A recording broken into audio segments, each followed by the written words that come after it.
Good morning to all of you. Welcome back to the IESBA board meeting.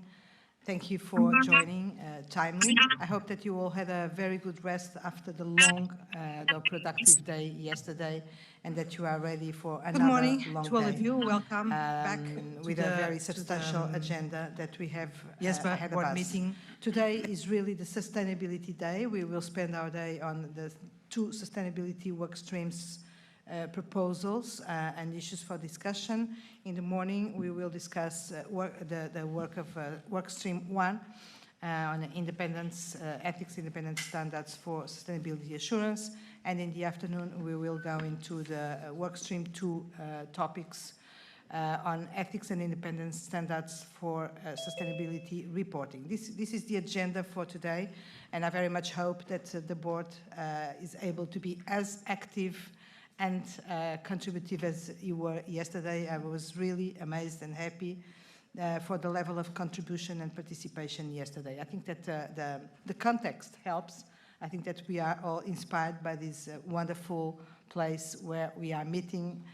Also, but about the communication, the announcement yesterday about the adoption of the IESBA code that I think we haven't yet absorbed fully absorbed, but which is really an amazing step forward in the IESBA's outreach, the IESBA's recognition, and the importance of ethics in such an important market as the UAE market. So we really have reasons to celebrate and a great incentive to be focused on doing our best. Before we go, we dig into the agenda, and before I give the floor to Mark to present on the workstream 1 topics, I'd just like to go back very briefly to a topic that was very, well, superficially mentioned here yesterday, but about which I need to inform the board and, if necessary, have a very short discussion here. Mark, as you heard yesterday, asked Vili from IESB about the intention of IESB to anticipate their timeline. What was planned was that the IESB would put forward put out for consultation their exposure draft in September, and the IESBA is heading for December. Well, with at a certain point, we thought that we could possibly anticipate it for September as well, but this is most probably not possible. So we were assuming that there was going to be a different timeline between the IESB and IESBA, which should be about 2 or 3 months. Now, the IESB, for reasons which are understandable, they seem to have moved very fast, and as you have seen from their presentation yesterday, the proposal and the project seems quite robust, absolutely clear about where they want to go. They have drafted the standards, so they are actually ready to move, but they will discuss in their board meeting next week the possibility of anticipating the exposure draft into June this year, which will mean that we will have a time difference of not 2 or 3 months, but really 6 months. Of course, this has implications, and this has implications in terms of the need to coordinate with IESB.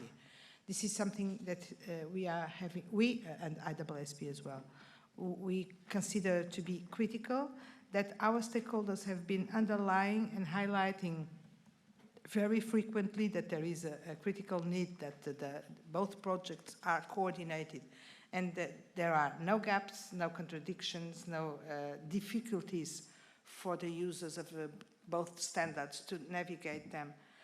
So it will, because the decision has not been made yet, but if the IESB board makes such a decision to anticipate the exposure draft into June, this means that all the most substantial coordination work, namely with respect to definitions, but it's most probably not the only aspect that we have to coordinate. We have to make sure that we keep the space to make our own decisions. This will have to be done on the next, I'd say, 2 months, 3 at maximum. So we will have to anticipate our work as well. This is, of course, not neutral for us, also considering that we are just starting thinking about the content of the standards, which is what really matters in terms of coordination. So I wanted to be very transparent with the board about this change of plans in terms of timelines. Again, this is not something on which the IESBA has already decided. It will be discussed next week. But I think that we can take it as a very high possibility because they have the work, they advanced in their work in ways that allows them to anticipate the timeline. And so I think we can work upon that possibility as being a real almost something that we will know that will happen. So yeah, I just wanted to make this clear to the board and see if there are any reactions or contributions or comments or questions. Most of them I may probably not be able to respond to, but anyway, the questions are sometimes as important as the responses because even if we don't have it now, we will go and try to get them. I would open now the floor for any comment or question. Christelle. Yes, thank you. The presentation from Willy was very interesting and really, it seems very complete. But when there was a question about, did you address the group audit issues, and I think it was ISA 600 or something like that, no, it was put aside. So I wonder if we could make sure that the things they put aside are not going to put us in difficulties to treat correctly the ethics aspect of this. Thank you, Christelle. Jens? I was a little bit surprised listening to the experts' independence and objectivity in the new ISA 5000, which needs, I think, a lot of coordination. They have made up a possible solution. I don't want to go into detail, but that is a field where the question is who is doing what, especially the question who is defining. I see the point that's important from the audit perspective, the assurance perspective, but it's also an ethical question. So I think that is a further part where we have to coordinate very closely. Thank you, Jens. Well, before I wait for any other comments, let's say that this immediate reaction, a round table, shows that we may have some challenges along the way because you immediately identified 2 topics where we may have to coordinate, and it's not only about definitions. Jens, let me tell you that the PIOB, I think that the PIOB identified already that question. At least there was some concerns raised by the PIOB in their issues note and also in leadership meetings around the need for the IESBA coordinate with the IESBA on that topic precisely. I don't know if it was exactly the same thing, but I think so. So this is something that has it's already in the radar of the PIOB and of course in our radar as well. I don't know if there are any other comments. What I would say is that we will have to, I mean, Christelle, when you say, I'd like to make sure that, please make sure that this is addressed. This is going to be a collective job for all of us. And I'm afraid something that will put some pressure on us on the next few weeks because actually we will not have much time to identify the topics and address them properly. I'd also like you to understand that this will put some pressure, additional pressure on the staff, of course, in their coordination role with the IESBA. Of course, we have Rich, who is our representative in terms of coordination with IESBA, to whom I also asked to be attentive. But this will put additional pressure on the staff. There are some risks along the way.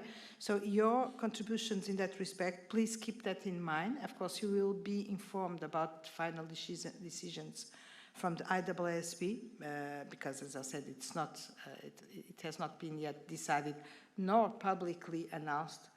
But your reflections on what it can mean for us will be very welcome. Again, we are just starting developing the content of the standard, so it's very possible that later in the future we will identify other issues, but anything that we can flag anticipatedly would be very useful.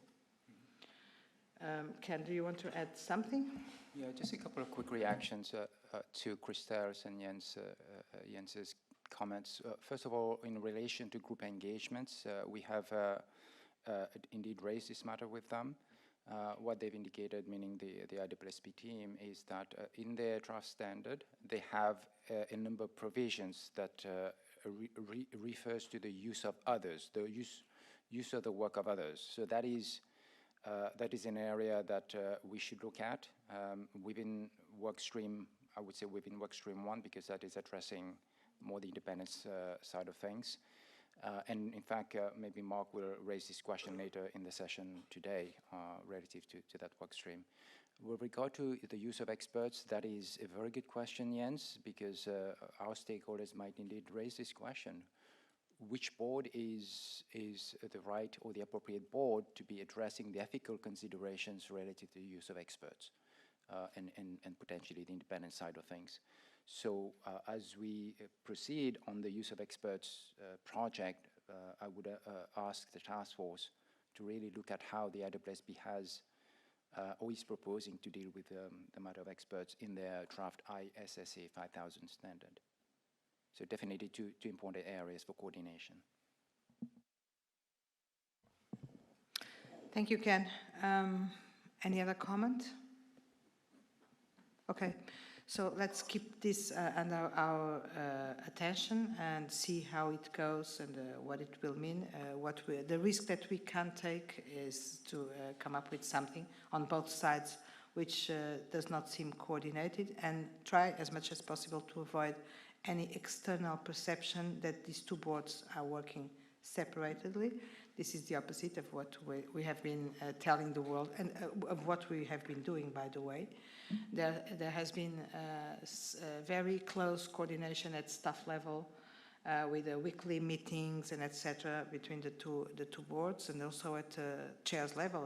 Tom and I are speaking very frequently, but we have to make sure that this translates into a really coordinated final product that doesn't pose questions and problems to the users of the future standards, and to those who will have to respond to the public, to the consultation, to the exposure drafts. Okay, so let's move forward. Try to make the best out of our time, and for this, I'll give the floor immediately to Mark. Mark will present on update us on the reflections and the work that has been done by Task Force 1 on sustainability independence considerations. Mark, thank you very much for all the work that the Task Force has already undertaken and the conclusions that you have already reached. And let's go get ready for a good discussion today around this.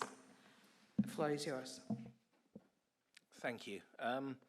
I suppose really as just a little bit of scene setting, I'm very grateful for the engagement of the task force in respect of the work that's been done on independence, and of course all of the work that Sylvia and Keith have done to keep us on track. But we've also been very fortunate to have the support of 3 of our technical advisors, and that has helped us really get through a significant chunk of work that we would not have otherwise been able to do. So we're very grateful for the input, and that's helped us to move forward.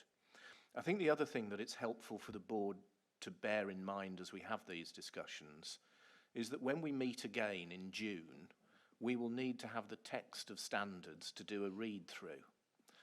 And although we have a significant amount of work planned in respect of our global roundtables and our wider outreach and our ongoing coordination and engagement, it means that after this meeting, we will have to start very swiftly with pen to paper if we're able to meet that ambition for having that read-through of text at the June meeting. And I realise that it's important that we continue to inform and enrich our discussions and to take account of all of the feedback that we've planned to get. But there is a degree of writing that has to be done if we are to meet the timetable for this project. So I ask the board to bear that in mind as we work through the presentation. So in terms of what I want to cover, firstly, I think it's helpful to talk through where we've gone in some of the proposed definitions that will be quite foundational in any changes to the code to deal with sustainability type engagements.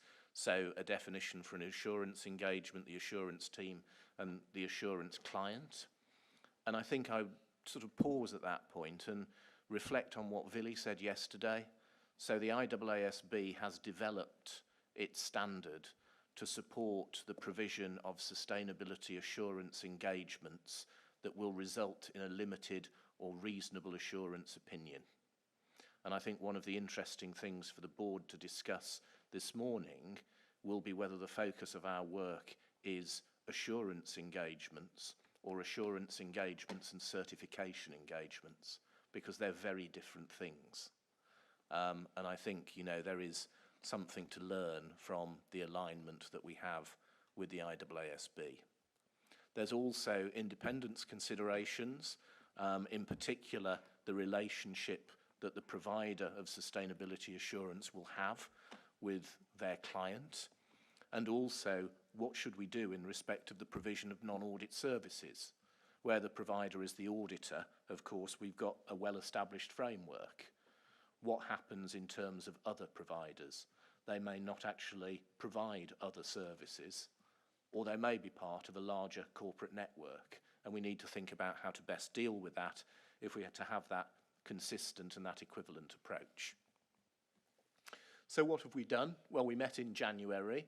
We've had joint meetings between the two work streams, and we've had follow-up virtual meetings to finalise the documents, both for the round tables, the CAG, and also this board meeting. There's ongoing coordination at staff level with the use of experts task force as well to make sure that we're taking a consistent approach, and obviously with the IESBA staff and the sustainability task force there as well.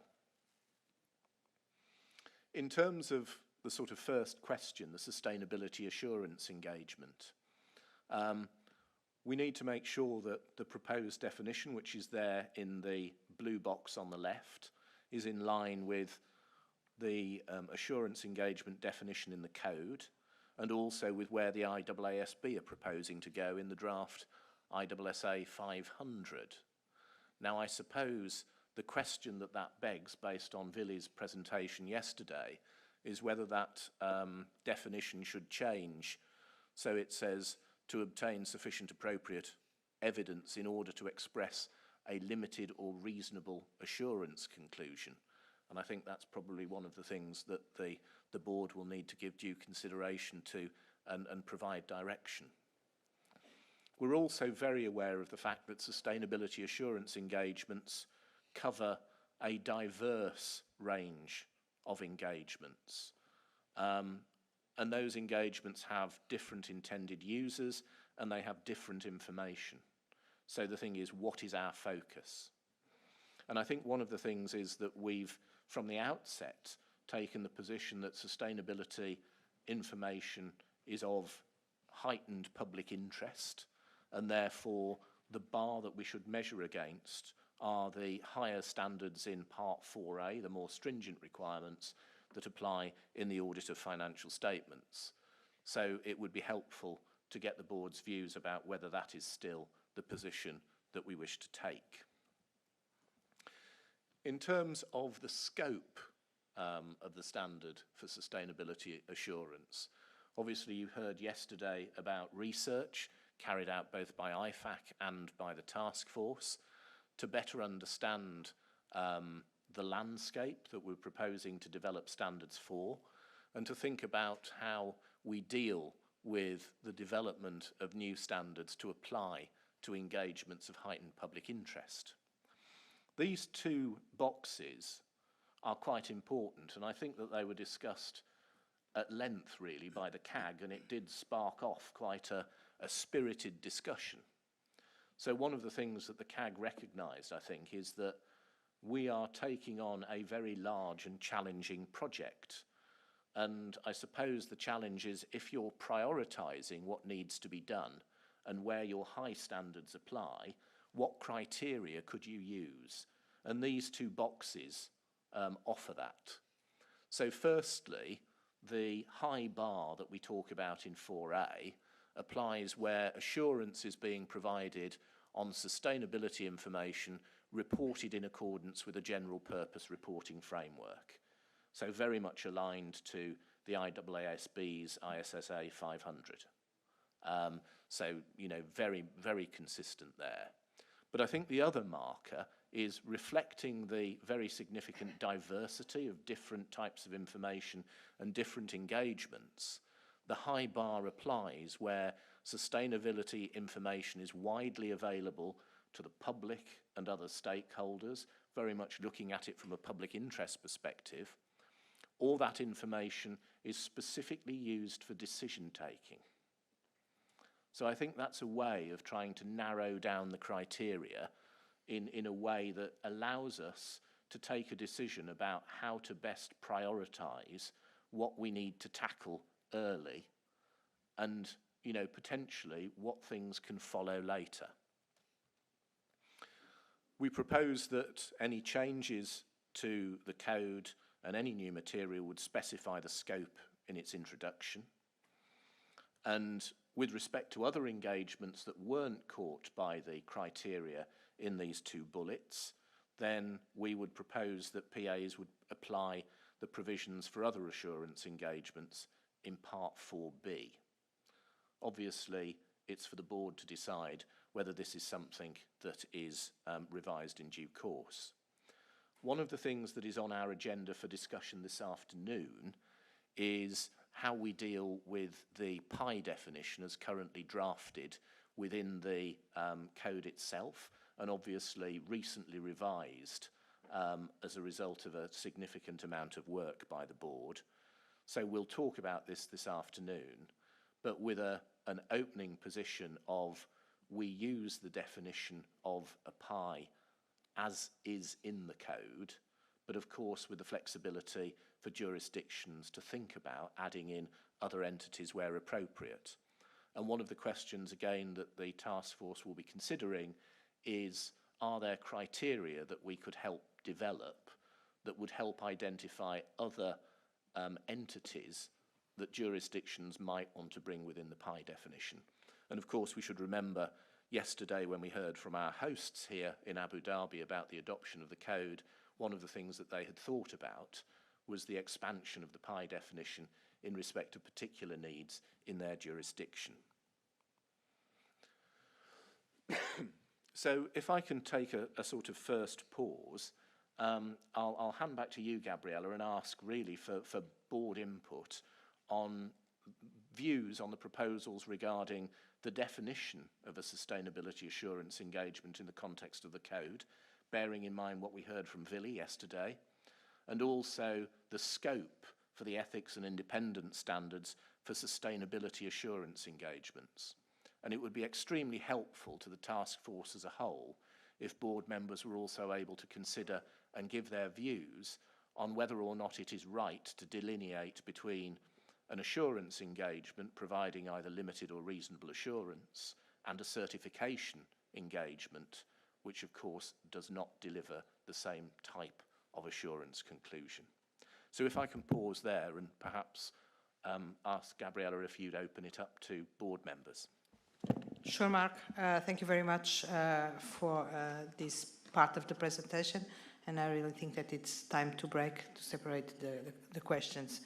So inputs on these proposals about the definition of assurance, sustainability assurance engagement, and it's the first definition that we are going to discuss here, and what is proposed as being the scope for ethics and independence standards for sustainability assurance.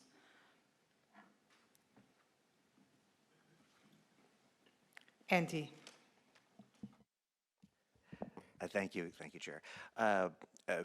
First, before my question, it seems like certification sounds a little bit analogous to direct reporting engagements to me. But on the slide before, on slide 5, with the assurances provided on sustainable information with a general purpose reporting framework, I was, perhaps with one of my questions yesterday, concerned about the reports that are based upon criteria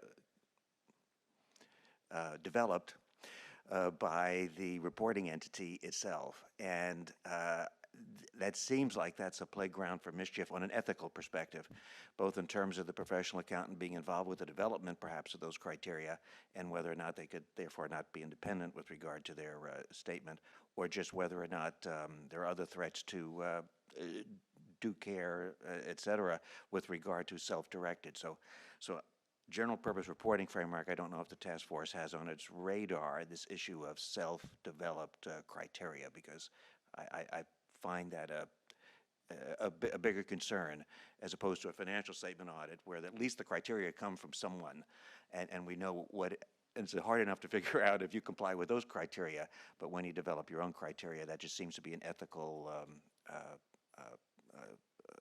storm. Thank you.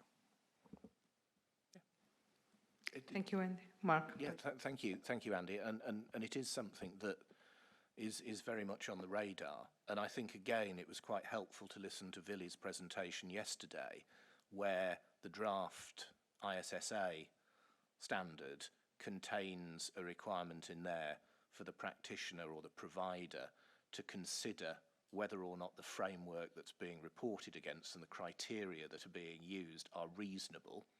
And of course, if there are concerns about why that framework is being used or what's being reported, then the practitioner doesn't take, or the provider doesn't take that engagement. And I think we need to sort of look to develop some similar type of proposal, even if it is specifically a question that we feed into the consultation when we have an exposure draft, because as you rightly say, it brings with it threats. And, you know, as an initial take, threats that I don't believe you can necessarily safeguard. So you're absolutely right to put it on the radar, and I think it is something that we have to look at in terms of saying that there are, you know, those engagements which are carried out in accordance with a recognised general purpose framework, and those are the sort of things that we should be prioritising and focusing on, and other things that don't lend themselves to the same extent, we might want to consider whether or not that falls outside of the scope of this project. Okay, yeah, because I'm skeptical that self-developed criteria can ever be that those threats can ever be overcome for the practitioner, but I'm willing to listen.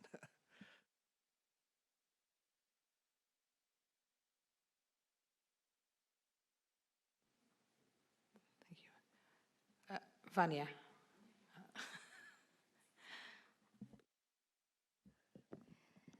Thank you. It's much more a question of clarification on my perception here, and because in accountancy for IFRS Foundation, for example, general purpose information is that is built to be used by those who do not have direct access to internal information. So it doesn't mean that it was a model prepared by the company itself, but much more information for the market to make decision when they are not able to go inside the company and get information there. That's how I read that, and I did not associate it, this circumstance to the company itself building their framework. Mark, could you please clarify which situation you are bringing here? Well, I think the answer to your question or your request for clarification, Vanya, is that there's a whole range of different alternatives here. There are some reports that are very clearly, as you say, from established general purpose frameworks. There are others where we've seen entities almost like cherry picking individual bits of information and choosing to present those in a certain way, and then attempt to assert a conclusion on the back of it.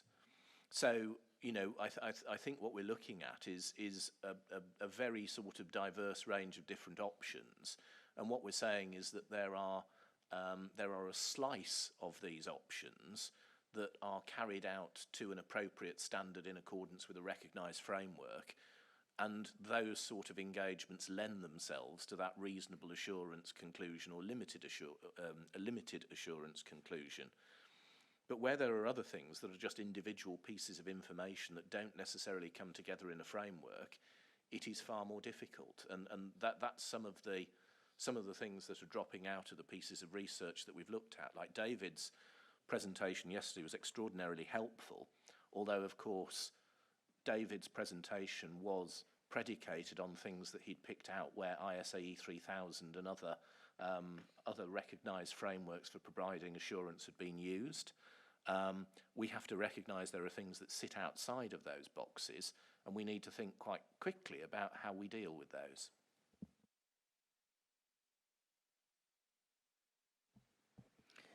Thank you, Mark. Rich. Thank you. Mark, I think this is a clarification, but if I look at the definition on the prior page, where it talks about obtain sufficient appropriate evidence in order to express a conclusion designed to enhance the degree of confidence, I read that to be quite broad and that it would encompass a variety of different types of engagements, including potentially certifications. And I'm fine with that, but I just want to make sure, is that what we're saying, is we're trying to cover everything here? Thank you. Thank you, Rich. I think sort of having listened very carefully, really, to Vili's presentation yesterday and reflecting on some of our earlier discussions, I personally think there are downsides to having such a broad definition. And therefore, my question to the board is that should we actually amend that definition where it says in order to express a reasonable assurance or limited assurance conclusion? Because in a sense, then we are looking at more formalised reporting, and we're not looking at, you know, effectively what might be ad hoc information and ad hoc conclusions drawn on that. And again, I think it picks up on the discussion that we had at the CAG, where a number of members of the CAG sort of picked up on this, where they were saying, well, what are the most important engagements to ensure that there is a robust framework on which to report and give those conclusions? And it was, you know, very much at that reasonable and limited assurance end of the range, not other ad hoc things. So I appreciate that. I guess I wonder if we should, first of all, I'd want to make sure that that lines up with both reasonable assurance and limited assurance that IESB is going to have. But where does that, so as I think about other organizations that just issue certifications, do we have a sense, and maybe we need to do this in some of our further outreach with IOSCO and regulators, that they're not going to recognize certifications as being enough, and that they're going to expect reasonable or limited assurance?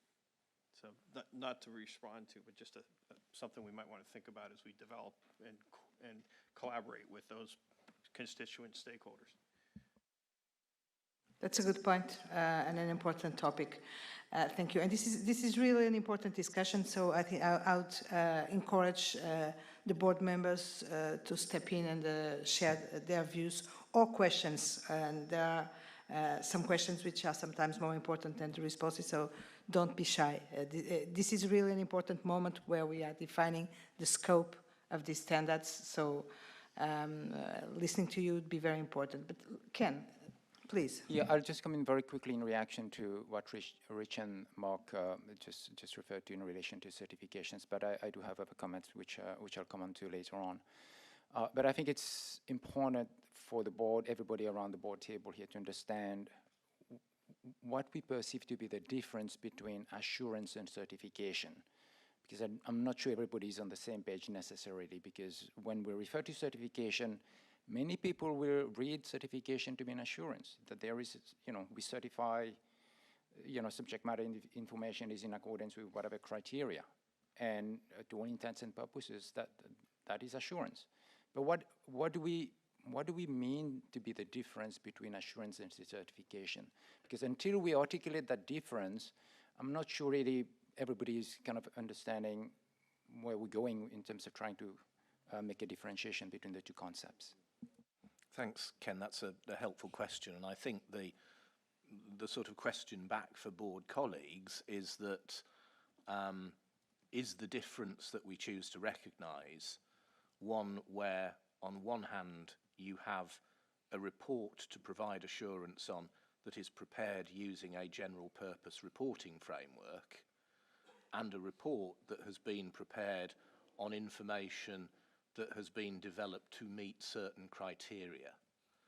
But the scope of those criteria might be more specific or more limited, and therefore, and not necessarily, this is my words rather than anything else, a special purpose framework rather than a general purpose framework. And if I can just respond quickly, Mark, and maybe that's getting into a bit of a technical discussion. But any engagement that is directed towards enhancing the degree of confidence of intended users, in fact, as is articulated in the definition on the screen, it goes to the concept of assurance. A practitioner can be engaged to provide assurance related to a general purpose or a special purpose framework. But under the IESBA's assurance framework and ISA 3000, that is assurance. It is simply that there's a difference between the criteria. Is the criteria a set of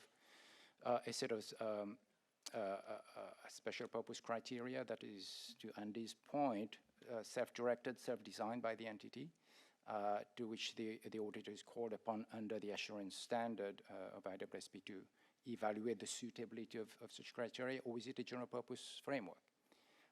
But in both cases, under the IESBA's assurance framework, you would be dealing with an assurance engagement.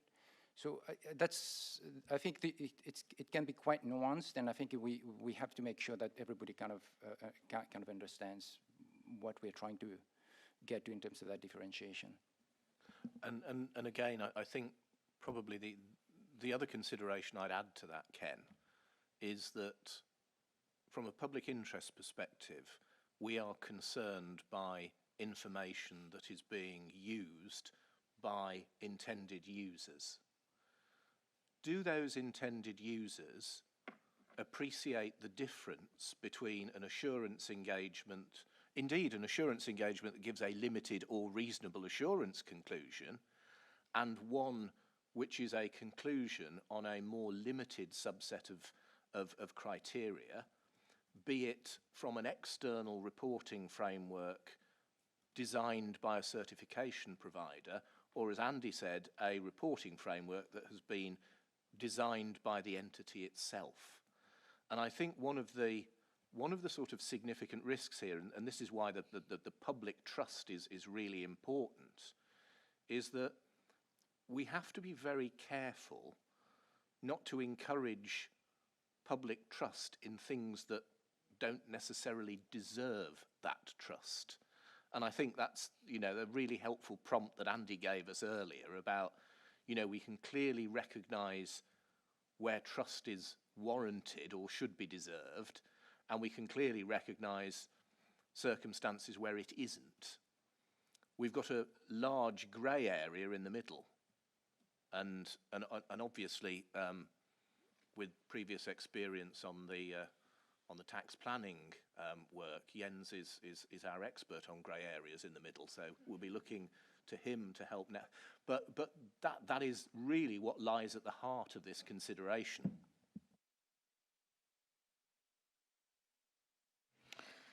Thank you, Mark.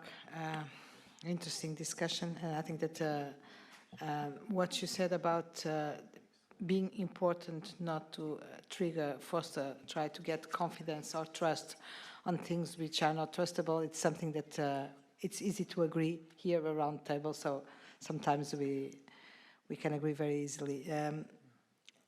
Laurie. Yeah, just briefly, thank you, Gabriella. To echo Andy a little bit, I hadn't focused on that people might have developed these themselves, but I had flagged the question of who decides that something is a general purpose framework? When does it graduate from just some stuff into that general purpose framework? Which sort of touches on this issue that is something that we could or should be relying on as stakeholders. And then the other question I had is sort of twofold. If you go to the next slide on 5, and this is a little bit wordsmithy, but one, how do we decide, and this is just something to think about, you don't have to necessarily answer it, how do we decide something is widely available versus just available? I mean, that's somewhat nuanced, or that it is actually being used for decision making versus just out there. And I think we just need to think about that, because those are two pretty big qualifiers in Part B. And yeah, both very substantive issues. But I suppose your first question almost comes back to Vanya's question, which was actually information prepared using a general purpose framework in financial reporting terms would mean financial reports intended to meet the information needs of users who are unable to require the preparation of financial information. So you're unable to commission it, but you're relying on something that is prepared in accordance with a recognised framework. So it's the question of, you know, based on David's presentation yesterday and the analysis that he did, what are the frameworks that we choose to bring within the loop, and what are the ones that we choose to leave outside? And that is a fundamental question. In terms of that widely available, I don't necessarily have an answer to it. However, one of the things that we did touch on very briefly in the CAG discussion is we said widely available information would be either information that was included within or published alongside a company's annual report, or was something that was there in a company announcement to markets as a way of identifying potential sources of investment or business. Thank you, Mark. We can possibly look at the use of the same expression, for instance, in financial securities regulations, where it is widely used for enforcement purposes and regulatory purposes. I think it was Rania after. Thank you. So I have a couple of questions, again, to the point of general purpose reporting framework. So I think if we're excluding any particular like special purpose reporting frameworks, do we really want to do that? Because I think perhaps, you know, in the interest of what we're trying to accomplish, which is, you know, to be very, you know, comprehensive and being able to address different types of engagements, different types of professions, perhaps it is better not to use the term, or not to try to exclude any special reporting frameworks, especially that, unless we have reason to believe that assurance for general purpose reporting frameworks is going to be different from special reporting frameworks, you know. So unless we believe that this is an issue, I don't see why we need to be very specific. I think it's in our best interest to stay at as high a level as possible. That's my first point. My second point is, and I'm sorry, I'm not sure if I missed this, but have we agreed on a definition of sustainability information? Because yesterday, I think that was in the IESBA presentation, and I think perhaps that should be our starting point. concerning the definition of an assurance engagement, again, and that's just a question, isn't it better perhaps for us to just assume the IESB definition, since they are the experts on assurance and from a coordination point of view? I mean, so I think they are in a better position to define assurance engagements. And if we have a different definition, then I think, I mean, which will be the more, relied upon one, since they are the experts on assurance. And finally, on the issue of certification, I think, and to Ken's point, since we haven't, we don't really understand, that was my initial question before Ken, came in. I don't really understand certification or the difference between that and assurance. And so if we don't really have that skill set, and given the very tight timelines, do we have, do we really want to get into this now at this point, or perhaps maybe keep it for a later stage? So that's it, thank you. And I think that's, that's a really helpful question and a really helpful challenge. And I suppose to deal with the last part of your question first, recognizing that we have a lot to do, if we are going to prioritize what we want to cover in, and look at it from an IEESB perspective, 5,000 will be the first standard, and it will be supplemented by other standards to cover other areas. So if this is our first, mile of road that we're laying, what do we want to bring within that scope? Now, on general purpose framework is a defined term in the IEESB glossary. And of course, we saw from Billy's presentation yesterday that they're focusing very much on engagements that result in a limited or reasonable assurance conclusion. Is that a more realistic thing to bite off as a priority without passing judgment on whether or not a certification framework is a general purpose financial framework or not?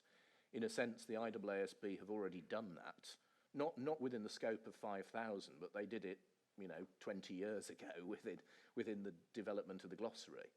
So I think it's a very helpful question, because it's not intended as a these are in, these are out, but if we were saying what is our priority to cover with our initial sort of offering, to my mind it would be those that align with the definition that ultimately is being used by the IEESB to develop its assurance framework. But it doesn't stop it being used if a provider is using a different assurance framework to the IEESB one. Thank you, Mark. Sadia?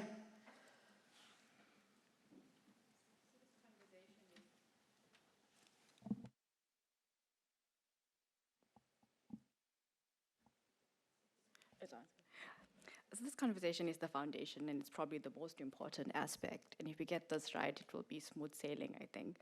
I really feel for the for the task force, because under the assurance engagement definition, it links completely to ISA 3000 revised. So the crux of what is being said in there actually refers to an assurance standard, which means that there's total alignment. And if we had to do this just for professional accountants, then I would think 5,000 would be an easy route, and professional agnostics, we'd have to consider it wider. Having said that, in our 4A section, we actually have provisions for special frameworks, special purpose frameworks, but we've scoped it into just an 800 series. So while we just focus here on the general purpose framework, we might consider whether we need to address those general purpose frameworks, because they are assurance. It's just a different standard.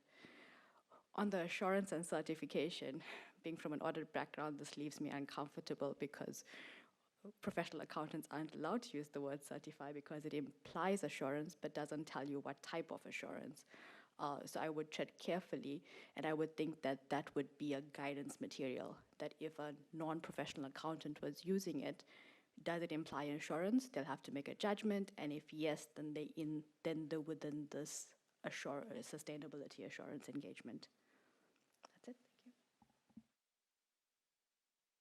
Thank you. I think you identify the challenges really well there, Sadia, and you know, of course, this question about inner certification engagement, you don't actually know what assurance is being provided.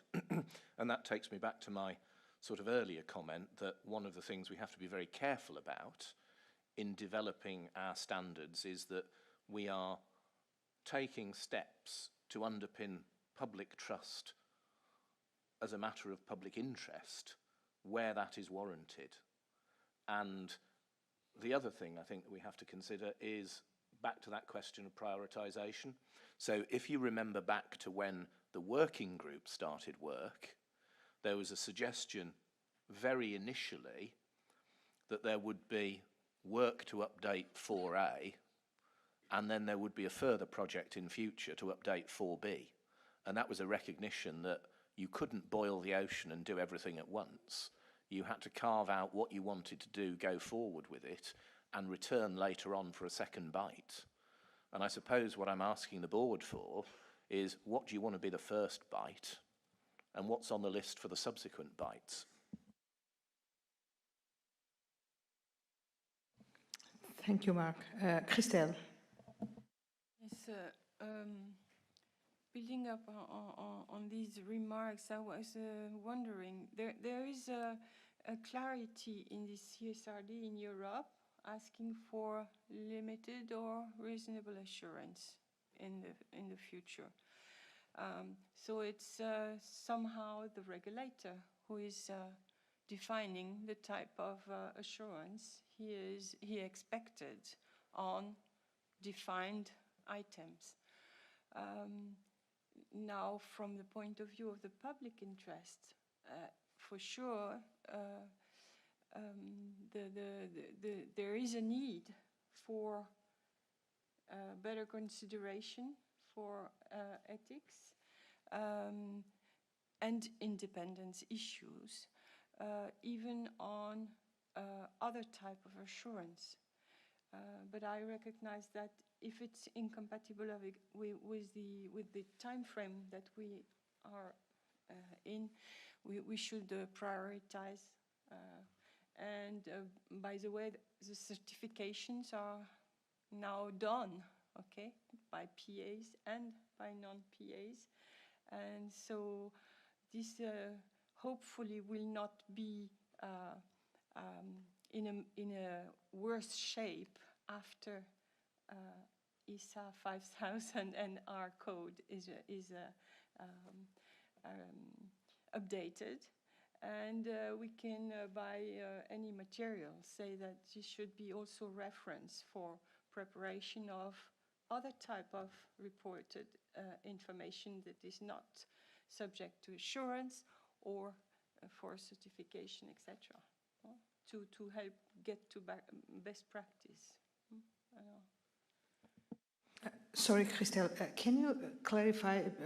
I didn't get the full meaning of what you were thinking about when you say we have to prioritize. Can you make it a little bit more concrete? Yes, if we need to have a specific approach.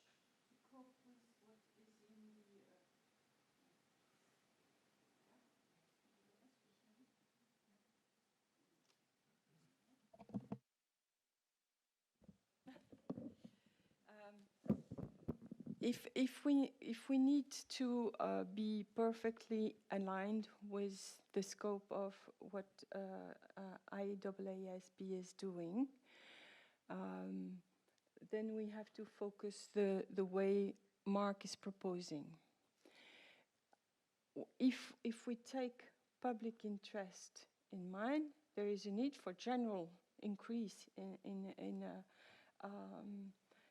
ethics and in raising the bar of ethics and independence on all types of assurance to get the world better. For some stakeholders are very happy about having information that is not that has not been defined by a general framework, because they have some very focused interest, etc., and the company reporting is answering to this need, right? And so this will continue, I would expect. But what we are trying is to contribute to a general system, solid, robust, and we have to make it clear consistently with the other parts, not forgetting that there is a need for Okay, thank you. Mark, can we possibly, in the interest of time, collect 2 or 3 questions and then you respond? Or do you prefer to keep on? Okay, okay. So, getting this side, Paul, please. Thank you. I think if I can just maybe get a bit of clarification, just hearing the voices around the table, in what we really mean by the distinction between assurance and certification. From what I'm hearing, it is assurance effectively has a 2-tier validation. One, that there is a general purpose credibility in the measuring tool, and then tool being determined, then saying you actually meet that tool, versus certification, which gives no view on the underlying general purpose credibility, the measuring tool, but nonetheless confirms that you meet it.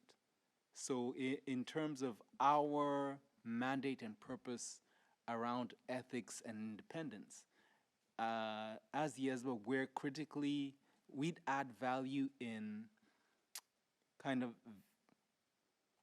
giving guidance or standards around the assurance side, which validates the tool and then confirms the meeting of the measure of that tool, but not certification, which anyone can choose what they are, what the measuring tool is, and there's no underlying validation that it is something worthy of being measured. Just sorry to confuse matters even more. Thank you, Paul. Felicia. Thank you, Chair. Mine is a question and also a comment at the same time. Mark, if you can go back to the definition. Personally, I like the definition based on the fact that if you look at the code in the glossary on page 269, it exactly mirrors that definition. The only difference that has been put in is that now you're referring to a sustainability assurance practitioner. And here, of course, they're defining an assurance engagement. And therefore, I think the way you had pointed it out in this definition probably would take us in the right direction, in my view. Meaning that it's more broad, it's not very, narrow in a sense. So, and the broader the better, because it allows you to even comply and also not change the code the way it is drafted. The other question that I have is that if you deviate from this definition, which is also provided in the code, want it to be calling for other issues that you don't want to go into. Case in point, of course, Mark, you're mentioning about limited or reasonable assurance. Do you want to go into those granularities, or we just leave it as broad as it is in the code so that we don't go into uncharted territory that we don't want to also be found in? And case in point, if you looked at, the definition that, and the presentation that was done by Vili yesterday, I think they also ought to look at the code, because the code, I believe, also goes hand in hand with IESB definition. So in my view, I support the definition the way it is, because it also aligns with what is in the code currently. So, and if you are to deviate and say certification or any other thing, I think it would be taking us into maybe uncharted territory that we don't want to entertain. Thank you. Thank you, Felicia. Mark, do you want to come in? I will try and be very brief on this one. I think, you know, sort of the questions that come from the last three board members are very much around, you know, what are we talking about, the difference between an assurance engagement and a certification engagement. And of course, that's all a matter of judgment, but I'll tell you, from my perspective, a certification engagement is very like an AUP engagement. Effectively, at the end of the day, the provider of that engagement is not actually drawing a conclusion, it's providing you with evidence that you then use to draw your own conclusion on, and that might be that you've complied with a series of requirements. I think, and so that is, I think, the difference, specifically in respect to what Paul asked about. In respect of what sort of Felician said, you know, the attraction for me in terms of what Vili said yesterday is that all of his sort of issues were hooked on existing defined terms that are well understood. So we're not trying to stretch or bend or twist things to fit other things in. It's using existing defined terms that I think are helpful. And then if I can just sort of revert back to Christelle's point, I think, you know, although we are ultimately writing global standards for global use, the CSRD has put a bit of a burning platform under us, not because we make any comment about the European Union having chosen to do something different, but they are moving quickly and they are a very significant jurisdiction. And therefore, in taking account of the development of the code and new material to reflect sustainability, and given the fact that the CSRD refers to the attributes of the code in terms of ethics, in terms of independence, and Jens has spoken about this in earlier meetings, if we don't ensure it meets that need, then we miss an enormous trick that will affect take-up and adoption, which of course is one of the critical things within our public interest framework. Thank you, Mark. I'll ask the board members to be as to the point as possible. This is a very important discussion. I know that Yao Shu is waiting, and we have a number of people still waiting, but we also have a number of other definitions and concepts, but not wanting to stop you. On the contrary, thank you for this enthusiasm, but try to be to the point. Luigi.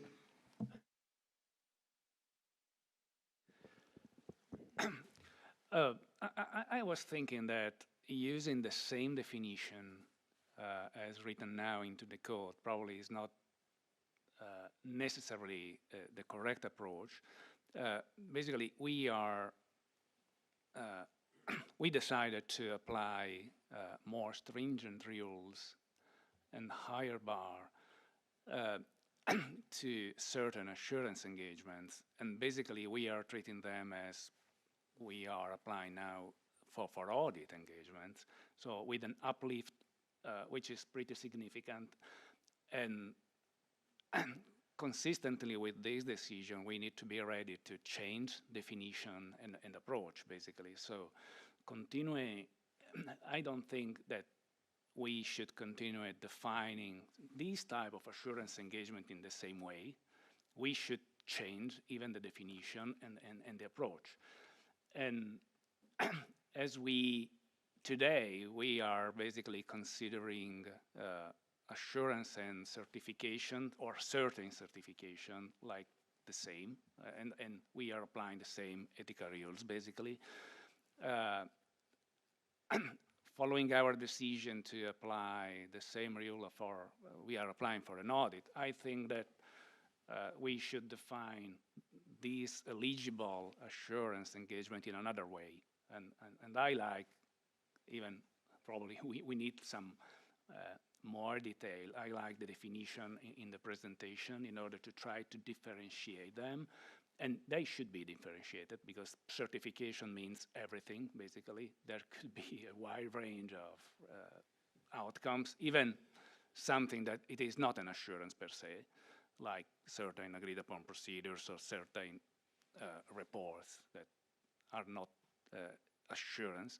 And the other thing we need to consider is that the use of the code would serve to increase the reliability of the information, and therefore we should make a difference in terms of the level of reliability, and therefore this differentiation is pretty critical in order to ensure that readers and users of this information are able to understand the difference, where there is a difference.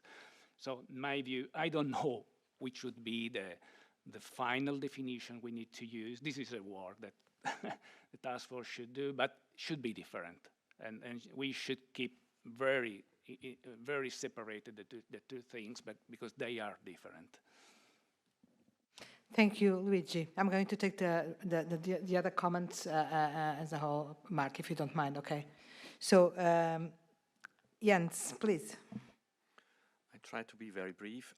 We could start with the extent definition where we have assurance engagement defined. The problem is that now there is a common language on sustainability assurance which is not consistent with our use of terms. So we have now the choice either to be consistent with the extent definition in the code, and then I think this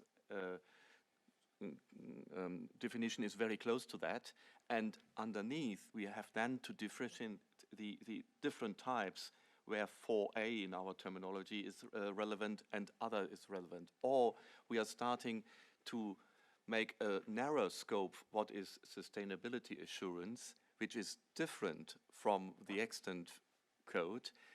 But I think that would be a little bit of confusion whether to add the only one word sustainability and then you have another scope. That's for me a little bit the challenge. So I would prefer to stay with this, and underneath to make clear which standards are relevant for, as we call it, audit and review engagements in this public interest or highly interest part, and there may be other issues in the so-called 4B, whatever type of assurance services this might be, but we have to clarify this. But I wouldn't change the entry definition, because that would lead to more confusion to have a different scope for the financial assurance engagement and the non-financial assurance engagement. Thank you, Jens. Chana, please. Thanks, Gabriela. Similar to Jens, I would support this definition. Stepping back, we are talking about heightened public interest in these reports. So for me, it has to be on a general purpose framework. It is either limited or reasonable assurance. Like the current definition in the code that was referred to, after you have the definition, you can put within brackets IESBA 5000. So refer to the sustainability assurance framework that we are looking at. In my mind, for me, certification is not clear. In the continuum of no assurance, limited assurance, reasonable assurance, it's not clear to me where certification is. And as Mark said, we have to, use bite-sized chunks. I would first deal with the limited and reasonable assurance, and then later think about what certification means, because it's not clear to me. I know what agreed upon procedures is, but it's not clear. Thank you. It's an important point for clarification, for sure. Yao Shu. Thank you, Chair. Thank you, the work stream. Yao Shu, we are and not listening to you. I think I don't know if you're that muted. I agree with the definition that the work stream made. And I think because we didn't differentiate that the standards can be used by the PAs or non-PAs. And so sometimes I think we needed to differentiate every assurance or certification. I think in different jurisdictions, and maybe some use assurance, some use certification, maybe both. And I think our point is to, if they, no matter the assurance or certification, if they used for the same purpose, they need to use the same standards, and no matter assurance or certification, because they used for the same purpose, and that the information is used by the public interest. So I think we can't differentiate exactly what assurance or what is certification. I think it's not our job. We just if they use it for the same purpose, they should use the same standards. And I have another question that for the decision making, I can see that for the heightened public interest, that some the information is specifically used for decision making. And sometimes I think for the readers, they just use the sustainability information for reference, and how we to tell what is for this decision making, or what is for just for reference. Thank you. Thank you very much, Yao Shu. Sungnam, please. Thank you. I wasn't expecting. Thank you for. In terms of the definition of assurance engagement, I agree with TF's suggestion or proposal, simply because there should be a consistency with our definition on assurance engagement. If there are inconsistencies, it's a big issue. We need to tackle it. Other than that, I have two specifications on slide 5, I'm sorry. Yes, in the box B, we have said information is specifically used for decision making. My specific question is about the word specifically. I'm wondering if there are any cases where information is not used for decision making. So why we need it specifically? It caused me a little difficulty in understanding. My second question is the next bullet. We say the new standard will specify scope in the introduction. My question is, I believe the introduction wouldn't be part of the code. If that's the case, my next question on my mind is, wouldn't there be any potential issues in terms of such as a enforcement of the code or breach of the code in the future? So why don't we make it part of the code? Thank you. Thank you, Sunam. Sanjeev, please. Thank you, Chair. Very briefly, I think I go back to the earlier slide. I think we should probably, my suggestion would be to be with the same definition, because I think if it is the non-PAs, if it is going to be, say, professional agnostic, some of these things, the lesser confusion it creates, I think the better it will be for all of us. Every time, I think a stakeholder would not go back to the court to see what is the certification or what is the assurance being provided. Difference between certificate and assurance may be difficult to understand and appreciate. I think people around the table would understand what is, agreed upon procedures, or what is certification and what is assurance. But if you're looking at public interest, people would understand assurance in a much wider sense. So that's point number one. And I think, again, as to what to do in the limited time frame, we have a limited time frame, and as Mark was saying earlier too, there are certain things which probably one may not go into right now because we need to achieve something by the end of this year. We're not going to compromise on things, but what all to look at, what all to consider, what all to debate and spend time on, I think somewhere we need to consider that as well. Thank you. Thank you, Sanjeev. Galen, please. I'll be brief. I'll try to be brief. I'm not sure, listening to all these comments, I'm not sure that we've addressed Lori's concerns about, on slide 5, what A and B, what general purpose represents, or what widely distributed, what that means. On A, it seems to me like we're trying to shoehorn with the audit standards. That's actually what we're trying to do, and I'm not sure that that makes sense in a sustainability context.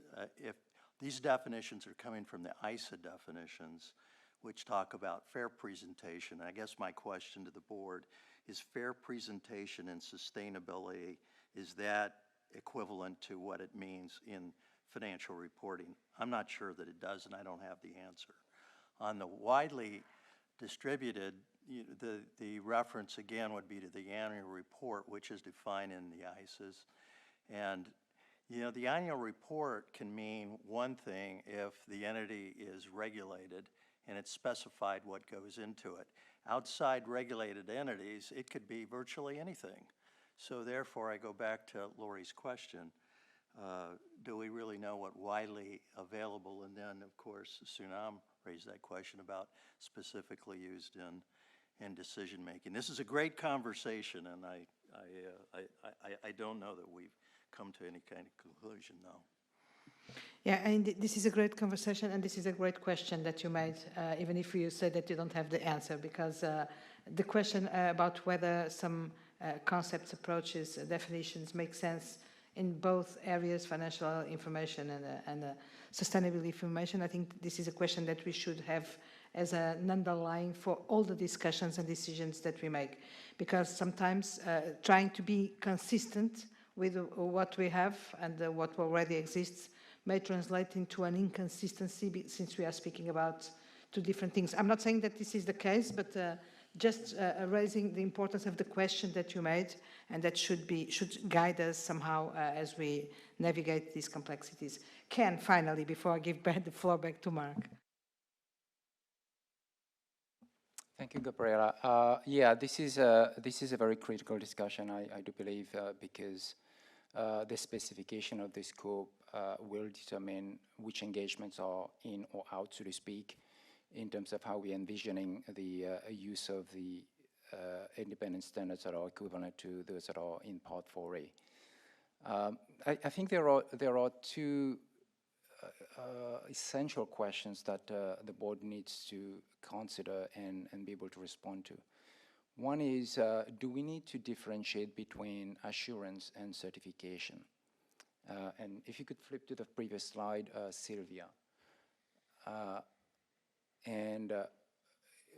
The question is whether the definition that is on this slide about sustainability assurance engagement is all that we need.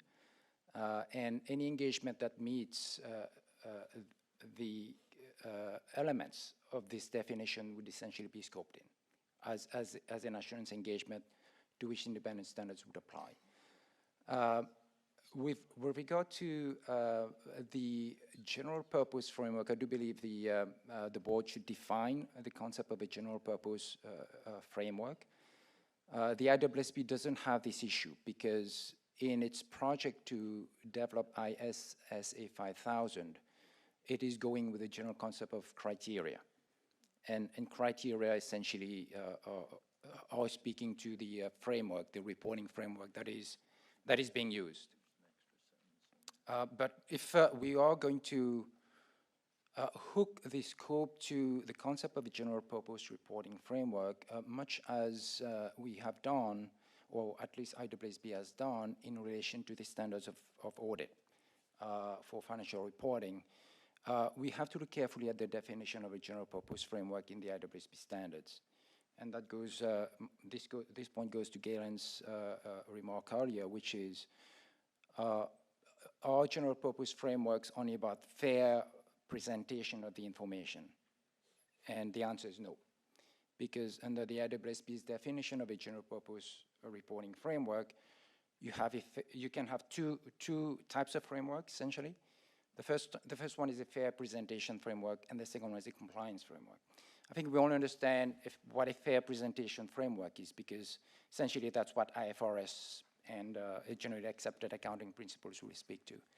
But in terms of a compliance framework, as I read the definition in the IESBA glossary, it says that it's a framework that requires compliance with the requirements that are specified within that framework. So in other words, it's a reporting framework that specifies a number of requirements, and as long as the entity has complied with the requirements of that framework, essentially you're in compliance with that framework. So that is the concept of a compliance framework. It's not, the entity is not making an assertion that the information is fairly presented.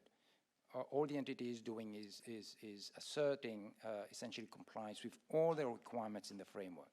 So that's why it's important that we come up with a clear definition of what a general purpose reporting framework is, because that's going to determine which engagement is in Part 4A or outside of Part 4A, so to speak. So essentially those are the two questions. How do we define a sustainability assurance engagement? And if the board is generally comfortable with the broad definition we have here, maybe that's all we need to go with. And related to this, I would caution about making a specific reference to ISSA 5000 or linking it very specifically to ISSA 5000, because we have said that the starting point for this board to develop the independence standard is to really be framework neutral. So our standards need to be able to operate with the assurance standards that will be developed by IESBA, as well as other assurance standard setters, potentially ISO or others. And as long as we are comfortable that this definition meets essentially the concept of an assurance engagements that would be covered, then it really doesn't matter which assurance framework we're talking about. So I think there are a number of questions there that really need to be further developed and analyzed. And yes, there are additional questions on the next slide in terms of what do we mean by widely distributed or widely available, and also under what circumstances would we consider the user to be making a decision, as opposed to simply referring to the information, which I think Yaoshu was referring to. Thank you, Ken. Mark, the challenge is yours. This is actually quite nice, because it's, I think, sort of one of these discussions we've had on sustainability where I've talked less than everyone else, which makes a nice change. So, Luigi, I think I agree with your sort of jumping off point that we agreed this idea of more stringent rules applying to heightened public interest engagements. And I think sort of what you said and what Jens said, a combination of that, where that is our definition, sorry, on the previous slide, but actually we go on then to define what eligible assurance engagements are in a better way. And I think we should, as you said, be driven by this principle that the code's use should increase the reliability of that information. So, you know, that should be a driver to us. And of course, that then sort of builds on what Jens said about that differentiation also being the 4A and the 4B sort of high watermarks.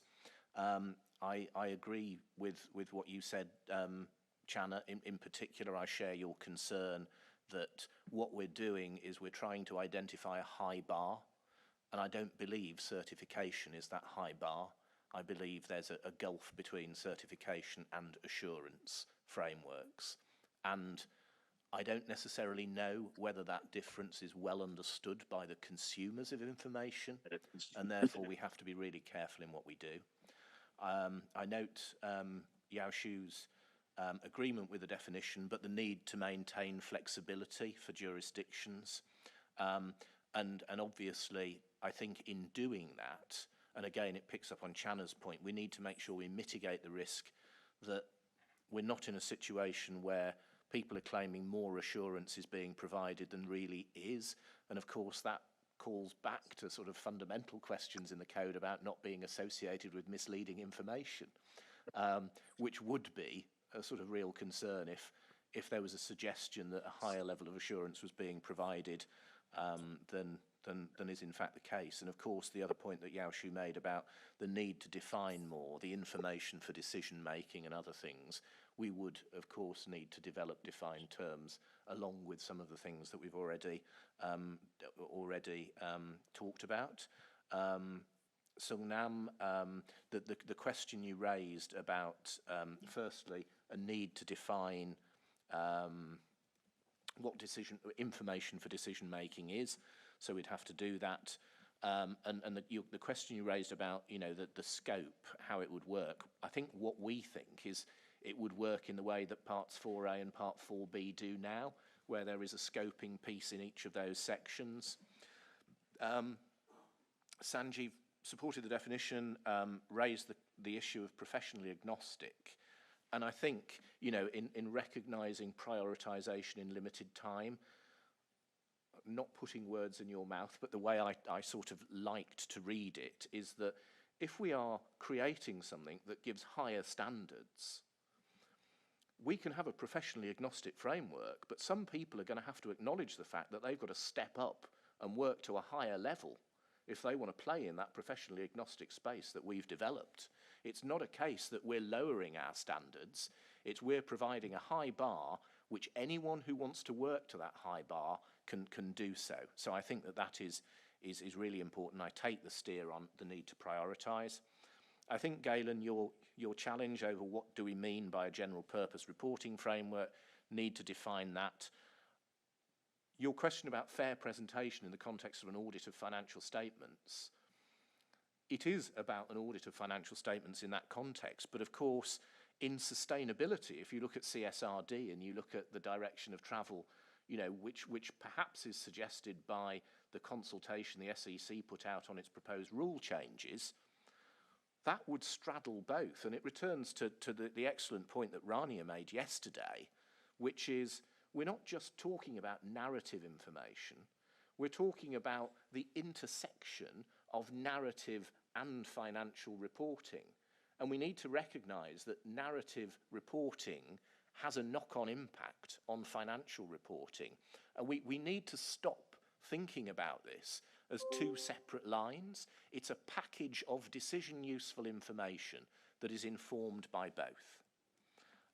Ken, obviously recognising that this is a critical discussion, and I agree with you that this will determine what's in or out, but my caveat would be that is now, but not forever. And, the board may well want to continue to develop its programme of work in the same way the IESBA has suggested it will. And I think, we need to, as you say, differentiate between what is meant by assurance and certification, and also defining a general purpose framework. And again, the IEESB, as you say, doesn't have this issue. We do, but in a sense, we begin to have less of the issue because of the direction of travel with CSRD and where the ISSB has gone with the development of its own reporting framework. And I do think the more we look at frameworks, the more that we find. You raised the point about a compliance framework. Obviously, there's a lot more to know about those frameworks. And it comes back to that thing about prioritisation. What can we do in the time we've got available?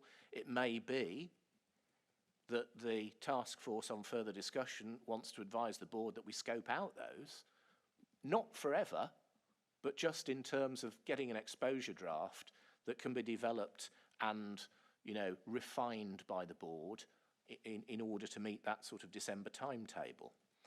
And I'd be very concerned about something that was seen to be a step down. We've always maintained a high bar. We don't want to be suggesting a step down now. And I return to my point that we've got to be really careful that we avoid the risk that what's provided may be poor or misleading. We can't afford that. So, I absolutely agree with you. Our starting point is framework neutral, but it's a high standard of framework neutral. And I think assurance providers currently recognise that. The challenge is, will certification providers want to rise to that level and participate in that field, or stay where they are at the moment. So those are enormously helpful comments. Thank you for all the work you've given us. Thank you very much, Mark. I think that your final wrap-up was perfect and goes exactly into what we need to do and what we aim to do. Keeping the high bar, making sure that we don't go into a lower level of requirement, while at the same time, and this is an encouragement from my side, being able to think out of the box and not at all costs try to replicate what exists, what currently exists in the code, what currently exists at the IESB definitions, and make sure that this framework neutral approach that we are committed to make concrete gives us the necessary, or that we keep the necessary room for ourselves and the necessary freedom and mindset so that we can conceive the necessary solutions to make what we are going to have work with any possible frameworks, as we don't know what's going to happen in terms of what is going to be adopted, what is going to be there, and the final, what success will look like is that what we do is of a high level of requirement, but can work with anything, any framework that is going to be in place. So I think that the task force has an easy task in accommodating all these, not suggestions, but comments and questions, which I'm sure that you will consider in the future reflection. So we have to move. We have less than half an hour for the rest of the presentation. Let's see if the other discussions will be so. Sorry? It's not half an hour? Sorry? Oh, sorry, until the break. I'm sorry. I'm always bad with the agenda. So, but anyway, I hope that the other questions will raise the same level of contribution and attention. Mark, back to you. Thank you, Gabriella. And actually, just as you were saying that, it reminded me of a sort of earlier thing, and that is for those of us around the table who've been around for rather longer, can you remember when ISQC1 came in and the amount of education that we had to do about here's something new, here's a high standard, this is how you get to that high standard, and I'm wondering in my loft somewhere where the notes are that did that, because I think they'll be very useful with this. But anyway, if I can move on, the next thing, of course, is looking at the sustainability assurance team and a definition there. And what we're proposing is that the code would include independence provisions applying to the sustainability assurance practitioners, their firms, and the sustainability assurance team. And what we're proposing is that the sustainability assurance team would align with the revised engagement team and audit team definition that has been recently updated. And we do that recognising the volume of change that's already gone through the code. So if we can short circuit, then that's good. Of course, individuals are members regardless of their location or employment status. And you'll see there on the right, the sustainability assurance team is set out. So the engagement team, excluding external experts, and of course this is where we have to tie up with where Laurie is taking the other task force. Others within or engaged by the sustainability practitioner or firm, who can directly influence the outcome of the sustainability assurance engagement. And the reason for this, the reason that this definition is here, is that we're very mindful of, again, CSRD equivalence. So if we don't do this, we won't provide something that's equivalent, and therefore we would be limiting our options in terms of wider adoption. So that's the basis there. And of course, you've got other individuals within the network who can influence the outcome of that engagement. And we believe that this is something that is flexible in the context of the diverse range of different providers of sustainability assurance engagements. I'm not going to talk to these yellow bannered slides, sorry, these orange bannered slides. These are put in for information for board members because it shows you some of the background. So these are just really for your reading and delectation, and part of the overall package. But I say, we just want to sort of set out that engagement team, and on the next slide, it also sets out the detail of the proposed sustainability assurance team. And we've put these in because we wanted you to see an example of the drafting that the task force has been considering early on.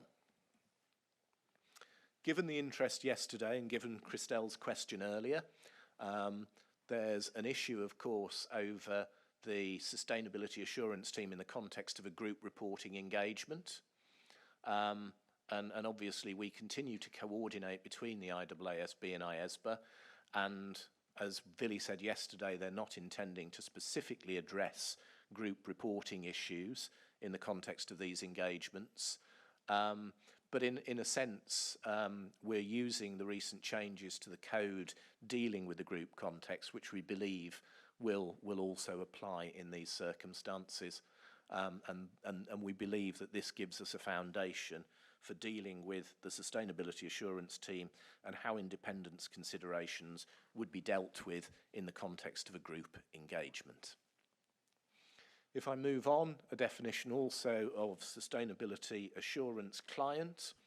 So again, looking at the experience out there with regulatory developments, it follows the concept of the audit client, and you've got the definition there, an entity in respect of which the sustainability assurance practitioner conducts an engagement. The client would include all related entities if it's a public traded entity. And the Extant Codes Part 4A, of course, sets out that differential regime for PIs and non-PIs. And as I said, that's something that the task force will be discussing this afternoon. So I suppose that the question that we'll come back to with you is, should the independent standards for sustainability follow that same approach? We're going to discuss it this afternoon, but any early steers from board members would be welcome. I have to say, sort of going into that discussion, we think we should follow what the code currently has, because it provides a flexible basis whereby jurisdictions can expand the PI definition if they feel they need to. And it also uses something that has recently been updated in the code and avoids the need to further disrupt with a series of further changes. Again, just for your information, a proposed definition, just so you can see sort of what we've been doing and where we've been going. And then what I'll do is pause and just ask for feedback from members about the proposals to determine the assurance team, the assurance client, and also should we go ahead as we propose with developing provisions for a group context, or should we wait until the IESBA addresses this, recognising that that will not be in the context of ISSA 5000, it will be at a later date through a later standard. So if I pause there, Gabriella. Thank you, Mark. Very substantial issues for discussion again. And I see that Christelle is ready to contribute.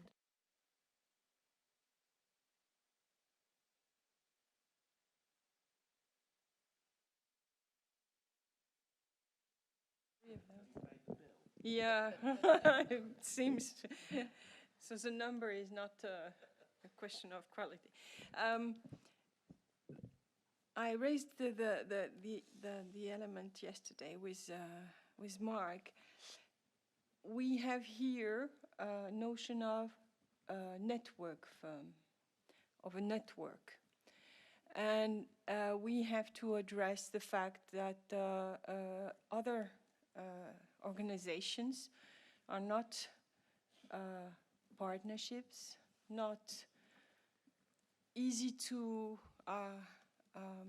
say if they are, how is their network considered, and in particular when they are, for example, owned by investment funds or this type of organization. which you can ask if they can have some kind of control over the assurance team. So it should be addressed, I think, thinking about these potential other situations, because otherwise we might have interpretation problems.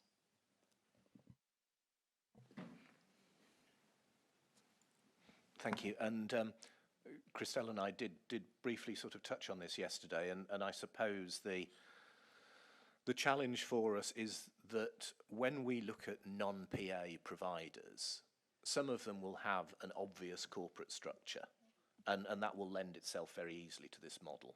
Some won't, and in a sense it's almost like trying to apply independence provisions when you're dealing with a venture capital owned entity, where you might have ownership in common, you might have interesting sort of lines up and lines down of where something fits within an overall network. And in a sense, we've had to work through that. And I know that sort of in our own context, we've had to deal with a lot of that through application material to explain how those independence requirements apply and how you scope that group. So it's an extremely important point to raise, and something that we'll have to try and develop a proposal for the board to look at in terms of the text when we meet again in June. But it is, you know, one of those that's up there on the urgent list.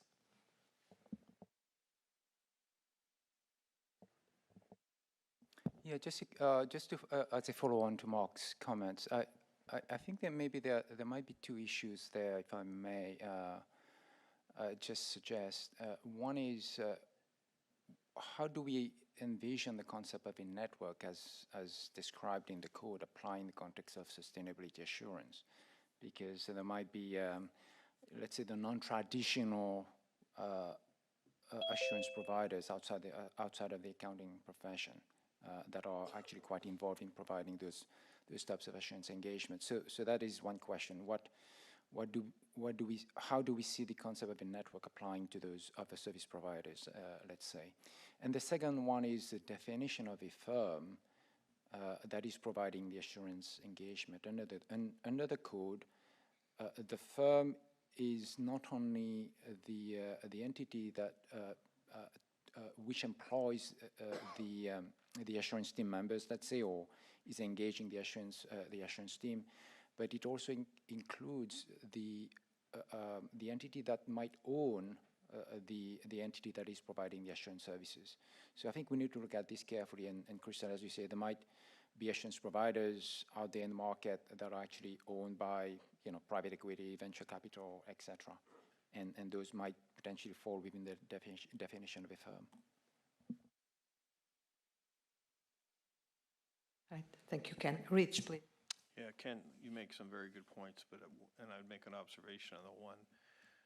The definition of related entity that's out there is in my mind, in the public interest, designed to identify relationships that might exist with those related entities that would raise questions about your objectivity and impartiality. And so I don't know that I see that different, whether you're a professional, a PA, or whether you're another service provider, if we're going to apply a consistent thought process of what's in the public interest in terms of influence. Thank you. Thank you, Rich.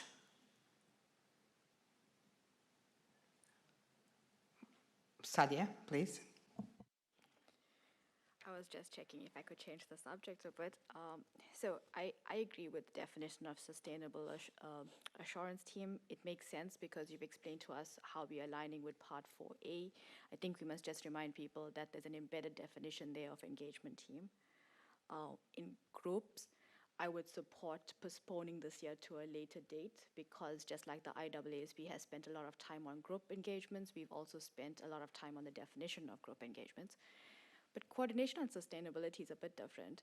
And I was wondering if there was any information about whether there is a reporting standard for group engagements. And if there isn't, then is there a case study to actually look at it in the short term? On the definition of sustainable assurance clients, I understand why the group wants to go with looking at it and PI versus non-PI or publicly traded entities, but I'm not sure that the risk that lies for the definition of PI would be the same for sustainability engagements.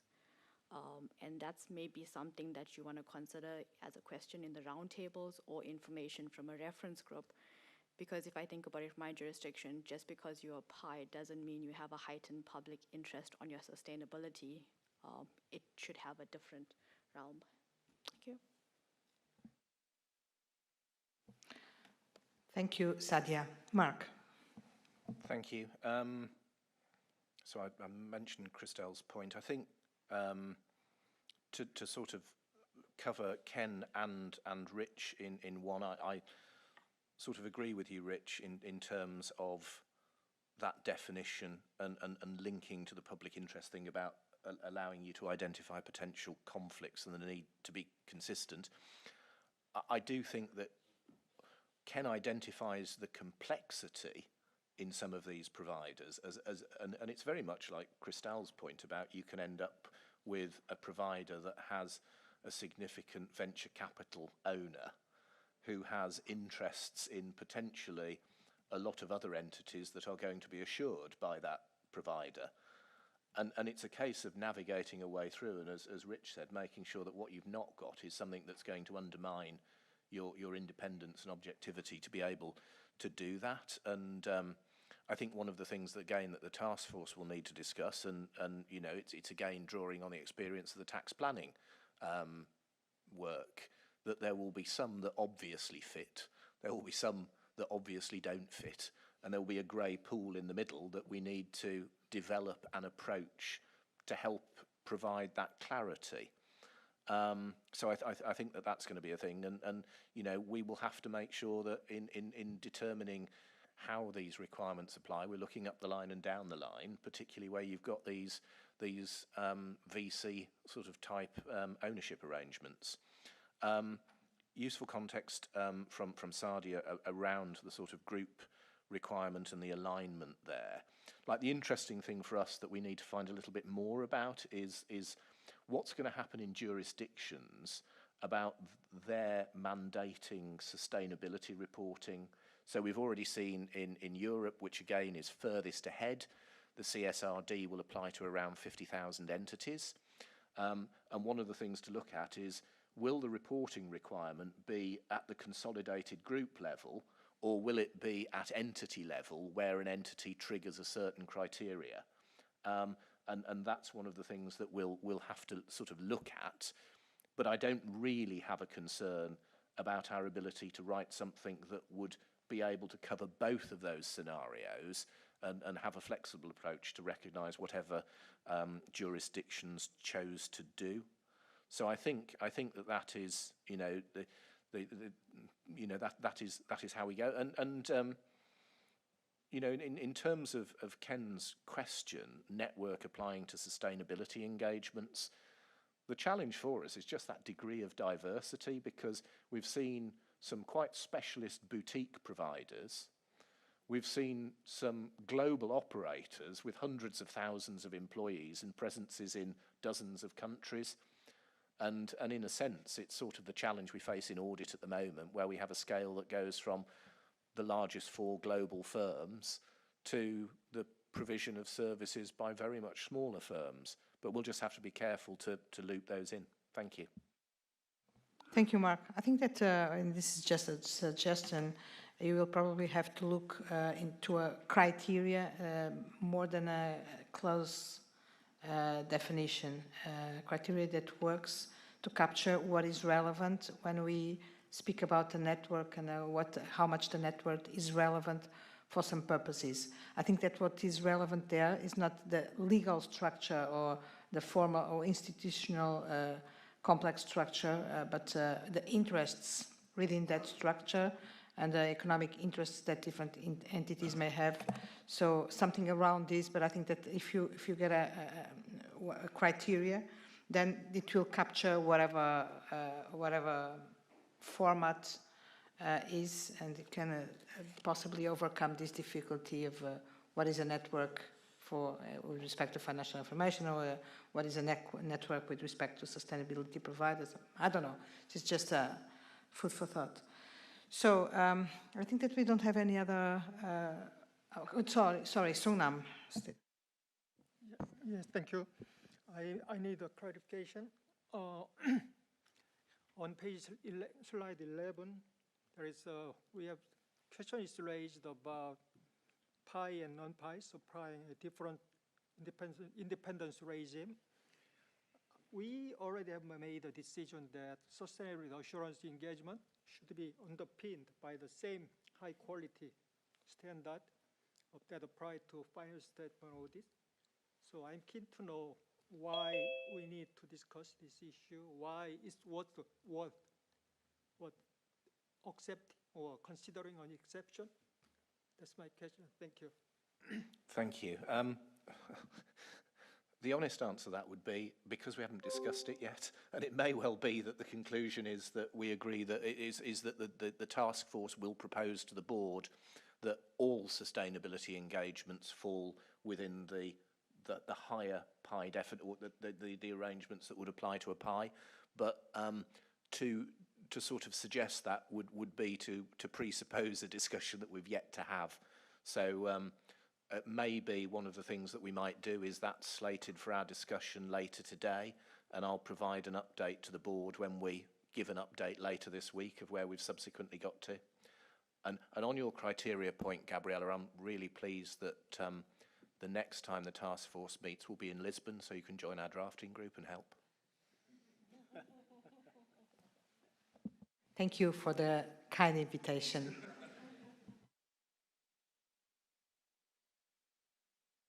Yeah, thank you, Gabriel. I think on the issue of PI versus non-PI, I think the question as to whether to adopt the model that is in the extent code in terms of differentiated requirements between PI and non-PI, maybe that's a more straightforward question the board can address. I think where the devil is going to be is how we define the concept of a public interest entity in a sustainability context, because the current concept of a PI is really hinged or hooked to the concept of the financial statements and the financial condition of the entity. And when we're talking about sustainability reporting, we may not necessarily be thinking about the financial condition of the entity, but there are broader considerations, as we know, when we think about sustainability. So I think as I said, the devil is going to be more in the concept, in terms of how we understand and define the concept of a PI versus do we stay with the approach of differentiated requirements between PIs and non-PIs.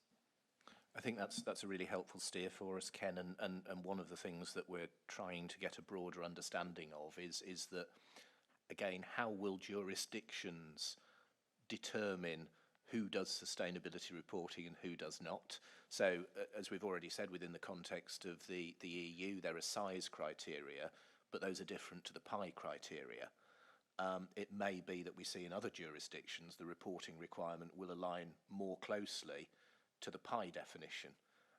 So we'll have to be very careful that, taking account of what you've said, we've got something that that provides sufficient flexibility that jurisdictions might choose to do this in different ways, either aligning to the criteria for a PI or size-based criteria that capture a different number of entities, but that's a helpful reminder. Jens, please. Just to add the information how the European Union has decided on doing that. So they have, for the reporting, they have these size criteria, but for the independence issue and the ethical issue, they're taking the PI, non-PI by using the regulation as the basis for the non-PIs, for the PIs, and the directive for the non-PIs. So it is both. So they're starting with a number and then going into PI, non-PI diversification. Thank you, Ken. Any other comments? No. So, Mark, back to you, please. Well, I was going to propose, Gabriella, that we'll move on next to cover independence considerations. So should we take a break now? I think so. We should take a break now and reconvene at 11:25. So, okay, thank you. So we will break now. It's working. So sorry for this delay. We are experiencing a slight problem with the sound and connections that should be solved shortly. I hope that those online are being able to listen to us. We will restart using hand mics, me and Mark, and then as people want to speak, if the problem is not solved yet, then the mics will go around the table. Sorry for this, but we've done it before. It's not an unknown situation, and it's better than being kept stuck waiting for the problem to be solved, because we really have a lot of things to do. And so I would immediately pass not the mic, but the floor to Mark to present on the next part on the independence considerations. And then we'll see as we go if we need to use the mics for the board members to speak, or if you have already the problem solved. Mark. Thank you, Gabriella. I thought for a moment we were going to be singing a duet or something, because we had our... Right. One day we will, I'm sure. And dance as well. Indeed, indeed.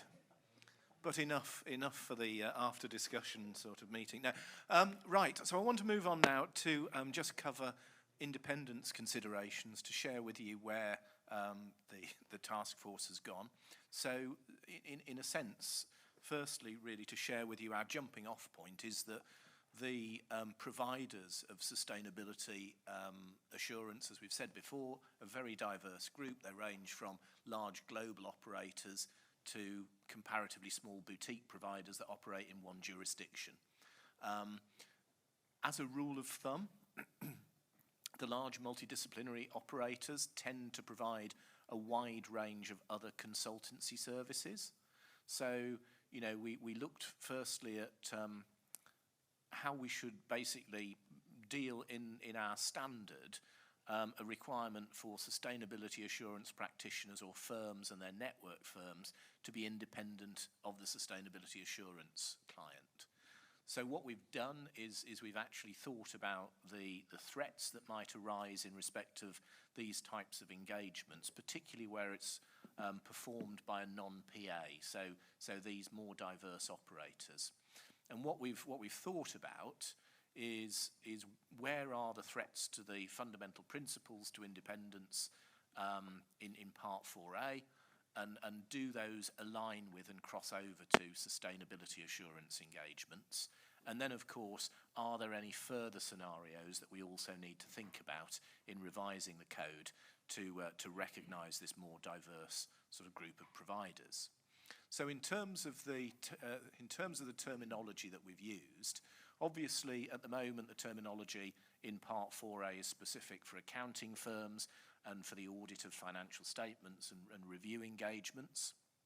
So the question is, I suppose, looking at the slide now with hindsight, it's not whether the terminology and principles are fit for purpose, but it's more, are they relevant for profession agnostic ethics and independence standards for sustainability assurance providers, both PAs and non-PAs. And what we're going to do is use that as part of our engagement with people at the round tables to seek views. So obviously really important that we've got people who come from both camps. And one of the things that we want to ask is whether or not we should be using more neutral terms. So at the moment you've got engagement partner that sits within the code. Should we use engagement leader? Is the term firm an applicable one to use in the context of non-PA providers? And also that definition of network and how do we do it? So if I can move on and just sort of consider also some of the independence considerations that the task force has been looking at. So firstly, sort of looking at interests and relationships. So we recognise that the relationships that are in Part 4A in the context of an audit client also parallel across and create a similar threat to independence for sustainability assurance engagements and sustainability assurance clients. We would need to think about transitional arrangements for day one adoption, because it's likely that if you brought in a requirement in a revised code, you could actually end up with non-PA assurance providers in a breach situation from day one. So you'd have to work out how to deal with that. And the example on the slide is obviously how fee cap or partner rotation provisions would apply. So there is some thinking to do about how we operationalise this. And if we don't get this right, obviously it will impact on any efforts to ensure voluntary adoption of the standard ahead of steps by regulators to perhaps make it mandatory in jurisdictions. So our recommendation as a task force is to look at ways to help first-time implementation, and that could be in the form of guidance for the non-PA community, and we've talked before about this idea of having some sort of application handbook to help non-PAs with first-time use of the code. This is what it actually means to you. And of course, we'll need to also flag that there will be issues for those who regulate and monitor and enforce this activity, so sustainability reporting and its assurance, to think also about any transitional issues that they would need to consider in respect of implementation. And you'll see some of the things that we're actually considering in that column on the right. So how do financial interests apply, loans and guarantees, business relationships, family and personal relationships, and that, of course, always creates an interesting set of scenarios when you're dealing with the EU audit regulation and directive, and also long association and partner rotation. In terms of considerations around the provision of non-assurance services, existing material in sections 400 and 600 could also apply in the context of sustainability assurance engagement. So obviously the prohibition on assuming any sort of management responsibility, making sure that any sort of self-review threat is addressed. And then there's a slightly broader challenge in respect of section 600, which would need to be reviewed for sustainability assurance engagements and to determine whether there are any sustainability specific matters to be addressed. And those are all there in the context of those boxes on the right-hand side. Do they actually create any sustainability specific issues which we'd need to address? The example I keep coming back to is, of course, we've got the prohibitions in the code around bookkeeping. What happens in respect of the bookkeeping equivalents of sustainability data? So that is something that we would need to do. So obviously we're seeking input on whether, at the moment, on whether that diverse group of providers who are doing sustainability engagements at the moment, what other services are they actually providing? And it's, again, a bit of a sliding scale that goes from all to nothing and, you know, various degrees in between. One of the things, of course, that's clear already in section 600, a requirement to apply the conceptual framework in case of new and emerging services, and we're looking at how we can leverage that to deal with this sort of expanded challenge in respect of sustainability information. Next slide, independence considerations where an auditor is carrying out a sustainability assurance engagement. In some jurisdictions, we've already seen that a regulator may require or their client may want the statutory auditor to provide assurance on sustainability information. Certainly that's come up in discussions with very large listed companies where they've got limited time between the end of the financial year and the provision of financial results to markets. They don't want to see anything that delays that provision. So we're also going to consider whether there are further potential threats where the auditor performs sustainability assurance, and of course a difference there where it's something that's carried out because it's a requirement in law or regulation and something that happens because the entity chooses to have their auditor do that. So we'll include questions for the roundtable participants and we'll also need to think about whether or not there's need for any revisions to the current requirements in the code. So that's all I wanted to cover in respect of independence considerations, and obviously we'll continue to work away at those. So this is the question now to the board, and I should stress this is my last question to you. So whether or not board members agree with the approach that we're taking to independence considerations for sustainability assurance engagements, whether or not there are any other things we might want to consider, and are there any other factors that we need to take account of? So that's where we get to, Gabriella. Thank you.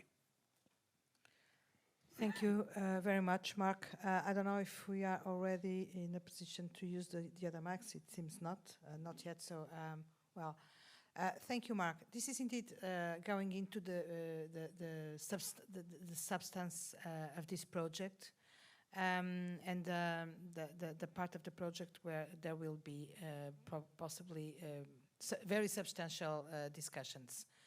I also would like to stress, Mark and Task Force and all, that this is also important to give evidence of the relevance of the work that we are doing.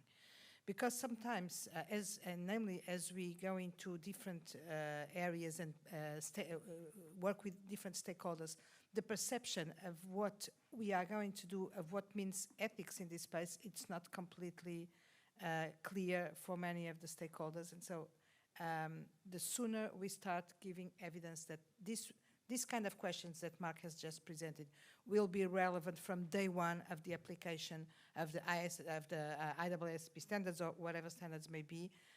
It's relevant for us to make sure that people don't take the ethics side of the story as something as very abstract or morals or whatever may be. So very welcome this work and the identification of the areas where we may have to, or we will have to reflect upon which changes and adjustments to make, if any. But I would now invite the board members to react to Mark's question. Are these the topics or the considerations that we have to take on board? Is this the right approach? Are there any other topics that the board members suggest that we address?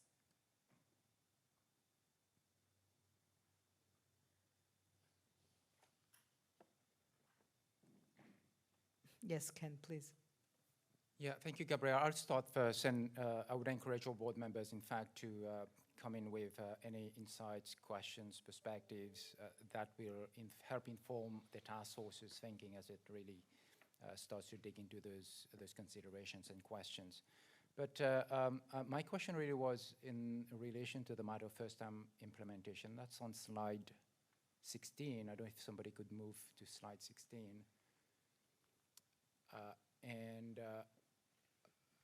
I think it's more an observation really on the second bullet. First-time implementation of new standards by non-PA assurance providers. And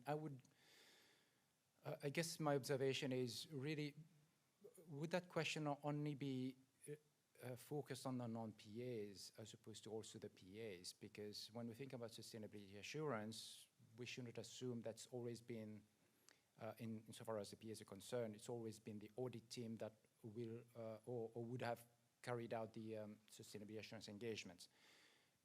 In many cases, if not most cases, it would be two separate teams.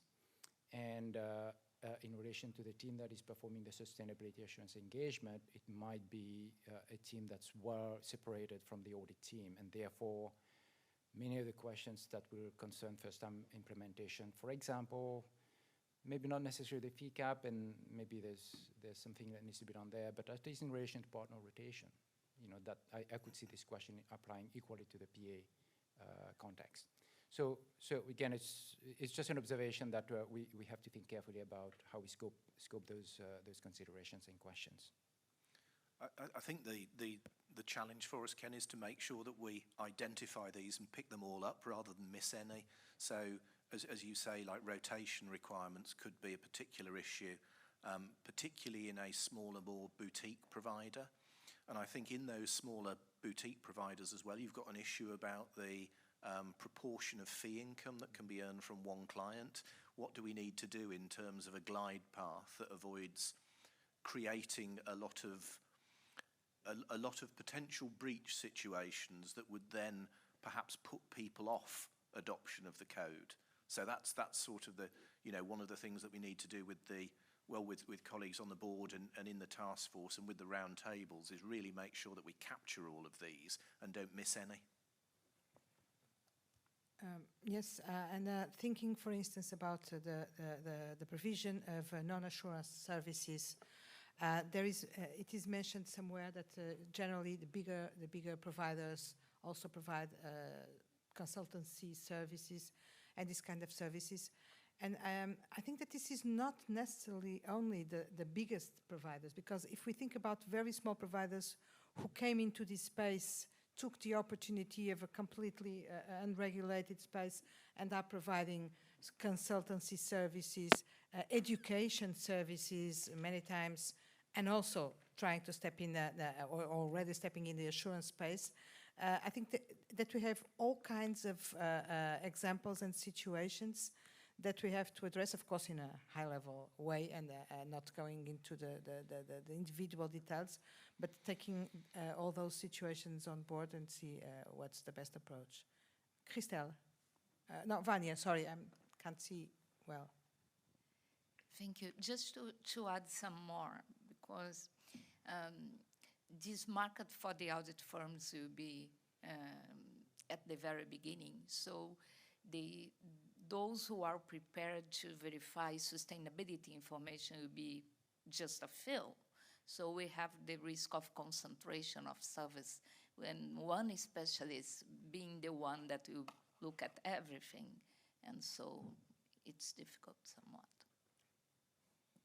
Like, as you say, Vanya, like part of the challenge for us is understanding the breadth of different providers here. You've got big global providers sitting there with sort of 500, 600, 7,000, 100,000 global employees. And then you've got small providers. But sometimes those small providers are absolutely key to the provision of information or the assurance of information to an entity, because they've got almost like a historical relationship and understanding with them. And it's how we take account of that in developing the code. Right, exactly. Rich.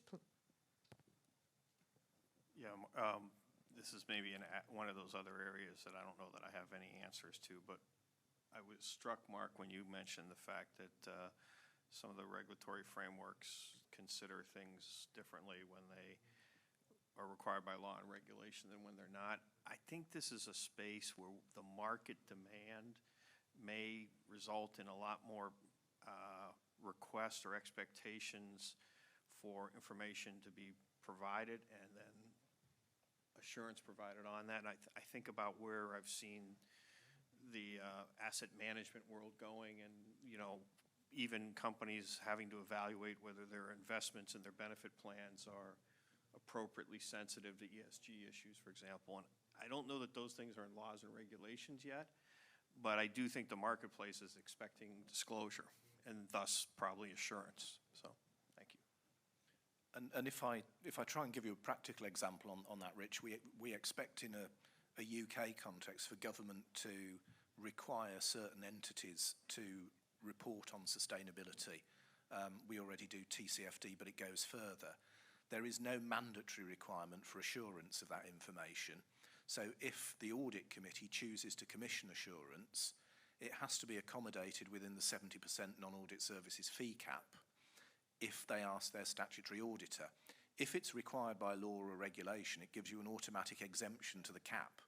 And therefore, you're dealing with really a situation that can change by type of entity, because of course different regulatory requirements can dip in for entities that have different size criteria, or entities that are a PI, or financial services entities, or whatever else.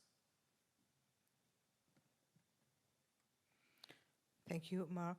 Luigi.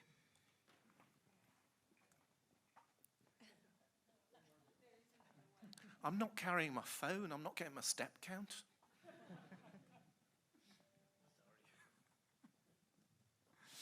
Thank you, Mark. Uh,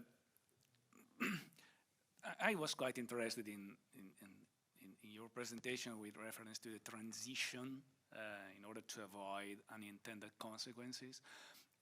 My view, we should be very careful in not compromising or relaxing too much the requirements in this phase, because in the meanwhile, assurance service providers, whether or not PAs, will issue assurance reports that will be relied upon by users. And therefore, probably we need to think about something that it is applicable for both PA and non-PA, but more in a sense of a transitional period, an effective period, sufficient enough to clear everything should be cleared, but not to reduce any requirement at all, in my view. This could result in a longer implementation period, but we need to be very careful in weighting pros and cons on two scenarios. But the bad thing to do, in my view, is to relax too much the requirements. That's a really well-made point, and I think probably if I thought better about the language I'd used, what we don't want to do is effectively retrospectively implement a requirement that then people automatically fail. So we're not lowering the standards, but we're not actually saying, by the way, this applied to you 3 months ago, but you didn't know, so therefore you're in a breach. Felicia. Thank you, Chair. Mine is just a comment on the definition that is being presented there. Instead of changing from engagement partner, why don't we maintain engagement partner? Then you say, or leader. Engagement partner or leader. Meaning that if you're coming from sustainability background, you're not a PA, then you can be called an engagement leader. If you're a PA, then you maintain the engagement partner, because I'm assuming even the current PAs could also be offering the same services of sustainability assurance. So instead of eliminating altogether the engagement partner term, we keep it there, but also say engagement partner or leader. The other maybe comment I wanted to make is on the transitional period. I'm assuming if this standard becomes effective, it won't just be effective immediately. It will probably be effective in the next couple of years. So meaning that people will have time to read the code, understand it, and therefore they can also adopt it at some point. So giving a transitional period would probably also be counterproductive in nature, because you're saying you exempted from implementing this until further notice. Yet when you give time, like normal ways, when the standards come effective, they take a bit of time, maybe 2-3 years. So I would think that putting a transitional period would not be good for us. Thank you. Thank you, and I think the work of the task force has very much got to be focused on, over the next few weeks, trying to identify whether or not we can fully mitigate this risk, and actually is there anything we need to do, or have we fully understood the issue, and therefore there is no longer a problem. I think on your point about the terminology, the other challenge will be that jurisdictions will go their own way. So in the CSRD, well, in the EU audit regulation and directive, we have the key audit partner. In CSRD, we have the sustainability audit partner, or the key sustainability partner, don't we? So whatever we do, we'll have to recognise the fact that jurisdictions will adopt their own language and own terminology, and we've just got to make sure that we can make clear the alignment.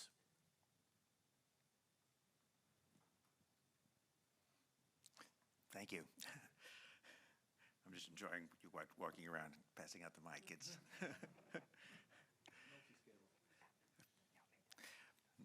the question was asked about 600, and I think 600 can be adapted, for general practitioners. It talks about assuming management responsibility, and I think management responsibility is described and probably ought to refer to preparing or developing sustainability information. I think it can be adapted. The specific list of items probably, I don't know if those could be categorized in some way, that additional ones could be tucked in when the roundtables give us additional feedback as to what those might be from, say, an engineer or an admissions specialist or so forth. The one I would add to the list is the one I referred to earlier, is that I would be concerned if the professional accountant was, who provides assurance on, if anyone who provides, I'll do it the other way, anyone who provides assurance on sustainability information, if they're involved in developing what the suitable criteria are for the company to measure itself, that would be a risky area for independence, and it's not in our list right now. Thank you, and we'll make sure it is on the list. Yes, I think Sadia.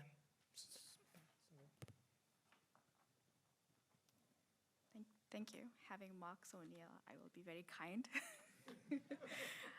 So the first thing is, I think that your approach is logical. So thank you for showing us what your conversations have been. I think the next step would be to develop a criteria as you go through each section of these independence requirements on why it's in for sustainability assurance, why it's out, or why it's been refined. And that kind of criteria will help us understand better. The terminology, at the moment I'm comfortable. Where it goes and how it gets seen and how it gets translated would be the next issue.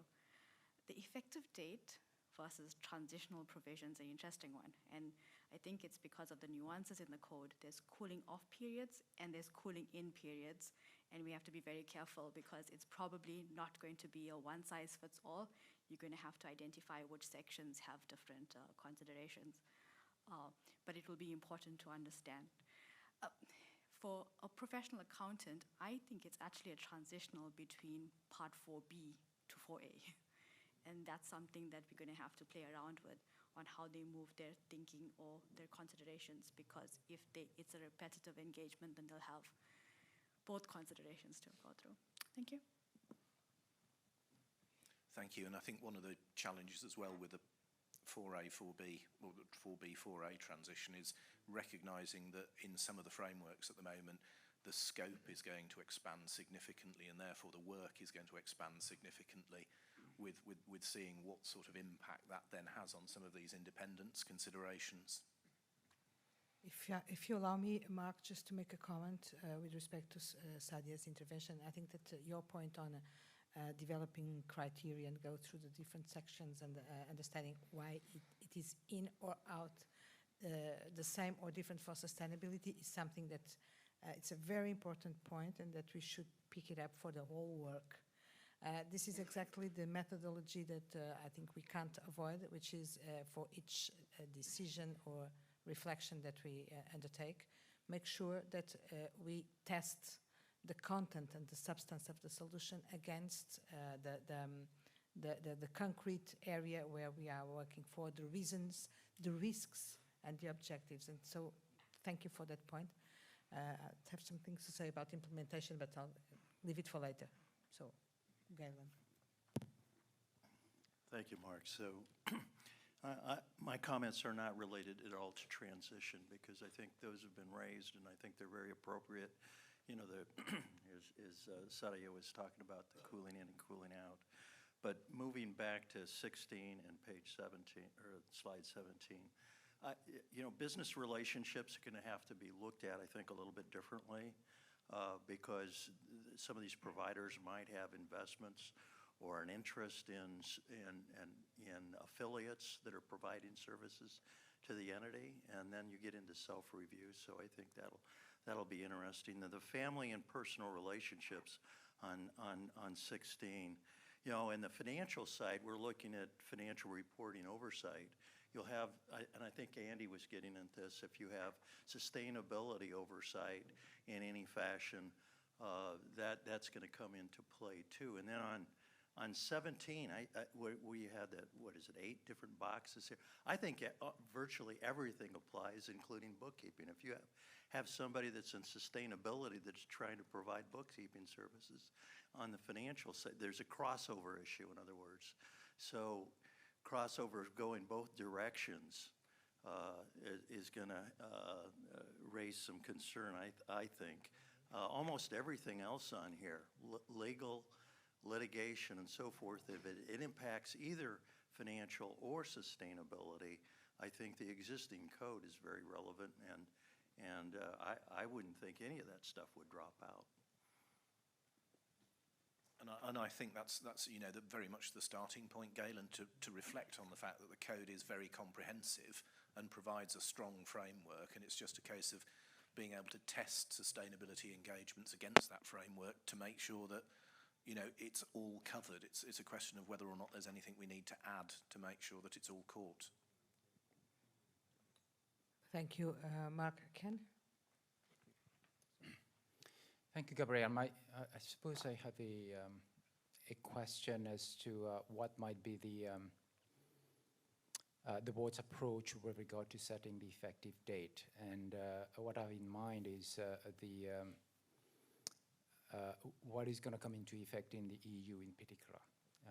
We understand that the IESBA standards will be issued by the end of this coming June. The IESBA will have its own assurance standards available by the end of December 24. Our board has basically set the target as well, December 24. But within the EU, the first mandatory assurance engagements, albeit on a limited assurance basis, will be for calendar years or fiscal years 2024. And if we are going to come up with the final standards by December 24, what do we do in terms of giving firms in particular sufficient time to understand the standards, implement, etc., do whatever they need to do? So I think it's going to be very tricky to have the standards being finalized in December 24 and then for firms to have to implement them right away for December or calendar year 24 engagements. I agree with you, Ken, and sort of one of the things we've been obviously thinking about is what do we propose to the board to discuss about an effective date, but obviously early adoption is encouraged in some jurisdictions. It may be strongly recommended by the authorities in those jurisdictions. And this is something that is the regulators are already questioning. What are we thinking? What is our approach to this issue, namely in Europe, because they want to know what will happen on the 1st of January 2025, and it's going to be really difficult to have the technical standards in place and applying without having the answer to questions like these ones that we have, for instance, in this slide. And that's why again, I think that it's very urgent and important to give some visibility to these questions at least, if not yet to the responses, because it will make very clear how important it is to have this framework in place very soon and the relevance of the questions that we are going to respond to. No, absolutely, and we will build in terms of our engagement as well. Rania? Thank you. I definitely agree that all the, non-assurance services here, I think they would impair independence, including the management of sustainability data and information and the collection of it actually. But I was wondering if perhaps you may want to include in their capacity building or training programs. I think that might, especially if you're not talking just about like one capacity building session, but like sort of an extended program whereby you are building the capacities of the client entity to develop that kind of information, and then you're providing, assurance on the information that they are developing as a result of your services. So, yeah. And certainly that's the case, and one of the things that we've touched on before has been in the SEC draft proposals, there was a recognition that there were a series of steps, that you have to mature your reporting systems, your internal control environment, the type of assurance your information can support, and it moves forward. So there's an enormous amount of, as you say, either support to mature those processes or internal capacity building.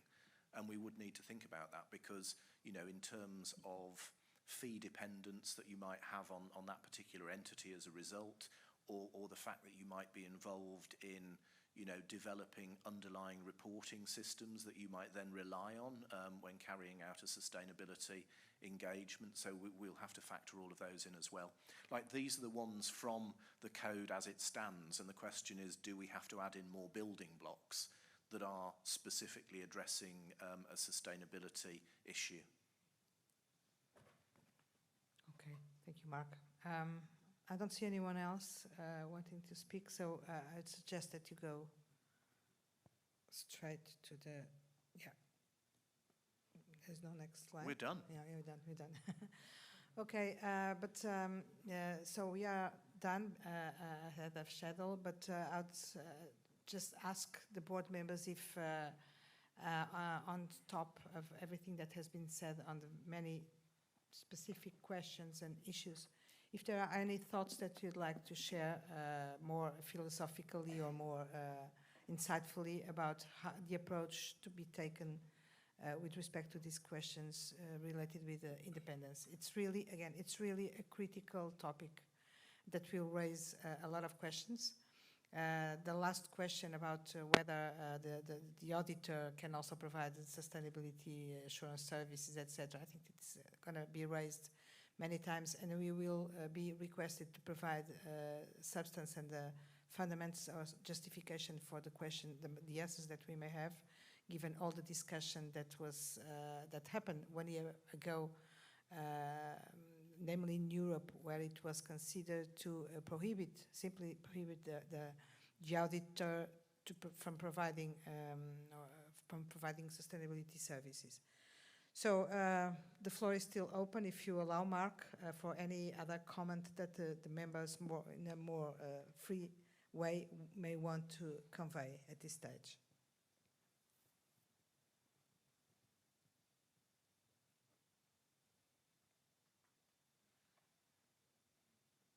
Andy, please.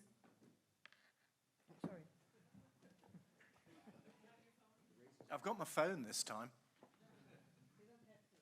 No, thank you, Chair. You had referred to the issue of the auditor providing assurance, and I think the interest aspect of it is, as long as the auditor is independent, because they don't assume a management responsibility, they're not involved with preparing the sustainable information, et cetera, then it's another form of assurance on someone else's representations.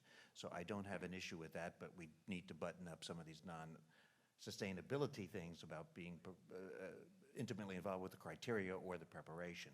And as long as there's the independence and appearance and actuality on that, then I don't see.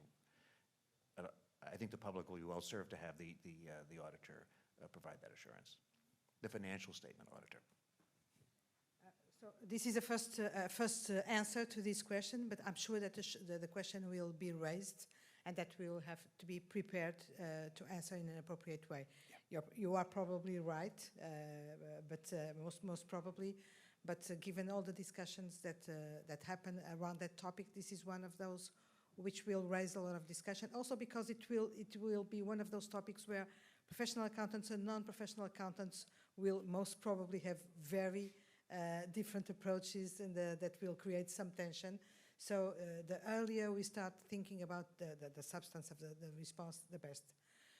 I don't know, Robert, I don't know if anyone wants, that's why I'm here. If do you allow me to, Mark, to give the mic to Please, Robert? yes. Because I'm sure that Robert may want to speak now. You can join the IESBA walkabout, Robert. Thank you. I'll stay seated rather than doing a walkabout for you from the POOB. Look, thank you very much for the discussion today.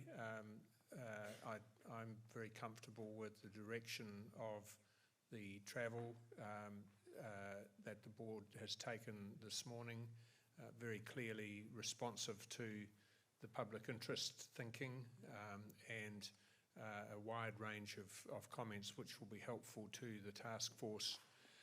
Just to reinforce, I guess, the point that arose from the IESBA presentation yesterday about the potential for timing difference. I think, as I said yesterday, the intention is that both boards will land at the same ultimate point in terms of the timing of the approval of their standards, but there are clearly some risks of the the different rates at which the two boards get towards that target. And so it's good to see those risks being addressed and considered overnight and managed. I just want to say a few things just about the public interest framework, because we're still really piloting and trialling the public interest framework. It's been around for coming up to 3 years now, but it's something which we're progressively implementing. It was very helpful in the tax planning project and shaping the direction of the provisions there, and I think we can all be very complimentary of where the tax planning task force landed in terms of the clarity of the outcome, and so the public interest framework was helpful there. Similarly, the IESBA has been using the framework in the fraud project, where there are really big scope issues in terms of what's the need, and what, without opening up the fraud standard completely, what are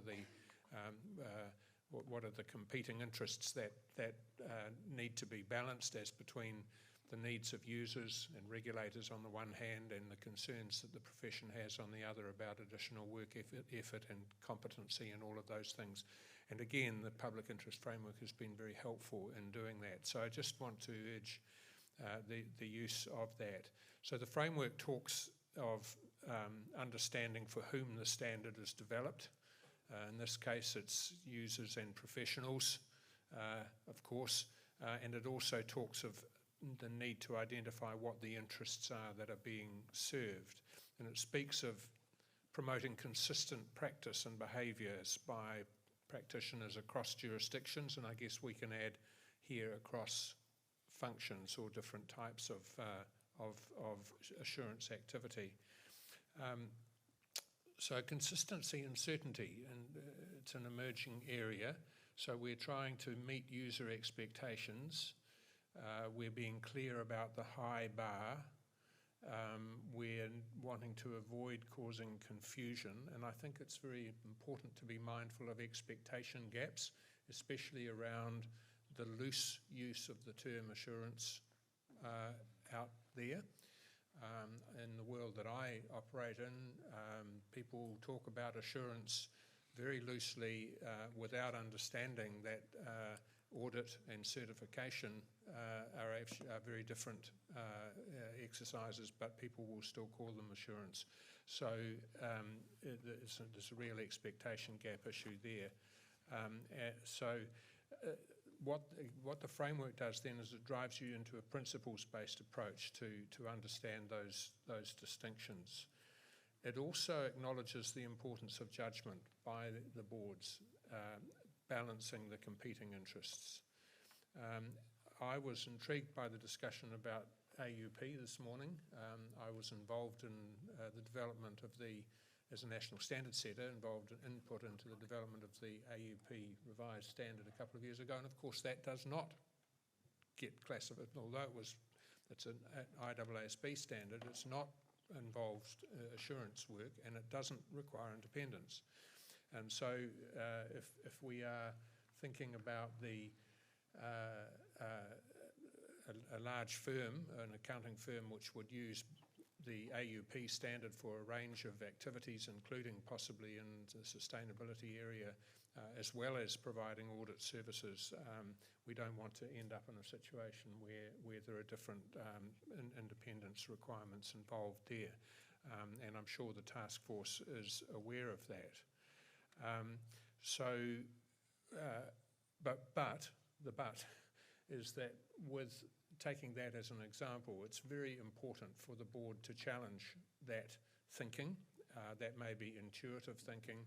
It's important to understand, as has been acknowledged today, that there's a need to fully understand what a certification approach involves, and that means understanding the work that's needed to reach a certification. So the depth of the discussion today, Chair, indicates that the board is on the way to doing that.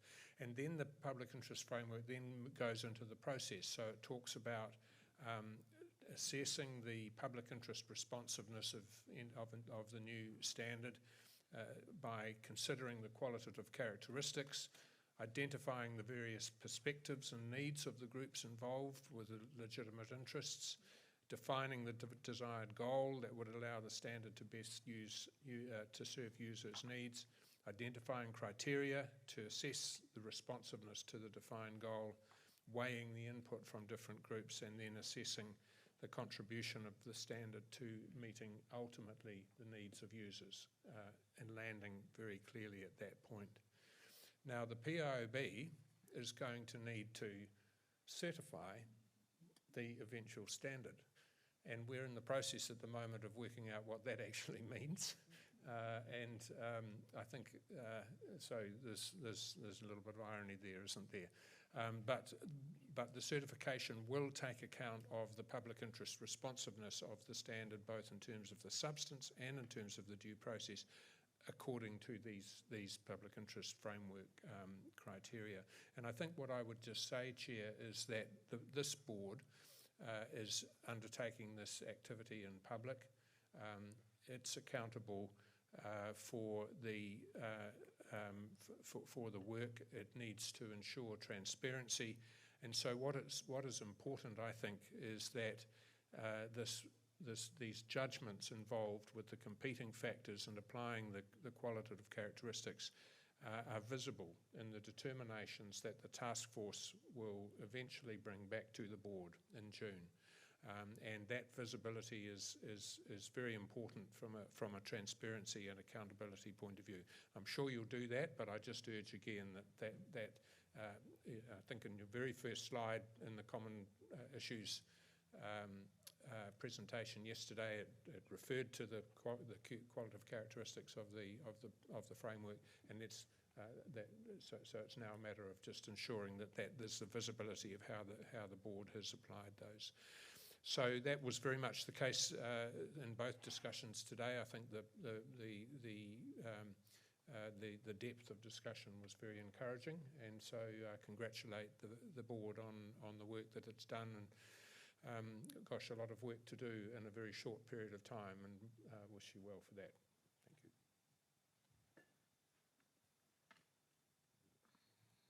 Thank you very much, Robert, for your encouraging words, but also for challenging us in some respects that we'll sure have to have in consideration. All in all, and I'm sure that this is the thinking around the table.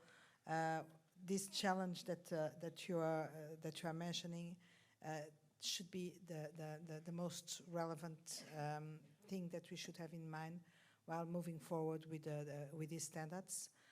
And it means not taking anything for granted, but testing things against the public interest and against the concrete users of these standards. We will sure take that on, include that in our reflection. Robert, thank you for your words. And of course, my next words go to the task force. As we can see, the task force has a very relevant challenge ahead, but I think that we are ready to go, considering the topics that have already been identified and the good contribution from this board. And so we are looking forward to see where we land in a few months with the answers to the questions that have been made now. So I think that for this morning we are ready. I don't think that there are any specific administrative information unless that we have the group photo. Is that it? So I'll give it. Yeah, thank you, Gabriela. And just before I mention a couple of administrative matters, I think I appreciated Robert's remarks about the public interest framework. Before even the PIOB considers the final standards and in its consideration of certification, this board will have itself to be able to certify the standard relative to the public interest framework, and I would encourage the two task forces, both on sustainability but also on the use of experts, that as we proceed further down the path of really analyzing the issues and applying the judgments relative to the different characteristics in the public interest framework, that we very consciously document the judgments that are being exercised, and would be able to report back to the board with full transparency, so that at least the board will have a basis to be able to certify the final standard. So with that, just in terms of the administrative matters, the board photograph session will take place now before we get into the lunch. The location is going to be in the room where the opening session took place. So I would ask all board members to make your way to that room, and then shortly after that, we'll have the lunch. It should be ready after that. Thank you. Yes, and we just continue the meeting again at 1:30. Yeah. Thank you. So here we are back after many nice photos for the posterity of the IESBA family, which is, by the way, growing, as we can see. Very happy to have these memories of this wonderful meeting in Abu Dhabi. We are back to discuss our sustainability issues, and this time to address the Workstream 2 proposals and considerations. Workstream 2, just a brief recap, is working on to develop ethics standards, or ethics and independence ethics standards for sustainability reporting and assurance. And I will give the floor to Christelle, chair of the Workstream, to present on these proposals and considerations. Christelle, please. Okay, thank you, Chair. So following the discussions we had this morning, we proposed to the board to consider certain key definitions as a starting point. Sustainability information, sustainability assurance practitioner, and professional activity. And in the second part of our exchange today, we will we will share views with you on should we develop profession agnostic ethics standards for sustainability reporting. Okay, the answer was already done for assurance. Here it's on the reporting. Okay, so on the key definition, I propose that we start with the sustainability information. And we are here exchanging on the approach, okay? Of course, we are proposing a first drafting, but it's more on the approach that we would like to have your insights. So our working group considers that our approach should incorporate some key characteristics, which are alignment to the extent possible, of course, between IESBA and IESBA. As you will see, we have for this key definition good arguments to diverge to some extent. Our definition should also be broad enough to cover all potential ESG matters to be reported, be it on a voluntary or on a mandatory basis, be it or subject to assurance. Okay? We also need our definition to be framework neutral, be it on the applicable reporting on or on the assurance framework, as we said this morning already. So we may have some difficulties with the slides because I'm already on slide 5. But this is for information because you had that. This is a slide with the definition of IESBA, and you had it yesterday.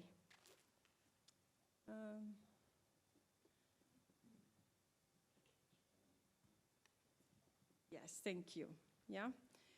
So here is their definition, and I propose, in fact, to skip it and go directly to the other one. We took into consideration, of course, would it be suitable for us to stay with that definition? We concluded not to, and we studied also other definitions, okay? Why did we, no, please, on the slide before, right? why did we propose to depart from the wording of IEESB? Because IEESB is to some extent a technical standard for those performing assurance. Therefore, not surprisingly, it needs some technicalities. While the IESBA issues on ethics and independence standards for those preparing, reporting on sustainability, and also providing assurance thereon, that needs to be broader and more overarching. And as you heard yesterday, Willie, he considered that it was also a good way to depart, good reasons for being broader in our sense. So to be broader, we took into consideration other definitions that are on the landscape right now. The IESBA description of the concept of sustainability and also of sustainability-related financial information, and also the EFRAG's definition on sustainability matters and factors. On the next slide, we have these definitions. We integrated in our approach some key components of and overarching components of these definitions. In the IESBA, we took the fact that there was a notion of dependencies and impacts on the whole business ecosystem, and particularly with the short, medium, and long-term notion. And also the resources and relationship on which an entity's business model and strategy for sustaining and developing that model depend, okay? And on the EFRAG, we thought it would be useful to some extent to illustrate what sustainability matters were and to integrate into our definition the notion of environment, social, and governance.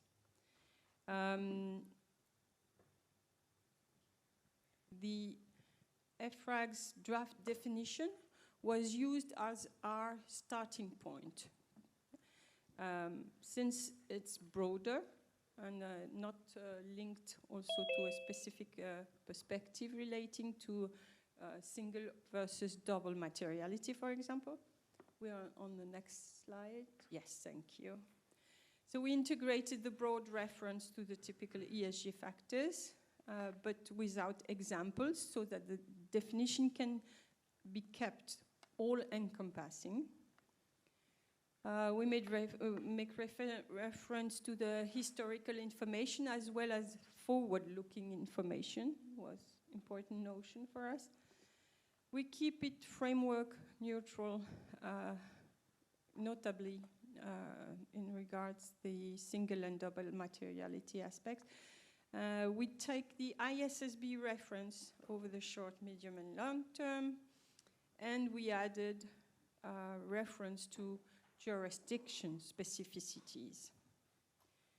So we ended up with this proposition, information relating to environmental, social, and governance factors, including policies, performance, plans, and goals that are relevant to an organization's activity or impacts over the short, medium, and long term. This also includes any specific information designated as such by the applicable reporting framework in the particular jurisdiction. This last sentence was to address to cover particular factors or relevant materiality set by a particular jurisdiction.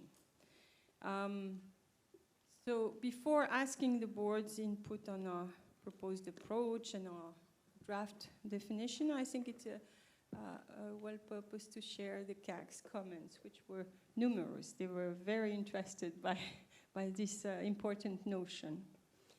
And so They generally express support for a broad and overarching definition. Of course, framework neutral. This is in agreement. They recognize the importance of the coordination with IESBA, but recognize there were good arguments for departing a little bit.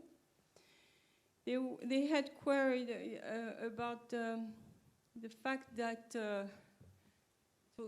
these were different persons speaking. It was not the total board, the total CAG unified. But so in some circumstances, they felt, well, why do you need a definition? Because the definition is going to be given in each jurisdiction. They also had a recommendation to be cautious in the effect of having different definitions in international standards. And so they felt it was necessary to be also close to IESBA definition. And in terms of drafting, the suggestion were to make it less organization focused. There was a question about the materiality, should it be included? To expand the idea of impacts, because in some circumstances it was a little bit, well, should it be more specific, clear about the impacts on environment and society up and down the value chain? And also what relevant mean when it's information required by law only. The observation here was, do the definition apply when the information is not defined by a jurisdiction, but as we were talking this morning, also by voluntarily self-disclosed and self-defined information, okay? And also they considered there would be a case to remove the second paragraph and to put it elsewhere than in the definition. The fact that our definition does not prescribe that they cannot be additional requirements and definitions by local jurisdictions. And they considered it could be in other type of material, okay? So, given, maybe, I don't know, Galen, do you think I forgot something from our very intense discussions last week?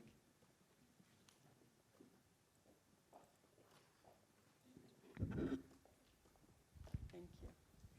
I think you've covered it. I do believe that the suggestion about single materiality was more it wasn't disregarding double materiality, but rather begin with focusing on single materiality and get into the double later. And I think the same types of comments would roll through this as well, but there was a lot of different opinions, yes, and some of them conflicting. So yes, I don't know that there was a theme really. So if the board would like to share with us your first thought on the approach, on the definition, on CAG's comments or recommendations. Thank you very much, Christelle. This is one more critical aspect of the standard setting project. I would say the basis of it. So what is being suggested here and proposed and question is something that deserves the board attention and active contribution. We are the first line of defense against any mistakes that we can be making in developing these standards. So we are responsible for addressing the risks that we have here and trying to make sure that, I mean, if we make any mistake, at least we have not missed the opportunity to try to identify what can be right and what can be wrong. I think that the task force already did a very good job, as we can see from this presentation, so that we are being given the right questions and the right material to discuss. And so I would open here the floor, expecting that even after lunch and the photos, you are still able to be as active and insightful as this morning and yesterday. Jeff? Oh, sorry. Thank you, Gabrielle, and thank you, Krista. Just very quickly, before we hear your views, so as Christelle has explained, we want to hear, I guess, with this definition that we have, it is just a working draft.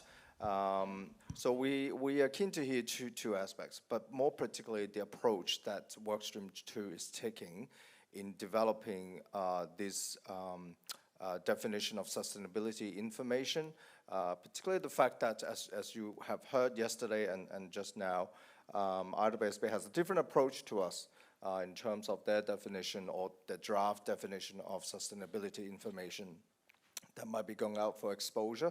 So I want to hear your view on the approach, and then, of course, if you have any views about the working draft definition as well, I'm sure Workstream 2 would love to hear that as well. Thanks, Gabrielle. Gabrielle, before we open the floor for the board members to comment, if I could ask Christelle, whoever is holding the clicker, to move to slide 10 so that we have the definition in front of everybody. And just a reminder that this definition is intended to apply to both assurance and reporting. So we're not just only looking at the reporting angle. So that's an important thing. And I think, Christelle, if I may suggest, there is a threshold question before we even start to look at the definition and start to splice it and dice it and so forth. The threshold question is this: does the board believe that it is appropriate for the code to have a broad definition, as indeed Workstream 2 has proposed, or should the code have a definition that is aligned to the definition in the IESBA's proposed assurance standard? Because if it's the latter, then there's no question to be addressed. Essentially, we just go with the IESBA definition. So that is a threshold question, and if the board believes yes, the code ought to have a different or broader definition, then of course then we can go into the proposal that's in front of us. Thank you very much, Ken. Is it working?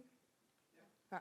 So the floor is open. I hope that you don't take too seriously what Ken said about we possibly closing the discussion now if we decide that it should be similar to the IESB definition, and so we don't have anything else to discuss. At least we can come to the conclusion, but again, discussion and challenge is important. Galen, please.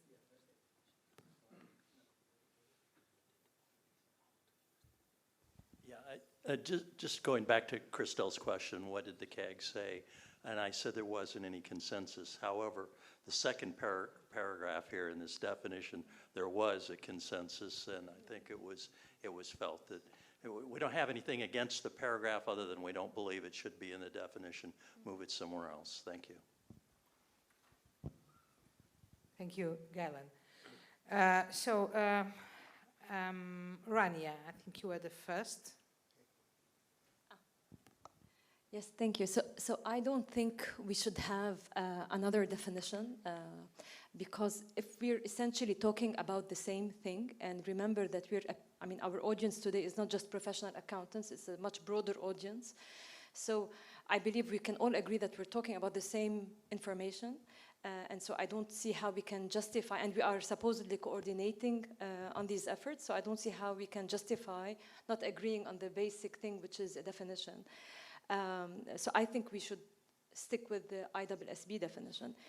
Having said that, though, I would also suggest, I mean, just the thought, just me thinking out loud, one way to go about it is really not to just not provide a definition, and perhaps none of the boards should actually provide a definition. And I'll give you an example. The anti-corruption, the UN Convention Against Corruption, which is the most comprehensive convention against corruption, does not define corruption, because they recognize that corruption is such a fluid concept, and it keeps on evolving. And so they have decided, they have opted not to define it, but just to basically describe corrupt practices and stick with the spirit of what corruption is. So, and I think sustainability, information, and the concept of sustainability is also a very fluid notion for all of us. I think, I mean, I know personally I struggle with, wrapping my head around what goes into sustainability. So if I may be as bold as to suggest that perhaps that could be one course of action. Thank you. Thank you, Rania. I don't know if Christel, do you want to react now? On the IESB definition, there is no sustainability information in the IESB. There is a sustainability concept, and there is a sustainability related financial information. So it's very much driven by these scopes. So this was not the broader concept that we needed in the code to cover also the information that would be not relying on IESB framework, okay? As we need to be framework neutral.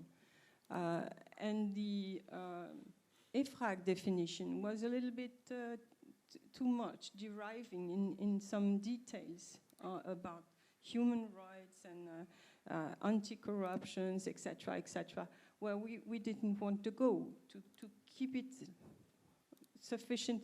So it was more as an illustration that we added we started with the concept including environmental, social, and governance, but we wanted to keep it broad enough.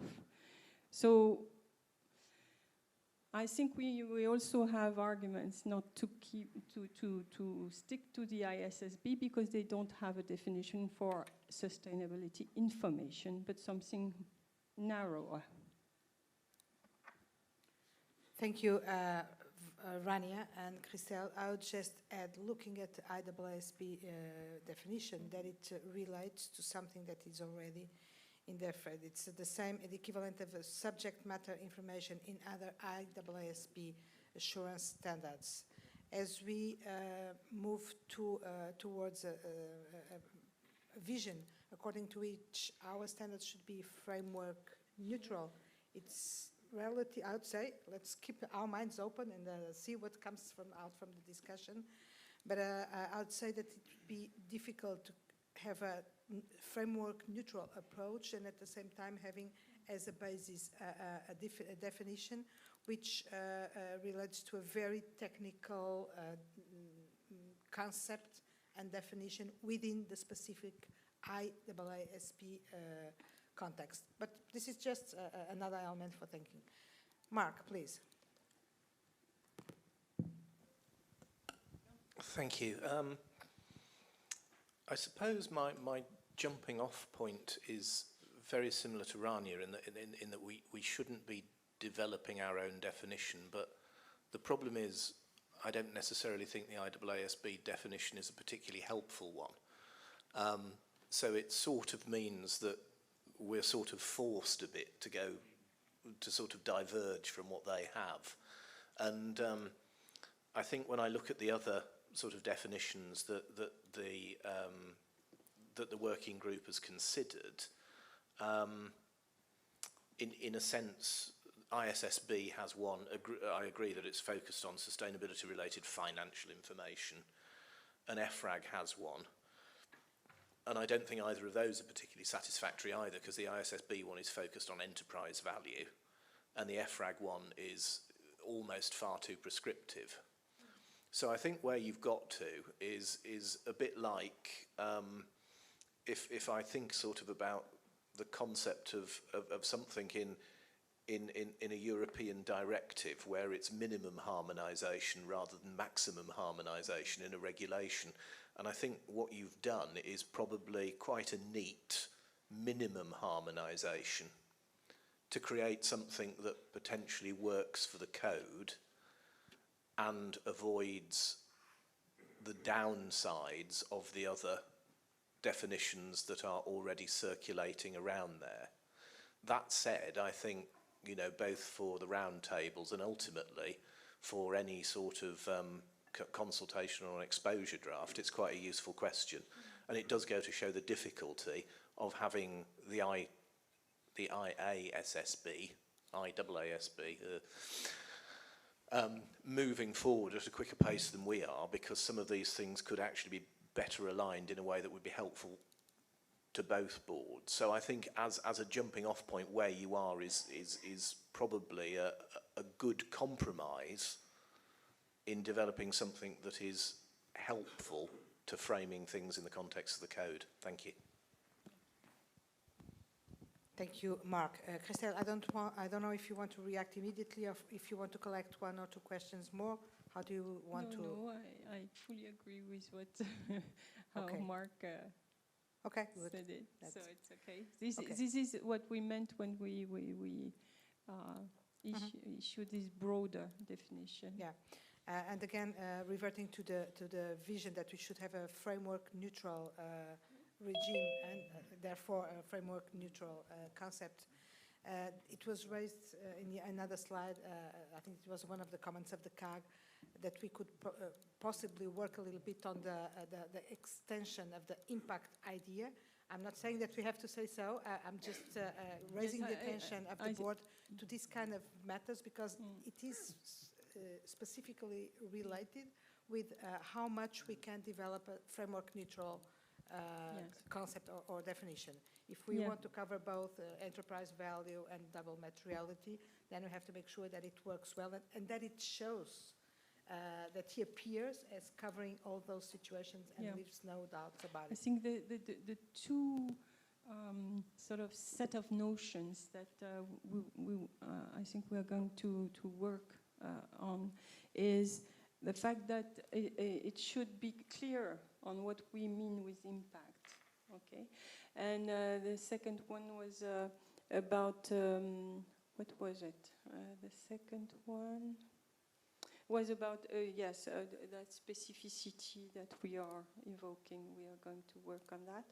And what, and the second notion was, does it cover voluntary information or not? And I think we should be clear that we think same ethical behavior should be put into reporting or whatever kind of assurance over voluntary information, and not only about legal requirements.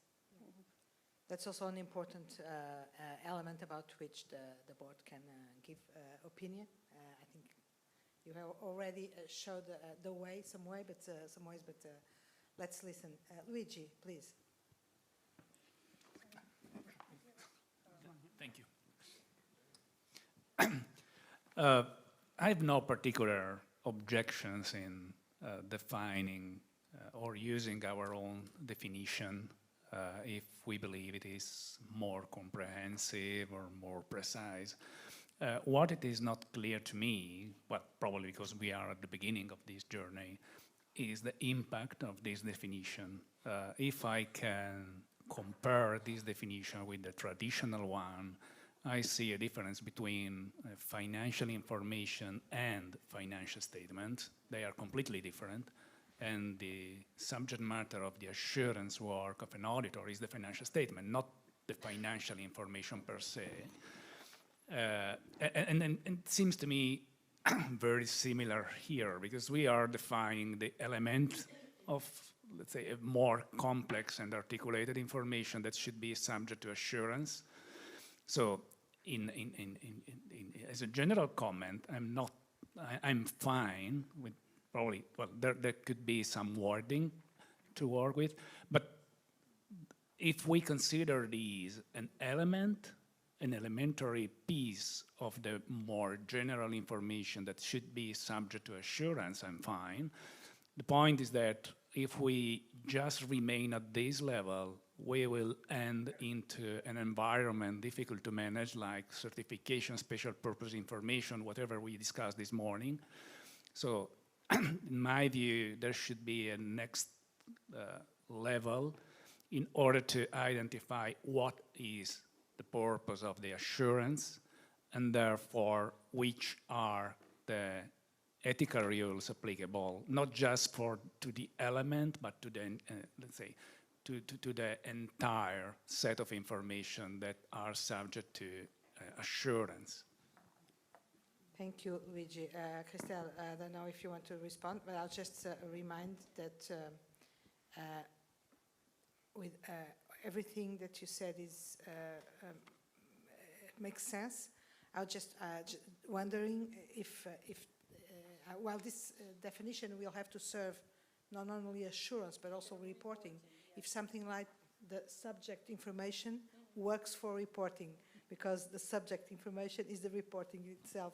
So I think this idea that we are our scope is much broader than the IESB scope will also have to be considered when checking, testing if these definitions and these words and these concepts work for both layers.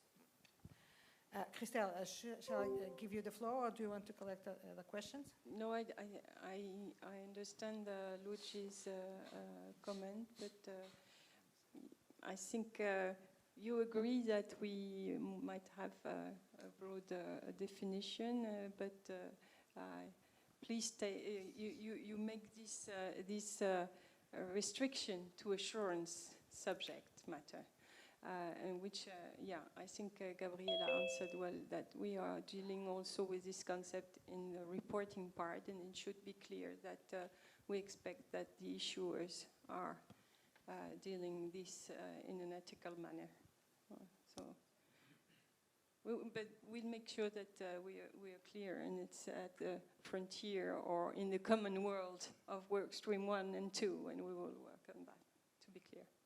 Thank you, Christelle and Luigi. Sadia, please. So I appreciate the difficulty here because we're trying to combine two definitions in one. It feels like we're trying to define what sustainability means in this definition. And that's where the questions might come across. What does environmental, social, and governance factors mean? And writing definitions is probably the hardest part of the code because ethics doesn't stand alone. It stands on top of reporting and assurance standards, and usually we lean on those standards. My question would be to the task force to consider whether some of this information can be written in introductory language and not have to be defined within a definition. I think it will help because you'll have a little bit more flexibility on how to draft it. Thank you, Sadia. Well, you take note of the... Yes, I take note, I think. The proposal, which is not the first time that comes across, of not having a definition at all. Jens, please. I'm on the same page as Sadia and Rainer are. I have tried to find a definition of financial information in the code. There's none. So we have no definition of that. For me, if we must have a definition, I'm quite comfortable with this, but this is for me more application material, what is now state of the art of ESG information that might change. And we have learned in the past that even financial information as a term is including non-financial information. So that's why I would like to have a more generic approach. But I'm not aware yet whether we have to define it for other purposes. So that's why I'm making this question mark. But from a conceptual view, I think there's no need. Thank you, Jens. Chana?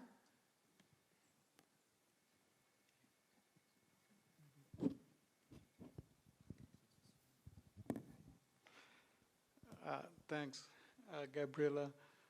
Thanks, Crystal, for this definition, which is very general and broad. I'm a bit with Luigi, and I don't have any problem in defining it.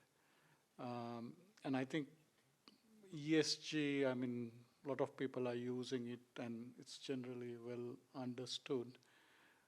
And also this helps with the framework neutral thing by not linking to the IEESB subject matter information.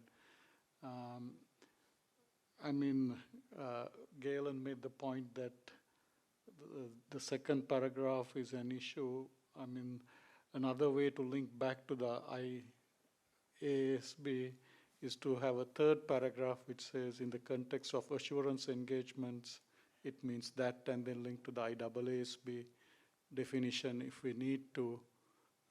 But having it general probably helps with the understanding, because I'm not sure people involved in reporting understands what subject matter information is. Yes, and for non-professional accountants, not only understanding what the subject information is, but having to go through the code to see, or through the standards to see how it is defined. So yeah, and I have one more point to Jane's point. I mean, all the financial information is not defined. Financial statements and financial report is defined. And so that what drives auditor independence is on the financial report. So that is defined. Yeah, historical financial information.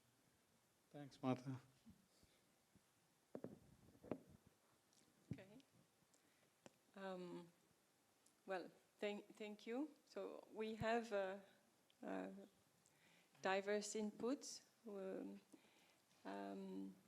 I have a strong conviction, but I think if we're not finished with the board discussion... Okay, so I just wanted to know if you wanted to react now, Yeah. but we still have some people wanting to contribute. Let's go on. Yes. Okay, so I'll call Andy, please. Thank you. So I think the definition is fine, but I'm asking myself what the purpose of the definition is and what it would do in an ethical construct. And it would seem to be that it would be very useful if it would be including what's in or out of a scope to have a definition. So having made that argument internally, I realize I think that's more important for a performance standard like the auditing standard or an assurance standard, and not so much from the ethical, where it should be as broadly defined and contextually as it can be. So I was actually responding very well to what Rania and Sadia said about maybe no definition, or we just put it in an introductory comments. Because when you get a technical definition and it's got, goals, and then it starts to need to be tweaked and amended, but what's the purpose? The purpose is what's in and what's out, and I didn't see this definition as adding anything to the ethical construct of what goes in. So for public interest perspective, I wouldn't want to exclude any sustainability stuff someone wants to do. And the code should encompass it all. So sometimes definitions can be used as a way of building a fence around something and, say, putting it outside the remit of the rules. And while that might be okay for a reporting standard, from an ethical construct, I wouldn't want to put anything outside of our reach. So I'm actually in the camp of, well, I agree with the definition. I don't think we need to have it in the code. Thank you. Thank you, Andy. James.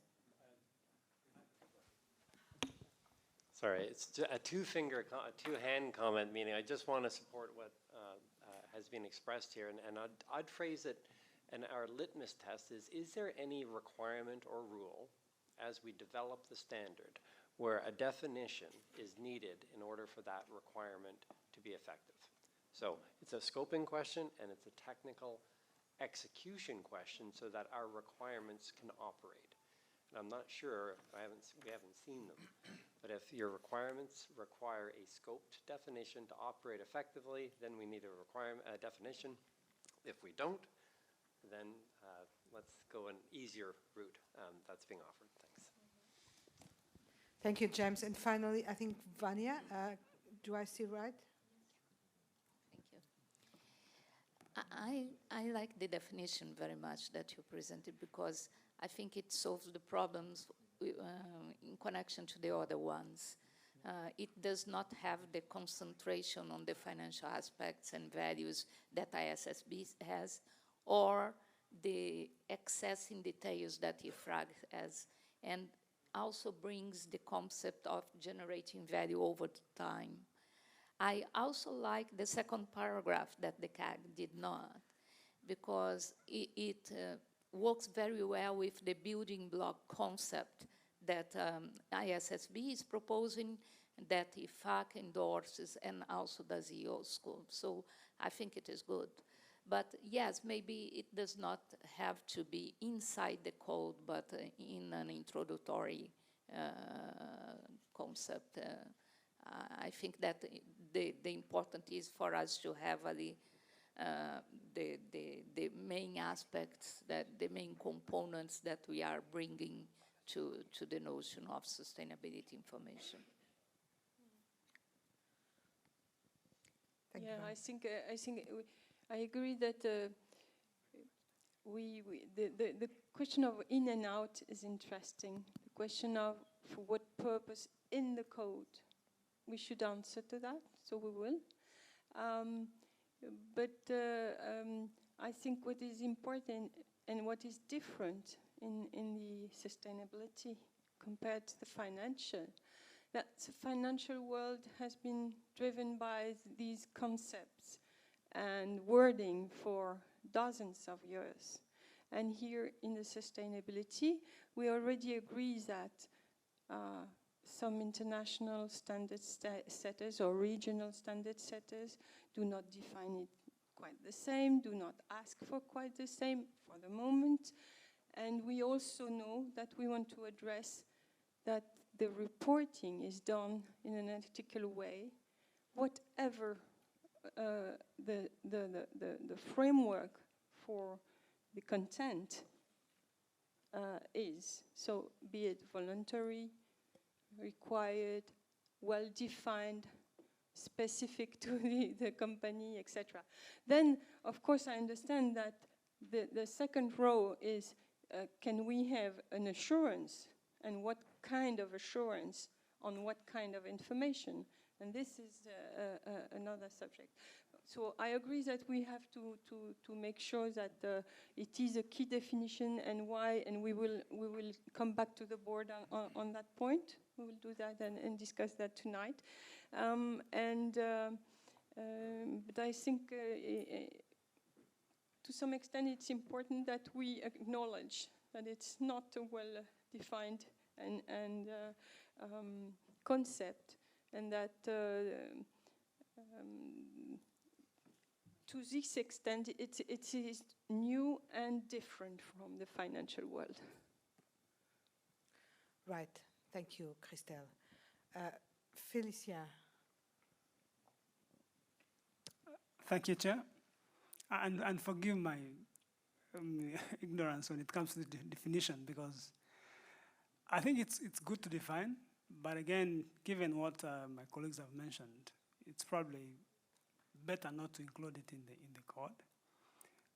Given that, if you look at the definition itself, it's a bit complicated, in my view, maybe because I'm not an expert in sustainability or anything like that. If you look at where it says, including policies, performance plans, and goals that are relevant to an organization's activities, I was wondering whether it's all and all impacts. So because you're looking at both activities and impacts of that of those activities over the short term and long term.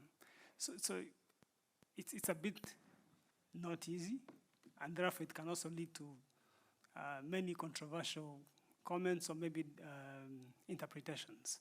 So in my view, I think we could leave out this definition and maybe put it somewhere else, either into the glossary, but not part of the code itself. So it's not an easy concept as we think, based on what I've seen, and I've had a bit of chat with Paul, it's a bit not very clear to me. So I would say that we don't include it in the code. Thank you. Thank you, Felicia. No, it's not easy, as we see from this discussion. I think that the task force will take that on board, namely the examples, the exemplification of the elements of this information, if it's a closed list or so. So thank you very much. Sanjeev.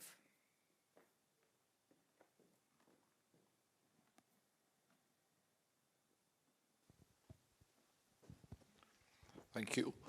I think I'll support what Andy said and not repeat the whole thing and what Rani also said.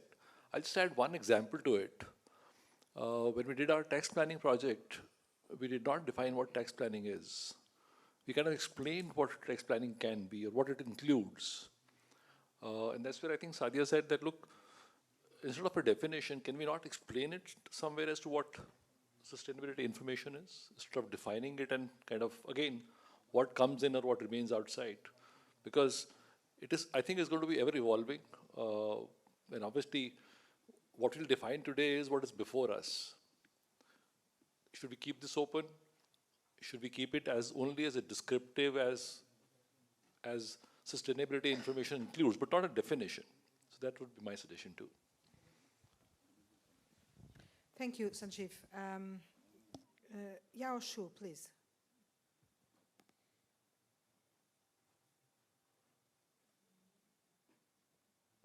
We don't hear you, Yao Shu. We can't hear you.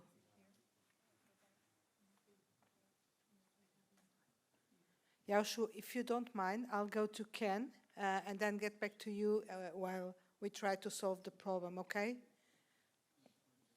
Can you hear me?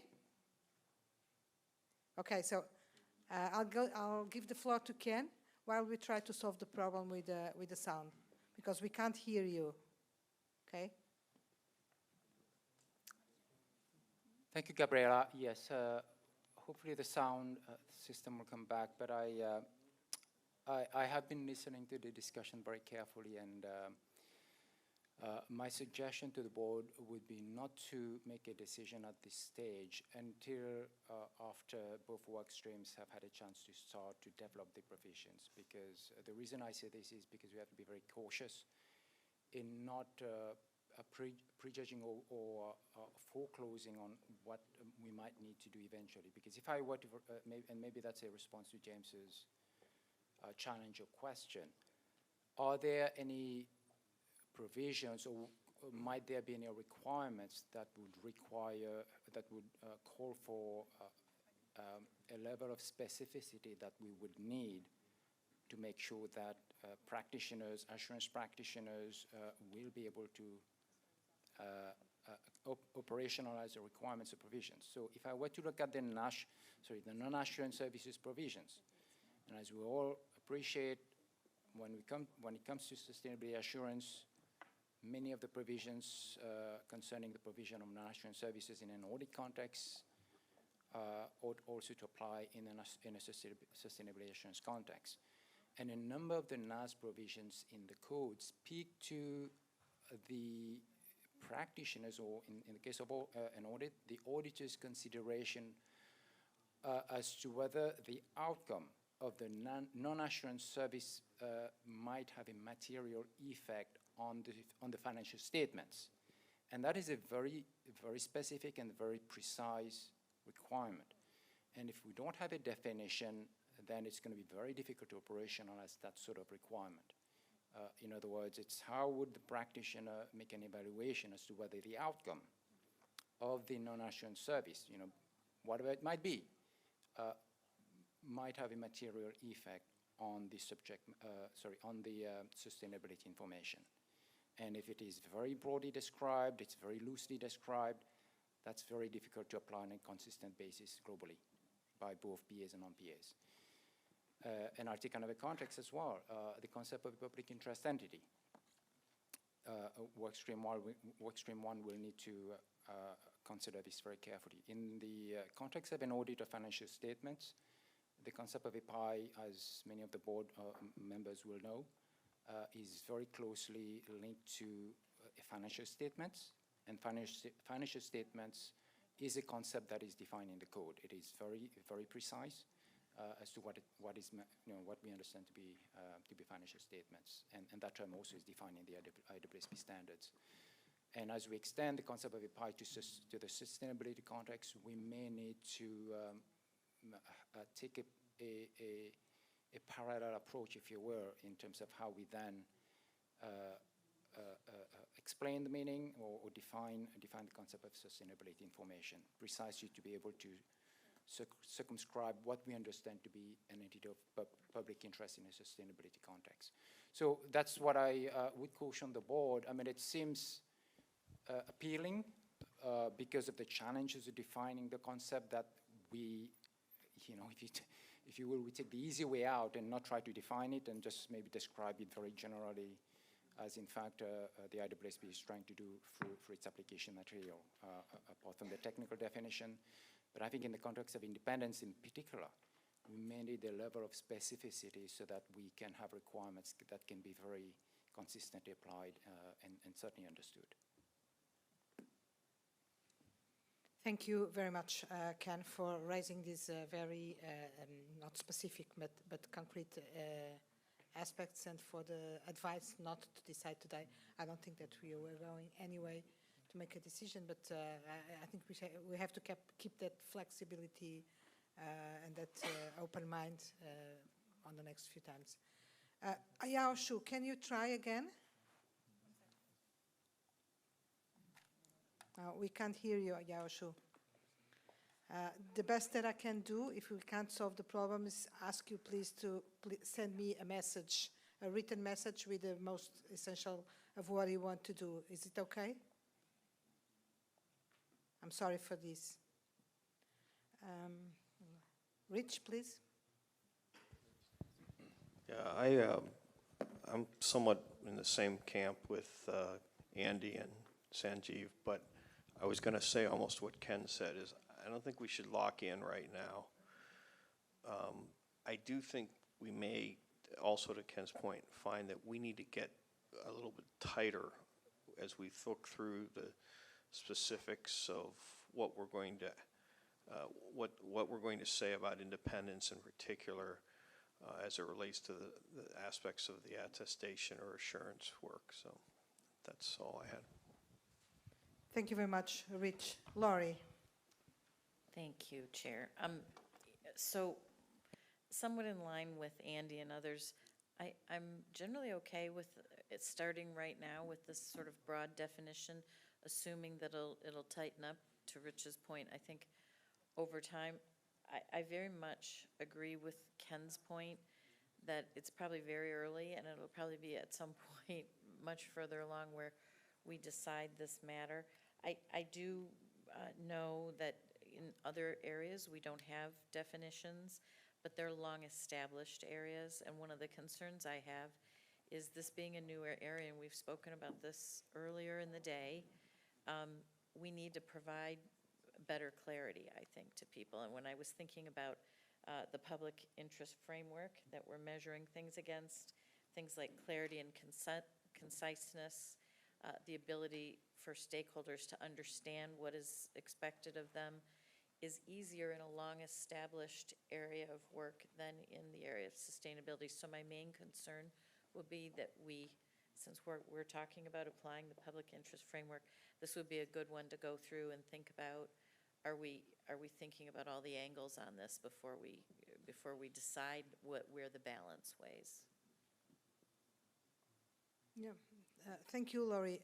And I was, as I was listening to you, I was thinking, for instance, if we provide or if we don't provide a definition, is there or would there, for instance, be room for some people to say this and that is not sustainability information, and start discussing the boundaries of the concept in a way to circumvent the application of some standards?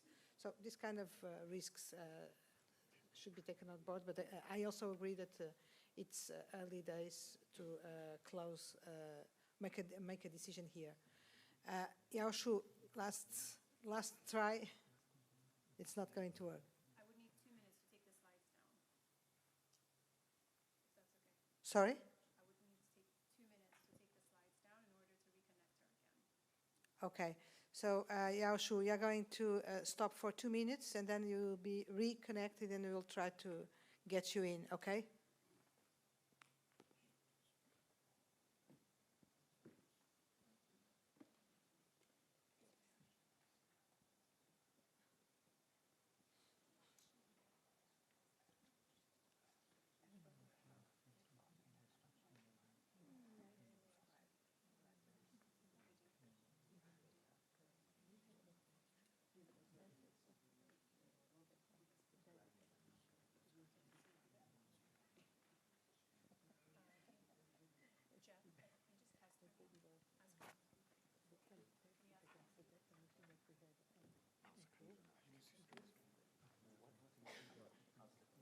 Do you want us to check with you so you can talk?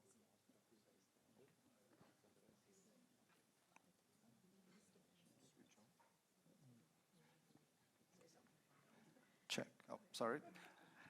Yaoshu, do you want to try? Okay, it's still not working. Just give us another minute. We'll ask you to try again in just a second. Thanks, Yaoshu.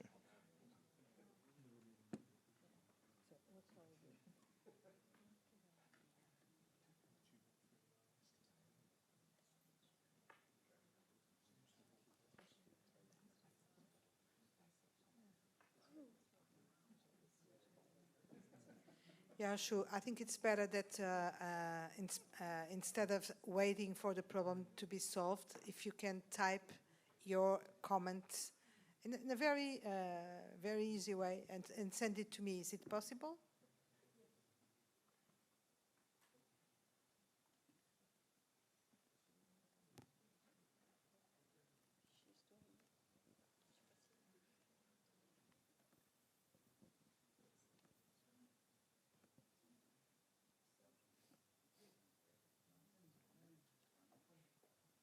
Meanwhile, Rania, do you have an additional comment?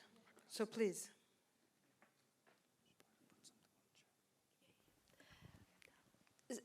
I mean, definitely notwithstanding everything that's been said and Ken's point, but I just wanted to give you just some excerpts from a recent FCPA article about ESG. So it says, there isn't any real ESG legislation in the United States. You can piecemeal it into a blurry vision if you combine the laws from compliance, human rights, employee safety, environmental, etc. And then it goes on.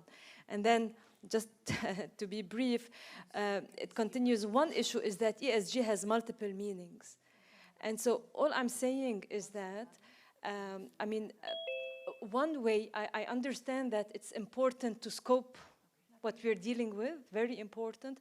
But at the same time, first of all, I mean, we really want our standards to be timeless, number one. Number two, the concept itself is evolving.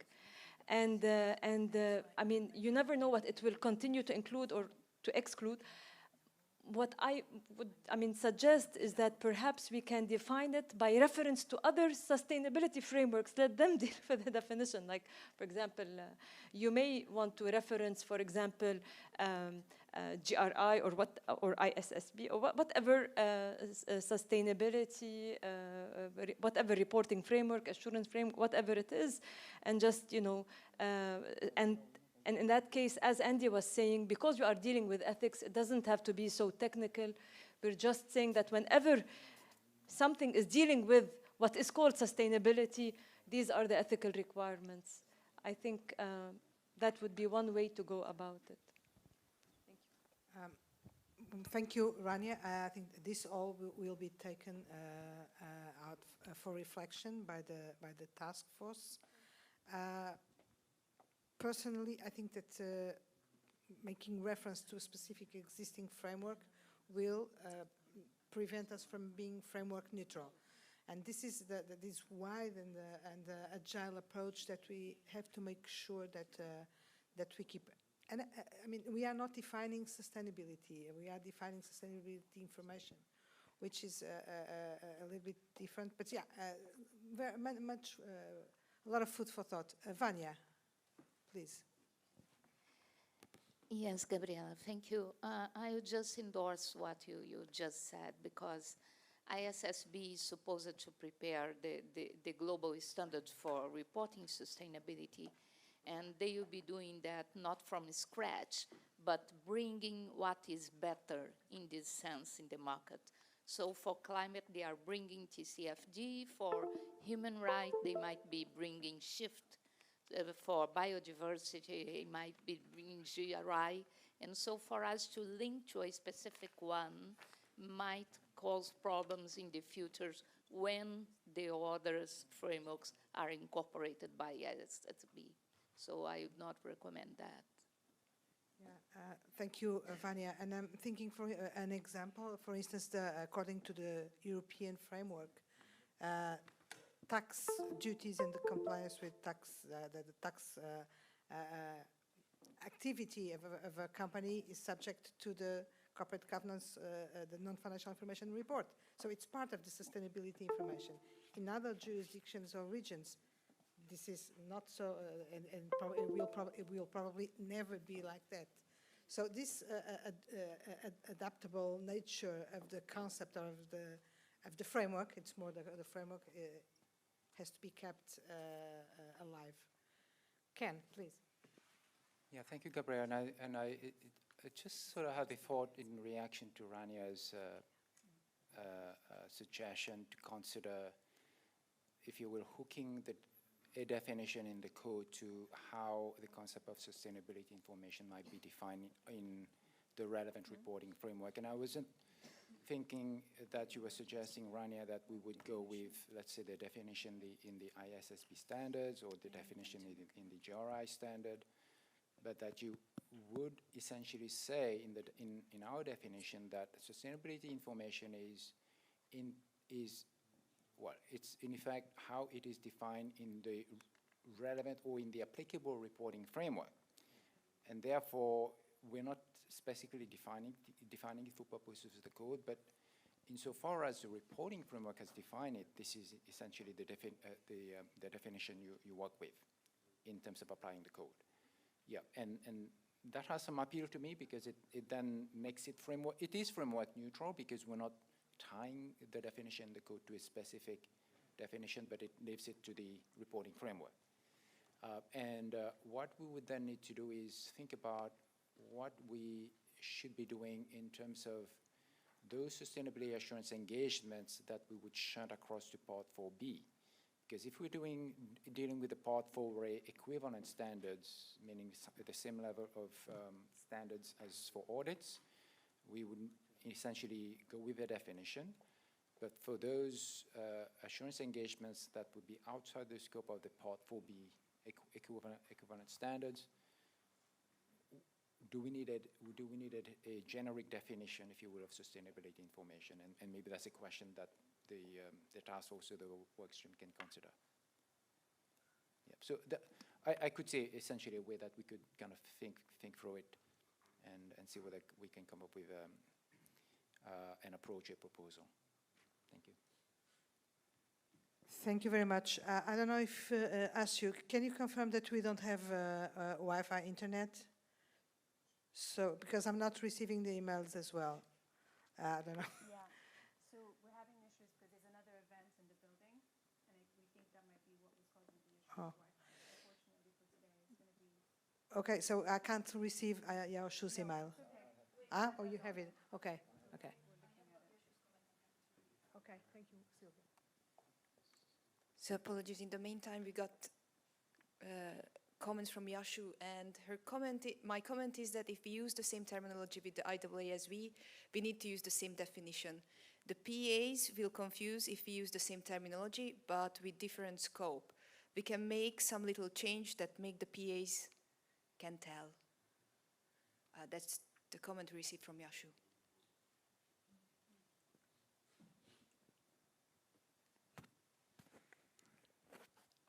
Okay, so as I previously just said, we're not on the same notion because the IESBA is clearly on financial related sustainability information. So there is a difference, in fact. So should not be trouble. But I recognize that we have to pay attention to all these remarks. We will take them on board and come back to the board. Okay. Are there other? No? Laurie, do you still want to? Yeah, okay. Is it okay if we go to the next definition? So the next one is about sustainability assurance practitioner. The IESBA proposed a definition, and in fact, we are proposing globally to align with this definition, but we want to exclude this sentence that is quite specific to the interpretation of the ISA 5000, which is where the ISA expressly intends, etc. This has nothing to do with our purpose, so we would skip it out. So on next slide, we propose to have these definitions. Individuals conducting the engagement, usually the engagement can be leader or partner. As we said this morning, the wording is not defined, but we would align. Or other members of the engagement team, or as applicable, the firm. Yeah.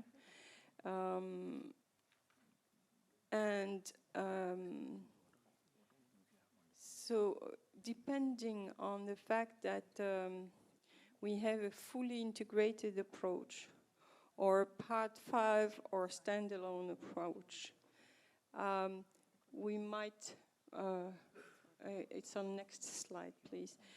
We might have a slightly different proposition. The wording could be more synthetic in the part 5 with practitioner, while if we are in an integrated approach, we need to make it specific, and so sustainability assurance practitioner would be our recommendation. So, okay. I don't know if there's any comment on that. Thank you, Christelle. Comments on this next definition? Angie?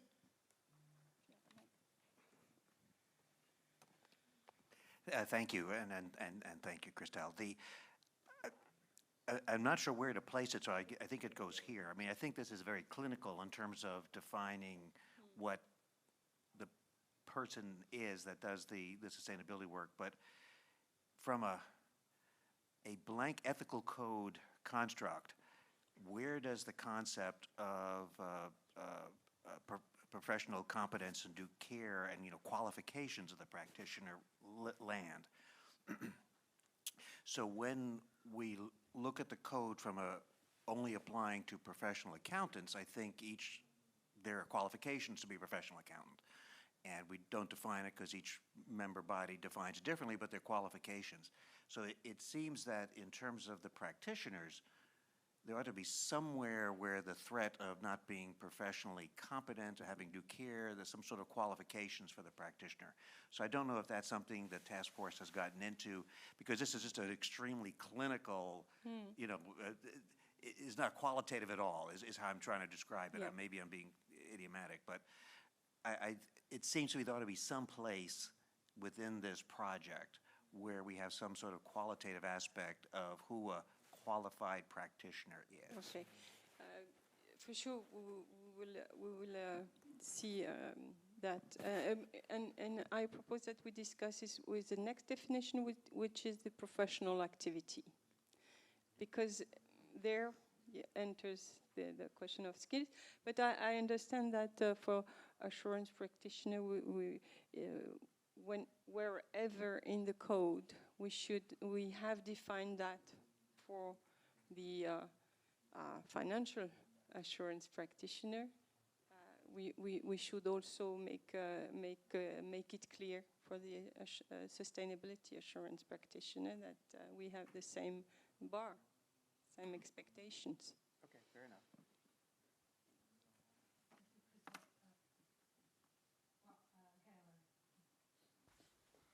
If I may. So, thank you. And following up on Andy, and I've had a chance to think about this a little bit since the CAG meeting. I understand where we want to go to distinguish between financial reporting and sustainability reporting, but I'm not sure that this is the place to do it in the maybe it's in the definition of what a partner is. It scopes in sustainability leadership, and the reason I say that, at some point we're going to get to reporting. In reporting, historically you've had partners signing because they sign on behalf of the firm, and it's and in some countries like my own, I mean, you have to be registered, you have to be appropriately licensed and so forth. It has to be at that level. So when you say leader, I don't know where a leader stands in that hierarchy. Do they have the legal ability to sign the firm's name, whoever the firm is, either inside public accounting or outside of public accounting? So I think, maybe the alternative is really look at the partner definition, because you're indicating that individual would be at that level to take full responsibility for the work that's being done, and put whatever company, their ownership on the line and responsible for that opinion. Mm-hmm. Thank you, Galen. Mark, please. Thank you. Just sort of following on really from Galen's comment there, the problem in part becomes trying to write a definition for two completely separate things. So on one hand, we're looking at a definition, as you said, Galen, that covers a regulated profession carrying out a regulated activity. At some point in the future, sustainability may be a regulated profession delivering a regulated activity. But in many jurisdictions, certainly in the short to medium term, it may be a completely unregulated profession carrying out a completely unregulated activity. And indeed, although sustainability may have a range of reporting frameworks, there is not the regulatory infrastructure that's sort of built around that in the same way. So my question then becomes that there is a trade-off between a definition that is so generic it can accommodate both, or something that needs two definitions because it's trying to include two totally separate disciplines. And both of those are unsatisfactory. So there may be merit for the time being in sort of maximising the ambiguity to the extent possible, because I don't really know how you land one way or the other. Thank you, Mark. Christelle, do you want to respond? Yeah, I think I'm a little bit puzzled. We need the definition, and we align with the IESBA because, in fact, it is linked to assurance to a large extent. If we need to define some ethical aspects for the person leading the assurance work, we are in this assurance world, okay? So what's about saying that we do not need a definition? We need it for the rest of the code. Why wouldn't we need it for the sustainability? I don't know. And where is the problem with the fact that There are some people that in some jurisdiction, they are regulated, they are sometimes accredited, or they are independent with no definition of independency. But that's a regulator's affair. Yeah, the level of requirement for this accreditation of the quality of and competencies, etc., and level of responsibilities taken by these persons. This is a question of regulation and shouldn't have an impact on a framework neutral approach. But maybe I'm wrong, and we'll discuss this on the assurance side. Thank you, Christelle. Ken, or do you want to speak after the others? Yeah, it's just on this issue as to how we are approaching the definition of a sustainability assurance practitioner. And I think what is missing here is a definition of an engagement partner or engagement leader, whichever term we want to use. But an engagement partner, just so the board can be reminded, there is already a definition of an engagement partner in the code. And that definition says, and that goes to Galen's question as to whether the engagement leader would have any sort of certification under regulation or law, etc. The definition of an engagement partner is very clear in the code, and it says it's the partner or of a person in the firm who is responsible for the engagement, and its performance, that is issued on behalf of the firm, and who, where required, has the appropriate authority from a professional, legal, or regulatory body. And that goes to Christelle's point that this board doesn't have to worry about how the individual is certified and authorized, because that's a matter for national jurisdictions to determine, whether it's a professional body, whether it's a legal or regulatory body. But the individual who will bear ultimate responsibility on behalf of the firm when signing the report will have to be appropriately authorized. But importantly, under the quality management standards, and that's where the quality management comes into play. This is not for the code, but the quality management standards, in this case, maybe it's going to be the IESBA standards, will require those individuals who act as engagement partners or leaders to have the appropriate skills, competencies, experiences, etc.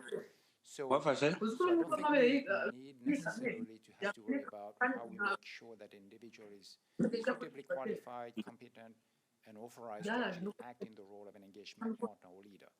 I think the concept is already in the code. All we are really discussing, to my mind, is whether we use the term engagement partner or engagement leader. But we would keep the current definition in a sustainability assurance context. And then we can, for sure, I mean, I don't see, from my perspective anyway, see any particular issue with going with the proposal from the IESBA to the definition of a sustainability assurance practitioner, which is quite generic. Is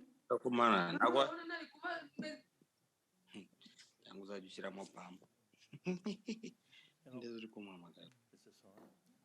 Yeah, so I would stick with engagement partner and maybe just expand that, because one person, it goes back to what you're talking about, Ken. One person has to have the authority to sign on behalf of the firm, and to me it doesn't make sense to what does engagement leader mean unless you've defined it, and does it convey anything different than what we have in the code right now as engagement partner?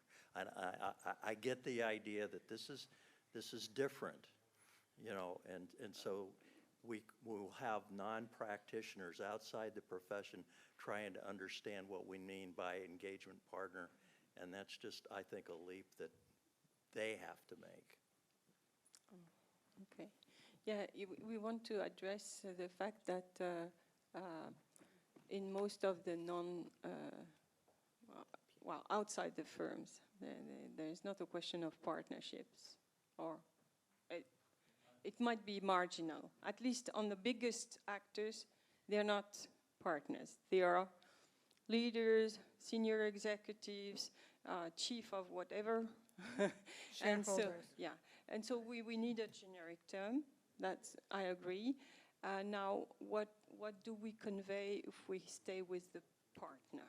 That was the question that we raised. Yes, I have a similar concern, if I may here step in, because as Christelle is saying, if we think about who are the other service providers, most of the time they will not recognize themselves in the words partner and firm, because we are not speaking about the firm, but firm for those non-professional accountants doesn't mean anything. Firm can be anything, can be any kind of organization. So again, some additional things for reflection.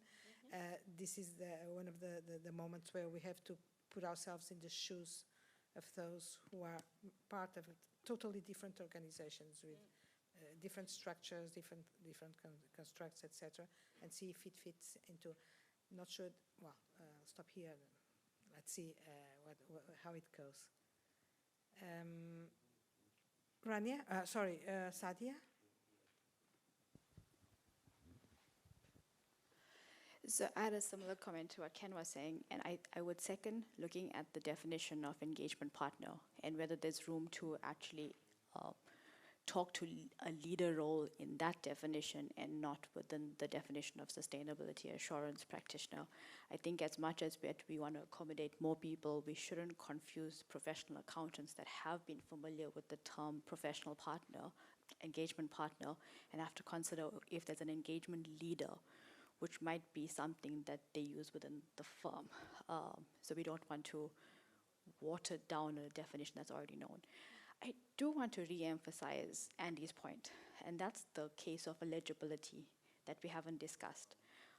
Who will be eligible to go into the role of an engagement partner, an engagement leader, and what would be the prerequisite so that we know that you're going to be applying the code with all that it's backed against, and that is a professional body, examinations, continuous development programs, those type of items.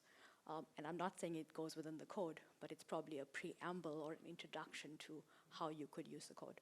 Thank you. A quick reaction. I think we need to be careful that we're not stepping into the quality management realm in trying to specify conditions for individuals to be eligible to act as engagement leaders or engagement partners, and we have to really consider very carefully what is already in ISQM 1, because ISQM 1 specifies a number of requirements relative to the eligibility of individuals to act as leaders, as engagement partners. You know, how they are qualified and whether they're the right individuals who are authorized to sign reports on behalf of the firm. So that's what I would caution, that we don't start to build a sort of framework, if you will, to identify and select those individuals who can act as engagement partners or leaders, because we don't do that in the context of audits, for example. Thank you, Ken. Yeah. Sadia, you want to react? I see. And my reaction would be that I saw that there is a question in the round table, and it's probably going to be a very valuable insight that we draw on whether, if you're not following the IEESB standards for assurance, do you have a system of quality management so that we don't have to write it? And if you don't, then we're going to have to build a criteria in. Thanks. Thank you, Sadia. Mark, did you want to, because I saw your badge, but not anymore. Do you want to? Yeah, and maybe that's just another point of context, just so the board understands, because I do believe it would be useful to at least have a show of hands around the table to give a bit of direction to the work stream 2 as they start the drafting work. And that point of context is that even on the IEESB side, they will have a bit of inconsistency in how they are approaching the issue of terminology, because in their assurance standard, IESBA 5000, they are proposing to go with the term engagement leader precisely because the objective is to develop profession agnostic standards. But their quality management standard, ISQM1, will continue to use the term engagement partner. So already within, so if you were to think about a firm that is going to be using the IEESB standards, it will have to apply ISSE 5000 in conjunction with ISQM1. And the firm essentially will be juggling with two different concepts that essentially mean the same thing, right? So on their side, they have a bit of a conundrum, if you will. I mean, I'm not suggesting that we solve that for them, but that's a bit of the challenge, and maybe that's also something for the board to consider. Apart from the board, I had discussion, and there was a suggestion. Well, why not keep it partner or leader, and then you make the most of them too. But here we had the intention to cope with the IEESB definition. We can depart slightly with an additional word. It might be responding to what you just said. But we'll reflect on it with the working group.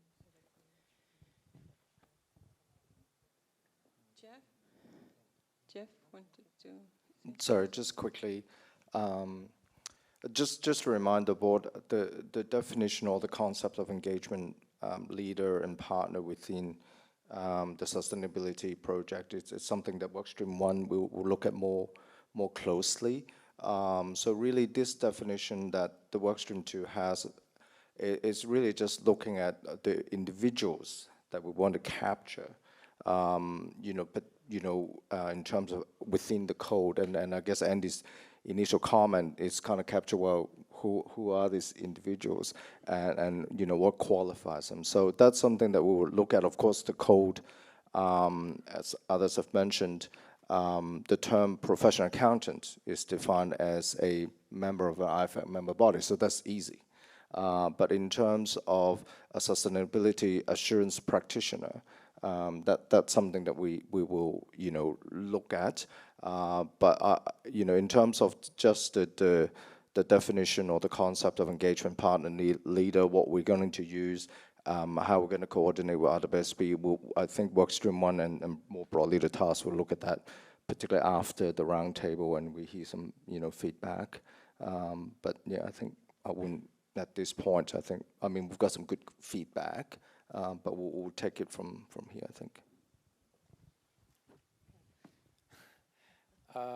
Yeah, not wanting to prolong the discussion, but I think I would suggest that the board thinks in terms of a high bar to clear if IESBA were to depart from the approach IESBA has taken on this particular issue. And I'm not saying on other issues of coordination, but at least with regard to IESBA's direction of travel.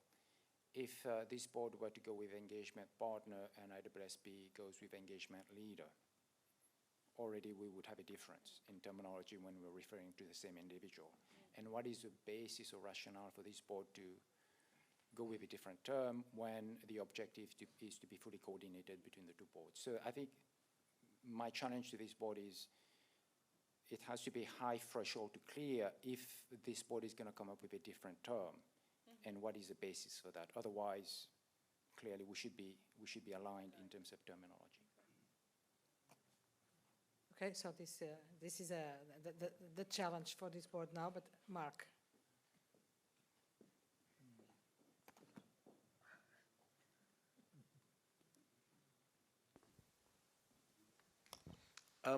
I agree with you on that, Ken, in terms of the need for there to be a high bar. But equally, I am sympathetic to the task force need to have a bit more structure and definition in how we look at defining these engagements and who is ultimately responsible for delivering them. So just out of interest, I have looked at 2 independent assurance reports prepared for a global corporate, one of which is prepared by a professional accountancy firm, one of which is prepared by another provider. So the PA prepared version refers to use of the IESBA code. It refers to a quality management system aligned at the time ISQC1, so something we would recognise. The report is signed in the name of the engagement leader, and it refers to a conclusion drawn on the basis of the evidence that the engagement has gathered.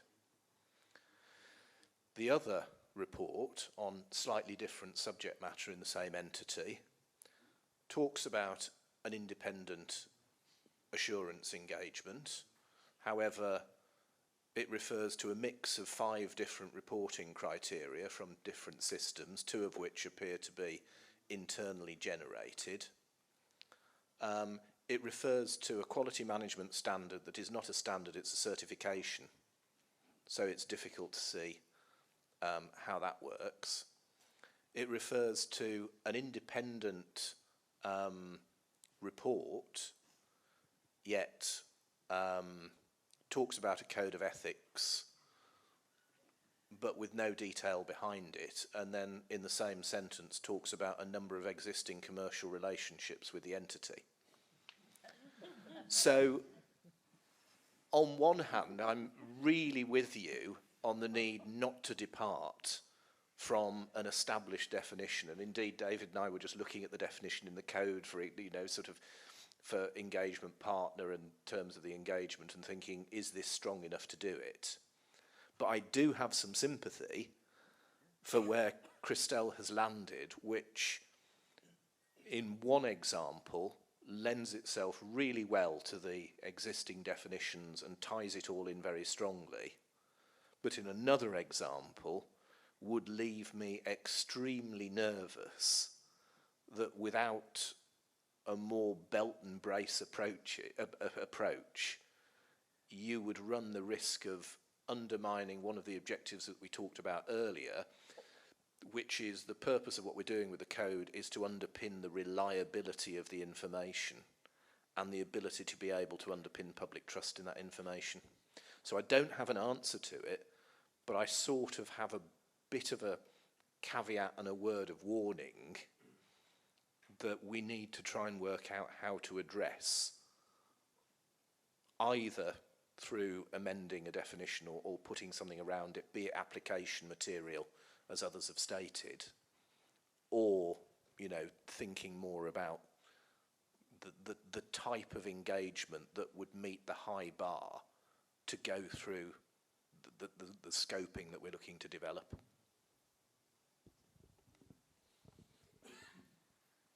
Thank you very much, Mark. It is not entirely clear to me the direction that this board is giving to the task force in this respect, which doesn't mean that we didn't listen to very substantial interventions and contributions, but I think that the task force needs a little bit more insight about how the board sees this question. Should we stick to the IESB definition? If not, why? What are we envisaging as being an alternative, or why this does not fit into our objectives? I'm not going to require everybody to speak, but if you could, in a very clear and to the point way, refer to this question, not to decide now, of course, because as Jeff rightly said, not only the task force has to come back to this, but also the roundtables will be very important, but have more clarity about what is around the table in terms of the understanding of this, about this question. Luigi.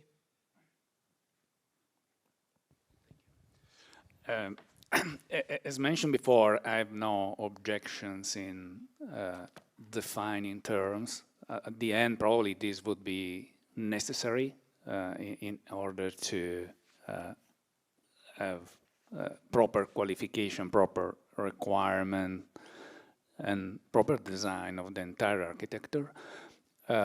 I probably tend to recommend now to keep open this point until when we have already defined the direction of travel in terms of what this means in terms of requirements.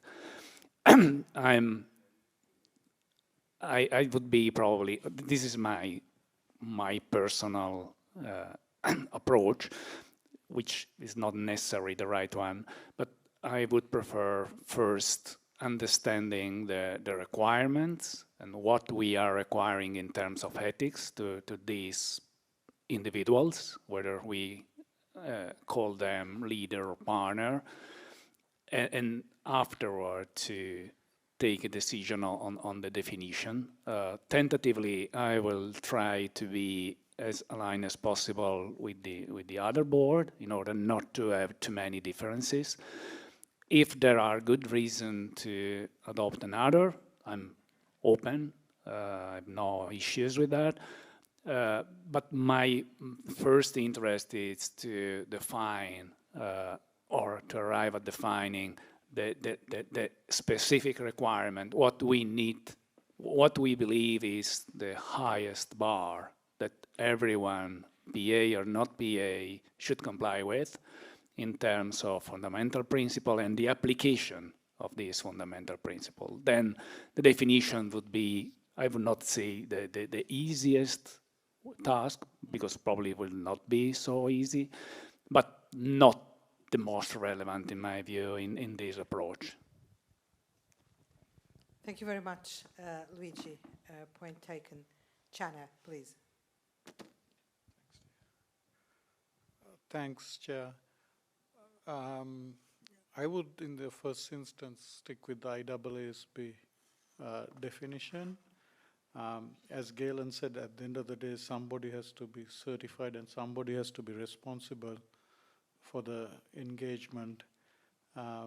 So, like as Ken also mentioned, it would be a high bar to depart from an IAASB construct.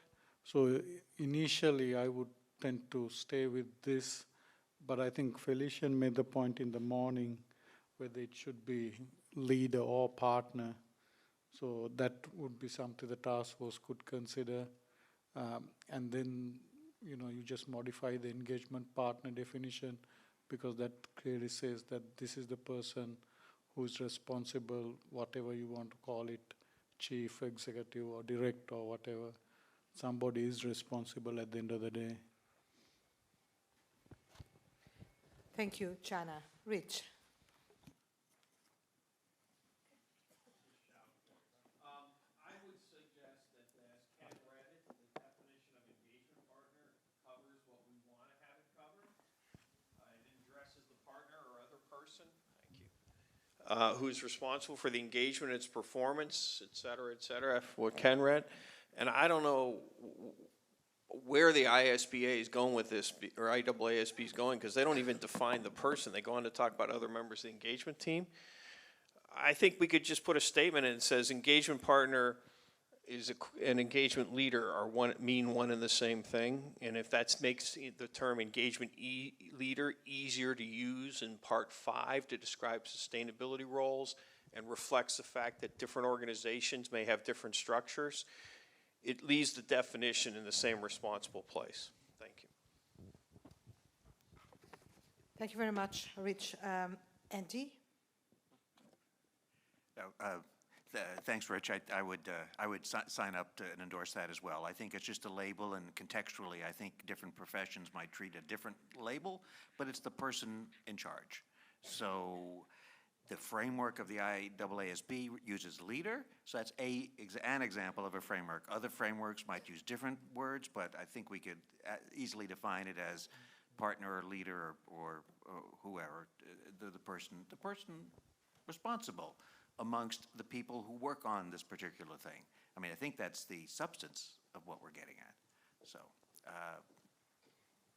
Okay, thank you, Andy. Paul? Please. Maybe a bit too simplistic, but could it be exactly that without the brackets? Leader stroke partner. No or, just leader stroke partner. Just take out the brackets and just keep it. No. Oh, why? Maybe. No, we need to be very clear and specific in the code. If it's about the drafting, we could say engagement leader or partner, but I wouldn't have a slash. If I could just come back briefly, I mean, when he was speaking earlier, Mark says some of these jurisdictions are not going to be, they're not going to have regulatory oversight. But I think, as far as the board is concerned, I would hope that you would approach this from the notion that it will be at some point. And if it will be at some point, if that means that there's no oversight right now, it's ultimately going to arrive in that no oversight right now is what the regulation is. If I may just might come in with at least a summary of what I've heard and what I would suggest we might want to do in terms of the way forward. Essentially my observation is that it seems to me that with this definition of a sustainability assurance practitioner, in particular the idea that we might actually have use of that term in the code, I just question whether we are going a bit on a wild goose chase, because this definition is the equivalent of the definition of the auditor in the IESBA standard. We don't use the term auditor in the code. We use the term engagement partner, we use the term engagement team, assurance team, and these are very specific terms in an independence context. We don't have the term auditor in our code. And therefore, I question whether we indeed need a term that is sustainability assurance practitioner, and therefore the definition that goes with that. What we do need in the code is the term engagement leader or partner, and the definition to go with that, because that is what we need in order to direct the independence requirements to the specific individual who is taking overall responsibility, etc. So Christelle, I would just ask the work stream to think carefully as to what use would we have of the term sustainability assurance practitioner in the code, and if there is no use for it, we don't need it, and we should just come back to the board maybe on Friday and seek the board's direction as to whether to go with engagement leader or partner, and be clear as to how that would be defined. Sorry, Ken, now it's me who have a doubt. What you are suggesting is that we check if we need the sustainability assurance practitioner, and maybe conclude that if we don't, we just use the same words that we were using before, eventually, or possibly adding or replacing partner by leader. Is that what you are suggesting? Okay, yeah, I'll take that on board, but just a quick point, I guess, just to recap what the workstream one had in the discussion. The reason why we potentially need this term is in part 1 to 3, let's just say part 1 and 3 and just the assurance side. We're looking at the ethics component of assurance.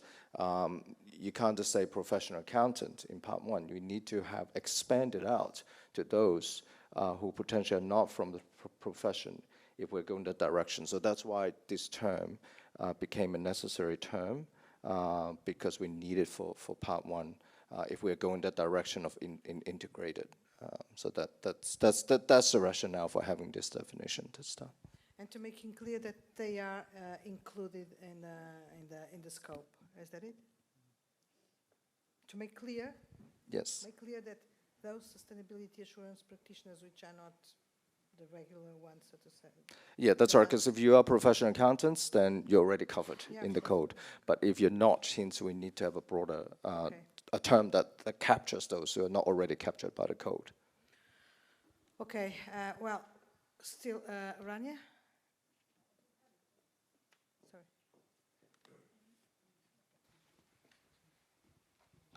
Thanks. So just to clarify, Ken, so what you're saying is if you take out the term practitioner and you're saying that the code will only apply to the engagement leader, so or it's speaking to the engagement leader, is that what we're saying? And just from an independence perspective, I think what Jeff has said is from an ethics point of view, in other words, the ethical requirements, not the independence requirements, but to whom should the ethical requirements apply if they are not professional accountants? In other words, you know, how do we but is this the message that we want to get across? I mean, shouldn't we be promoting like ethical behavior and ethical requirements across the team? I think that's what we're doing. Yes. Yeah. Yes. And so I don't think that we should limit ourselves to just the partner or the senior in charge. I mean, no, that's not the intent. Okay. From an independence perspective, we don't need this term because we already have the terms engagement partner, the engagement team, and the assurance team. Okay. So independence is taken care of. Okay. The question before the board is, do we need a term such as sustainability assurance practitioner to cover non-PAs with regard to the ethics provisions? Meaning objectivity, all the fundamental principles and anything else, all the other requirements in Part 3, for But they example. shouldn't they? Correct, Yeah. correct. And therefore, Yeah. do we go with that term? Then that's what I've asked, in effect, the work stream to consider. Do we believe that term would be useful? Yeah. And if so, then to come back to the board with an articulation as to why, you know, this term is the most appropriate way to capture the non-PAs. Yeah. Or whether there's another way to capture them without having to go with the IEESB definition. Yeah. I just want like a final point. I'd just like to second what Andy said. I would personally, I'd go for something like as broad, like someone who is just to describe, to be more descriptive and to keep it open for different professions, the different, you know, labels that they use, the different titles that they use, just and like other members of the team, or I would try to keep it as broad as possible, and perhaps even I would go one step further, because this is an ethics code, and you know, to raise the bar and to be even more encompassing than perhaps, you know, IEESB requirements. I'm just yeah, and I would ask Rania as to why one would think this definition that's before us is not broad enough. Yeah, I think it's yeah. Yeah, so if but it is keep broad the term enough, practitioner, that's what I'm saying, to encompass all of, you get my point. So, like refer to the term, to keep the sustainability assurance practitioner as a term. Yeah.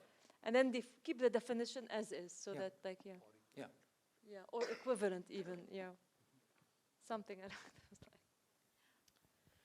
Okay, Felicia, do you still want to speak?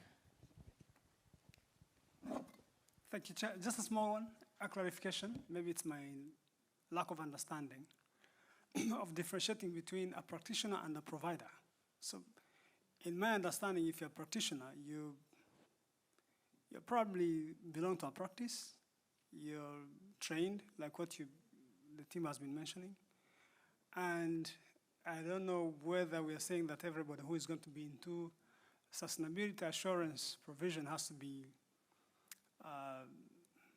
qualified, trained, and all those things. So I don't know whether we could also replace the sustainability assurance practitioner with a provider, just in case some people may not be as trained and qualified as it should be.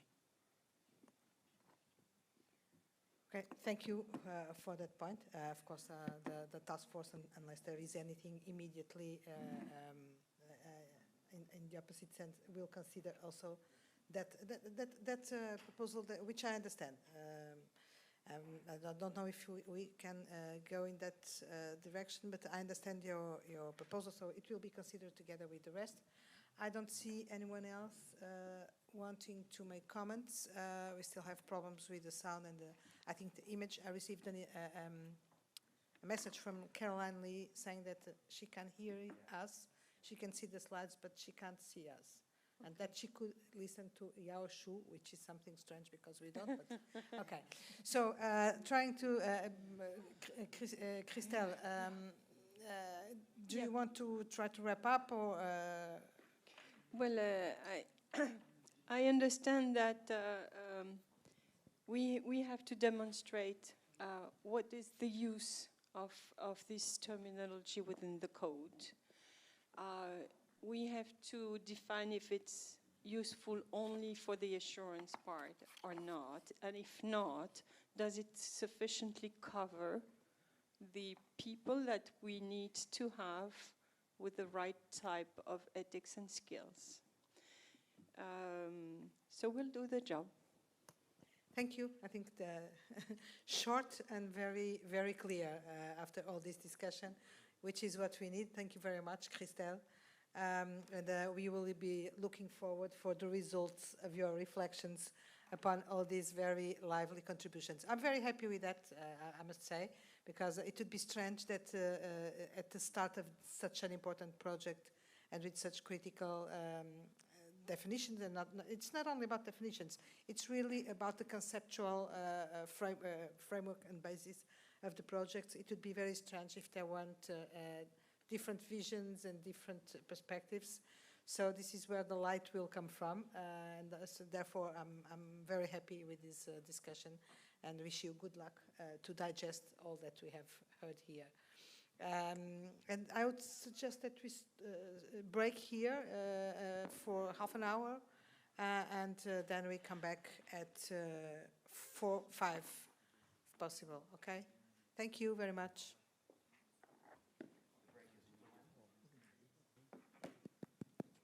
Is it working? Yeah, it's working.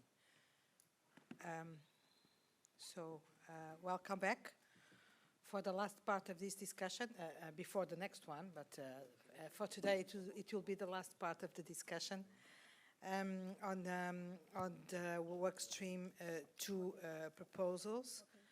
And I will immediately give the floor to Christelle to present on the next considerations. Yes. Thank you, Chair. So the last definition that we propose today to go through is the professional activity. There is a definition in the Extends Code, which is an activity requiring accountancy or related skills undertaken by a professional accountant, including accounting, auditing, etc. A list of usual activities. This definition, of course, needs to become relevant for both sustainability reporting by PAs, for the moment we are focused on that, and for sustainability assurance by PAs and non-PAs. So the extent code definition is used by PAOs for certification, qualification, for training. So it is a delicate definition that it needs carefulness in changes. But we need to expand the examples to cover sustainability-related activities, to be more to the point. We still have to discuss further the skills and expertise required for accountancy and sustainability reporting and assurance. And, but we also are conscious that the way we are going to build up the code has an influence.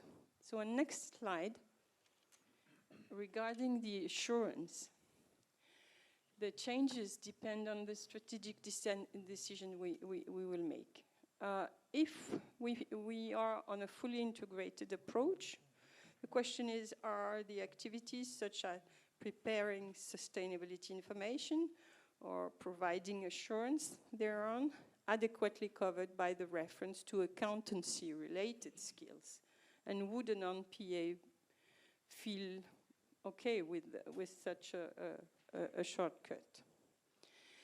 If we go to a standalone approach, the question is, should all the examples be maintained all what is specifically relating to accounting could be pulled off.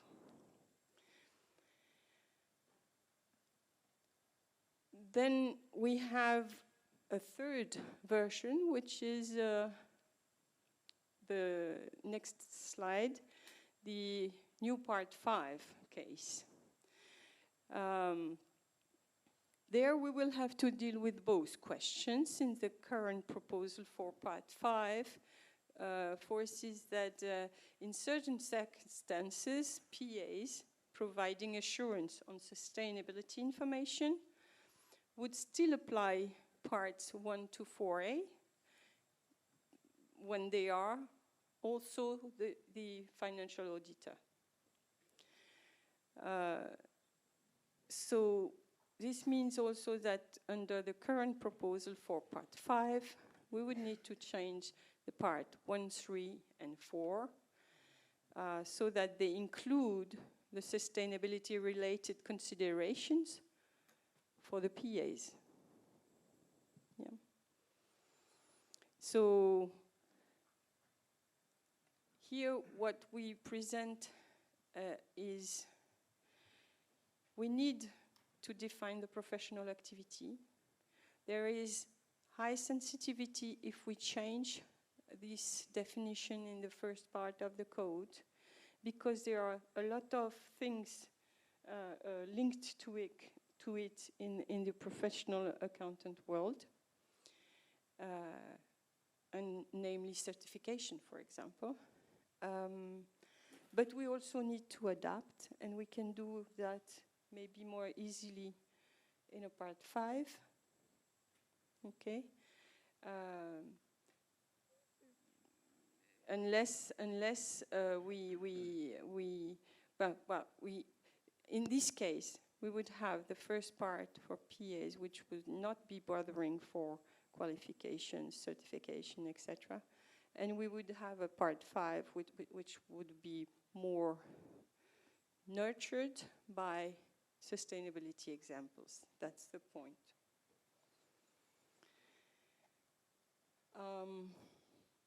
So I don't know if I answered or went to your observation, but we raised the subject of professional duties, skills, etc. within this, and we see where it is useful. So the floor is to the board. Thank you. Thank you very much, Christelle. Another simple question to this board, to which I hope that you have I'll not say answers, but contributions. Basically, what we have here is very clear the need to keep this definition, sensitiveness in changing the definition, possibility of extending the definition so as to cover sustainability topics and possibly other providers, different ways, that's I'm trying to summarize what is proposed here, different ways to approach it depending on the decision that we will make on having a fully integrated approach, standalone approach, or Part 5 approach. So the board is invited to provide input on what is being not proposed, because there is not a concrete proposal, I think, Christelle, if I understood well. Yeah. 3 options to be considered, and that we will not, of course, decide today, because we have not made a decision about the approach to take. So, yeah, the floor is open, and comments and contributions are very welcome.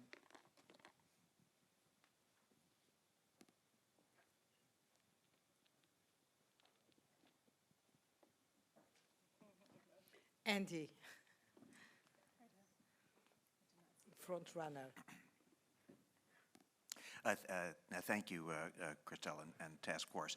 And I think you're right, this does address some of the issues I was discussing earlier. And I don't think that occurred to me when I went through the materials, because it looks like you're looking for an approach and you don't have a draft yet of what the different would look like. because the definition of professional activity includes within it the undefined term of professional accountant, and that's really where the action is. And I think you have identified the relevant items in, is it in this slide? My slide's a little bit different, regarding certification, qualification, training, et cetera. And so I think that that nature does need to be here somewhere. It does get to be awkward when we define it, more broadly. I think I would agree that professional activity probably would, if you're changing that in the front part of the code, cause a lot of mischief because of its use throughout. I think contextually, if we had a definition of professional sustainability activity, that could also serve side by side with this, not as a superseding, but in context, how it might be. I'm just not meaning to be drafting here. But I think the issue for the task force and for us to determine is what would be in the public interest, the meaningful professional accountant equivalent. And I think you're on the right track with looking at the certification, qualification, and training, such that the person performing the sustainability assurance or sustainability services is able to, because we have an assumption that the members of an IFAC member body fit within these qualifications. And so we're well known to what that is. So when we deal with other professionals, we can't make an assumption, so we have to describe in some sort of qualitative terms to separate that they're an appropriate professional to do this, that they're not just anyone on earth, that they have some sort of professional acumen, so that the fundamental principles of professional competence and due care is a reasonable thing that person could accomplish. So having said all that, I'm not quite sure where we're landing, but I think that if it does depend upon which option we ultimately take, but I do think the task force is pointed at the correct direction in terms of qualifying, because we can't describe it for every profession that might exist, but we can describe some of the qualifications, and certification, qualification, training, et cetera, seems to be the right approach for a sustainability assurance practitioner. So I don't know if that's helpful, but that's just my response to that, and thank you for those comments. Thank you very much, Angie. I'll just call the board's attention for the fact that we have questions on the table. The task force has kindly provided some questions with respect to all of the options that we may have to consider, whether fully integrated, standalone, or Part 5. The questions for the fully integrated approach and standalone approach are there, and then for Part 5, the question is whether the activities such as preparing sustainability information, providing assurance thereon, are adequately covered by the reference to accountancy-related skills, and should all the examples be maintained, notably accounting. This is not to limit the discussion, on the contrary, but just make reference to the questions that are being made, and that may help then making decisions in the future. Vanya. Thank you, Gabriela. Just calling attention that these possibilities here should be taken into consideration together with the analysis of which option will be taken. Because if we are taking option 1, for example, there will be repercussion. You would have to rewrite that, and that might pose a problem for those who are involved with qualifications, certifications, and other things. So this should not be considered isolated from that decisions tree that we considered yesterday. Thank you, Vanya, for stressing that. Rich, sorry. Thank you. And this is, I think, a sensitive question, because if you look in the glossary and you look about how we've used terms, for example, the term professional activity is then used in the definition of what a professional service is.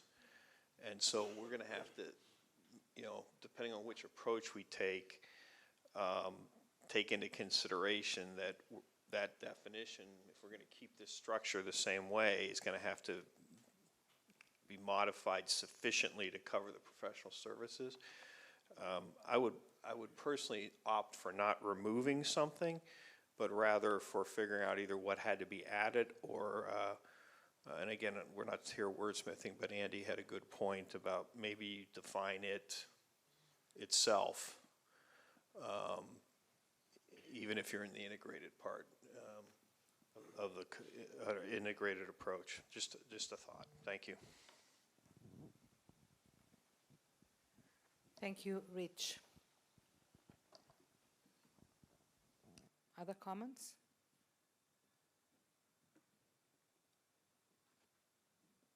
Well, don't seem so. So, Christelle, back to you. Yes, so thank you. This will be a little bit stored until we have chosen the way. Now we go to a completely different part, which is on the professional agnostic ethics standard for sustainability reporting. So as part of the board's material for today's session, we shared our discussion paper on the case for developing professional agnostic standards for sustainability reporting versus the case for adapting our reporting standards to sustainability issues only for PAs. Christelle, I'm sorry for interrupting Yes? you. Before we move forward, I don't know if Robert Buchanan, I haven't asked you because I assume that you Sorry. feel completely comfortable to flag your interest to speak, but since we are moving towards a different topic, if you want to speak now, don't feel pressured. I have no Just comment at this stage. I'm listening to the discussion and it's I'm very comfortable with the direction which is very responsive to the public interest. Thank you, Robert. Just didn't want you to miss the opportunity in case you had anything to flag. So, Christelle, I apologize. I apologize. But Okay, so maybe we go on next slide and next slide. So, as you know, IESCO issued a regulatory call for IESBA to develop the professional agnostic standards for sustainability assurance. However, no such call has been issued for sustainability reporting. Therefore, the answer to the question, should IESBA develop a standard for the sustainability reporting, also in a professional agnostic way, or for PAs only, should be dealt with promptly, as it has multiple consequences on our work stream. This is why we take it on board today. The case for, on next slide, the case for profession agnostic standards would allow for complete profession agnostic framework covering both assurance and reporting. It would entail strong, consistent guardrails at critical points in sustainability information supply chain. It would also ensure a level playing field between PAs and other preparers. While if we develop profession agnostic standards now,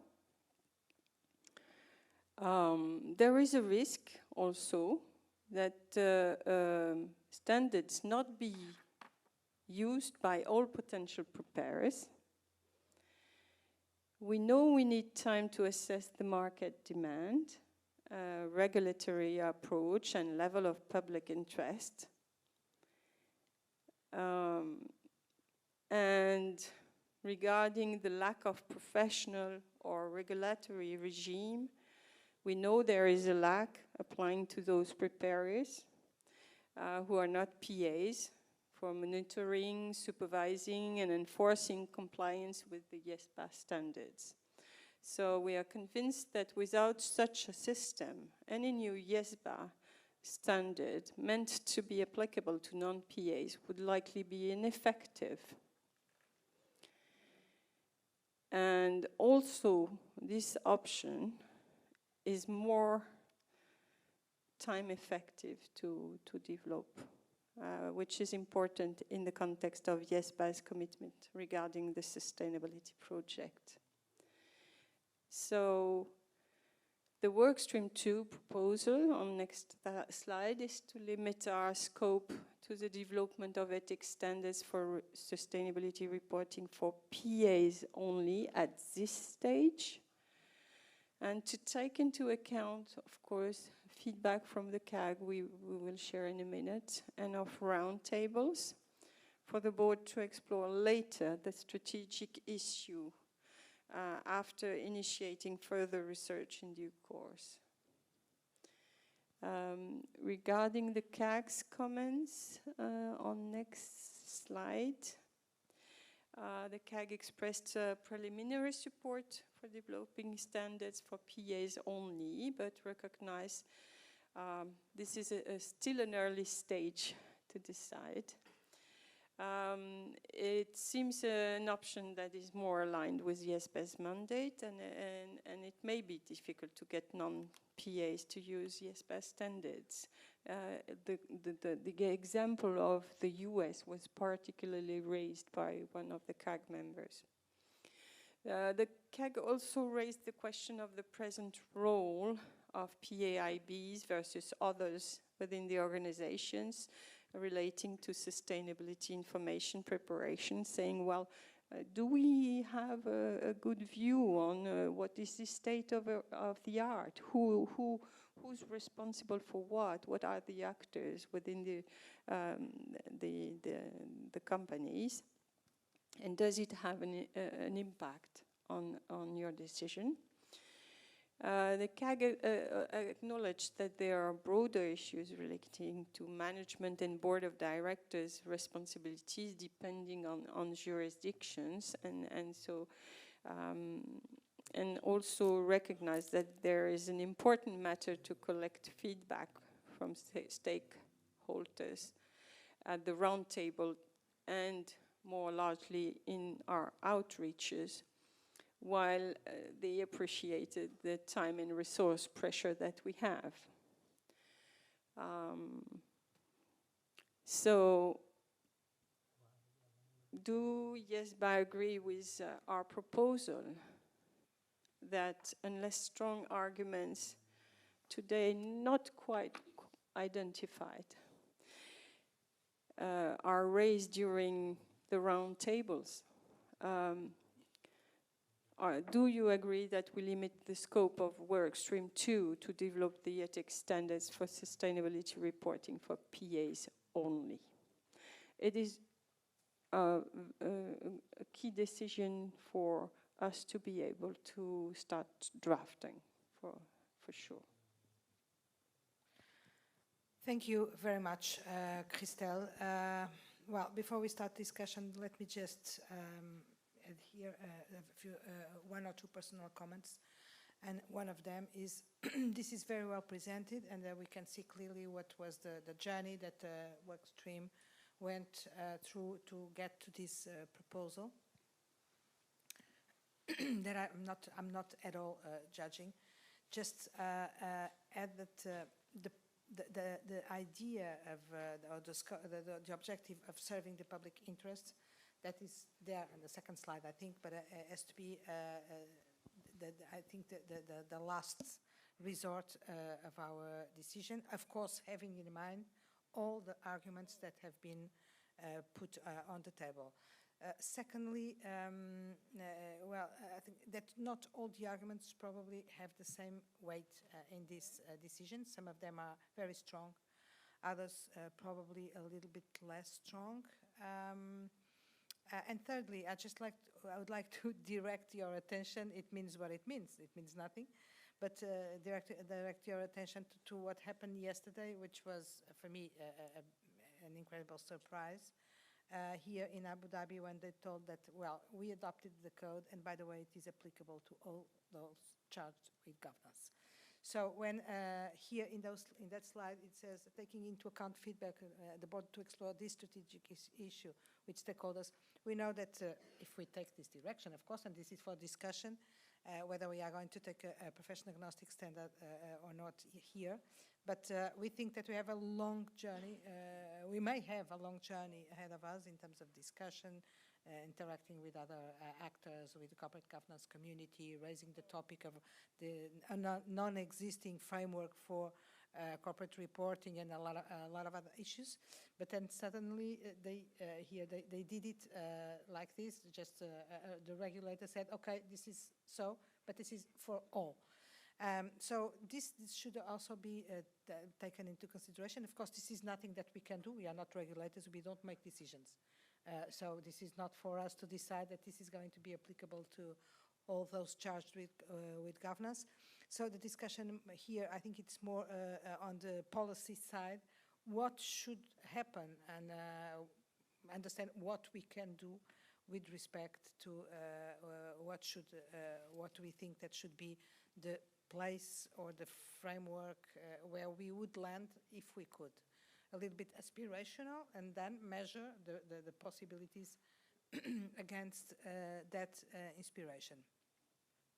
Well, I'll save my other comments for later and open here the floor for comments and responses, if any, to the questions that have rightly been put forward for discussion by Workstream 2.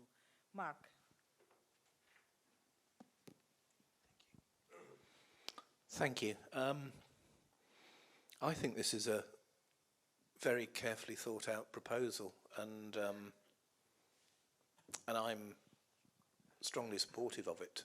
And I think for the following reasons. One, I think if the board agrees this proposal, it dramatically increases our ability to meet the deadline for delivering revised material to go out to an exposure draft as we've agreed.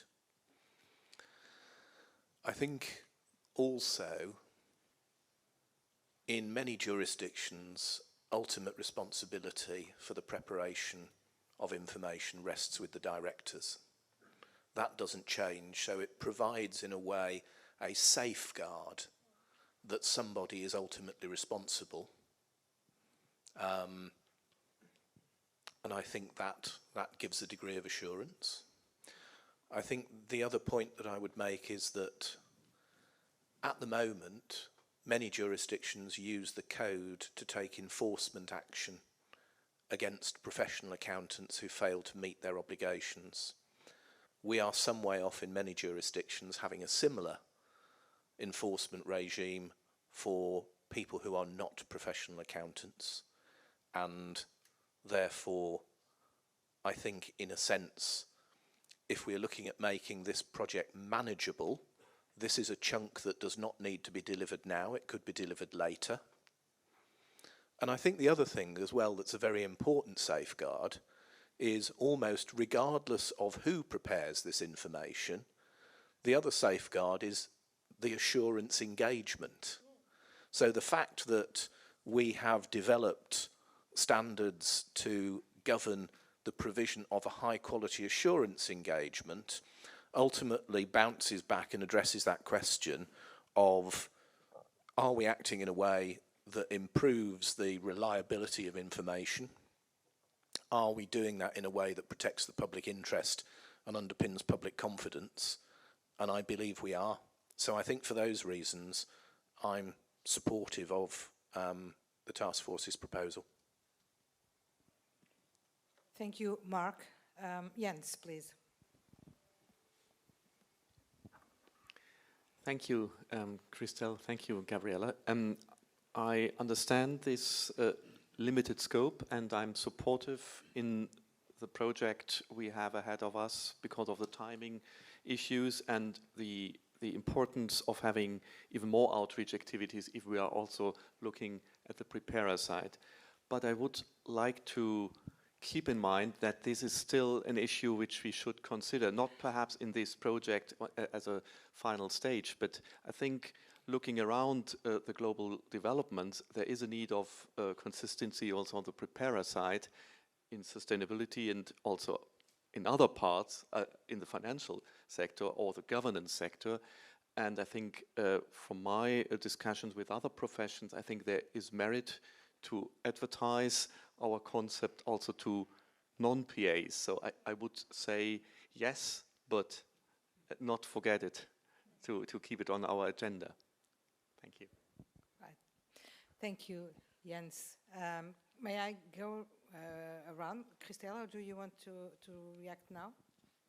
No, we can go. Okay. Chana, please.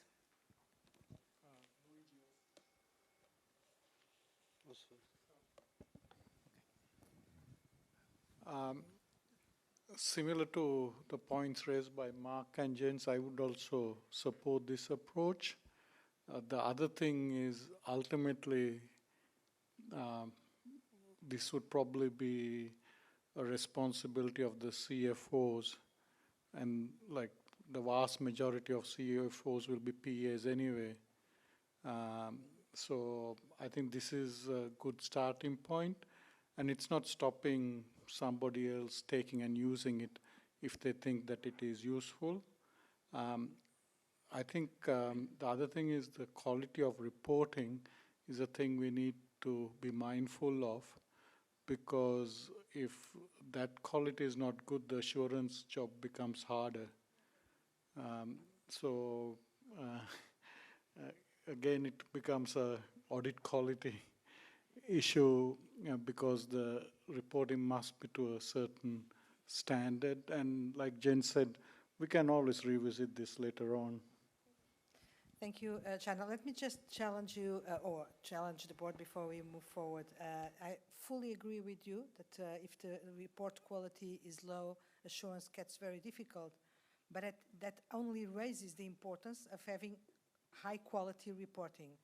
And there is something that it's getting more and more visible, and people are getting awareness of that, is that every time you have a problem, for instance, in the financial sector, like Jens mentioned, the question that comes immediately is, where was the auditor? What was the auditor doing? Why didn't he or she see what was happening and report? But most of the times, people forget that before the auditor going there was a problem that someone created. So the first line of defense lies with those who prepare the report and not with those who assure the report, who of course have a lot of responsibility, but don't have direct, immediate access and responsibility on the information that was provided. So I think that when workstream 2 says we have to do a little bit more work on this and explore the strategic issue with stakeholders, and it's also along the lines that Jens mentioned. I think it's exactly this question that is being raised. How are we going to? What can we do to make sure that this discussion and any possible developments are undertaken or happen, to make sure that at the first line of defense, which is, by the way, a very unregulated space, because there are some jurisdictions where there are some kind of rules, but basically what these preparers have is our code, the code of ethics. There is not much more than that. There are corporate laws and things like that, but when you say it's ultimately the responsibility of the CFO, but the CFO, if it's not an accountant, it's not subject to the code of ethics. So this is I think it's not complex. I think it's very clear that what the complexity is, that it has to be thought from scratch, I would say, because it's a conceptual framework that does not exist. And this is, I think, our big challenge. I mean, we are not going to solve it. We are not going to solve the world. It's not our responsibility to create a framework for all the preparers or all those involved in the preparation. It was what IESBA did by extending the ethics standards to all those charged with governance, be it CFOs, directors, etc. So all of them are subject to the same standards. I think that we have a role here to play, and it's to foster this discussion around what can be done, not of course, also by us, but by others, most certainly, to increase the quality of the reporting and make, therefore, the risk of assurance less relevant for the benefit of the public interest. Of course, it's what we are speaking about. We are not speaking about protecting professionals or professions or whatever. It's providing the best possible for the quality of the information for the public interest. Sorry for these comments, but I was being a little bit provoked by Jens, provoked in the good sense, and China. And so, well, Luigi. I think that the preparation of the reporting is the first step to have reliable information prepared for the public interest entity, for the public interest. And so I will be quite concerned in not developing proper ethical standard for those that are preparing, whether they are PA or non-PA, such information. It seems to me that this could result in a lower level of quality of the information, and we should not simply rely on assurance services in order to restore this reliability, because it would be an unbalanced system, frankly. If we have to choose between having a timely standard prepared in order to keep our committed duties, I think we can assess whether to have track 1 and track 2 approach and having a second phase, but at the end we should have proper ethical rules for preparers, which is not really different from what happens today, because we are assuming that, well, we are not assuming, but the reality is that not all the preparers of the financial reporting are PAs, frankly. And this is the reason why across the world, regulators had implemented their own rules applicable for them, whether or not they are PAs. I think we need to recognize this, and my preferred scenario would be to have ethical rules applicable for preparers as a first step. If it is not possible, we will see what we are able to do. Thank you, Luigi. Well noted. And as a matter, I think information as a response to the question or to the comment that not all those involved in the preparation of financial information are preparers. I would say that it's not very, I mean, many of them are not professional accountants. Mainly if you think about those in boards and even the CFOs that sometimes are accountants, many times they are not accountants. So there is a very split and diverse situation with many people involved in doing the same thing with different backgrounds. But if we move to sustainability, then I would say that the percentage of professional accountants that will be or are already involved in this area is even lower. So this is the kind of data elements that, of course, we will have to refine in the future, now or in the future phase 2 or whatever. But that matters for the decision, for policy approach, and for the decision that we may have to make about whether to do this or do another thing. So this is also an important point to take on board. Paul.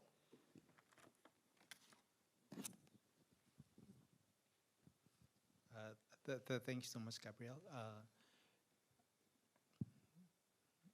I have to be honest, I think given the running conversation we've had, and very much the very consistent public messaging we've had as IESBA around the profession agnostic, for us then to take a step back and say that the scale of the work would keep us from delivering that, I feel creates a bit of a challenge almost in our credibility because of what we've been saying so aggressively around profession agnostic. I very much agree with what Luigi has put out. That there needs to be clarity on, even if it's a two-track process, we need to stay true to the outcome commitment we've been consistently making. And how do we get that with anything we do? And just how do we support one another to get closer to achieving that? But we can't take that kind of a step back. Thank you. Thank you, Paul. Very clear position. I'm looking at Christelle, but I think that Christelle is mostly taking note of what is being said. But it's okay.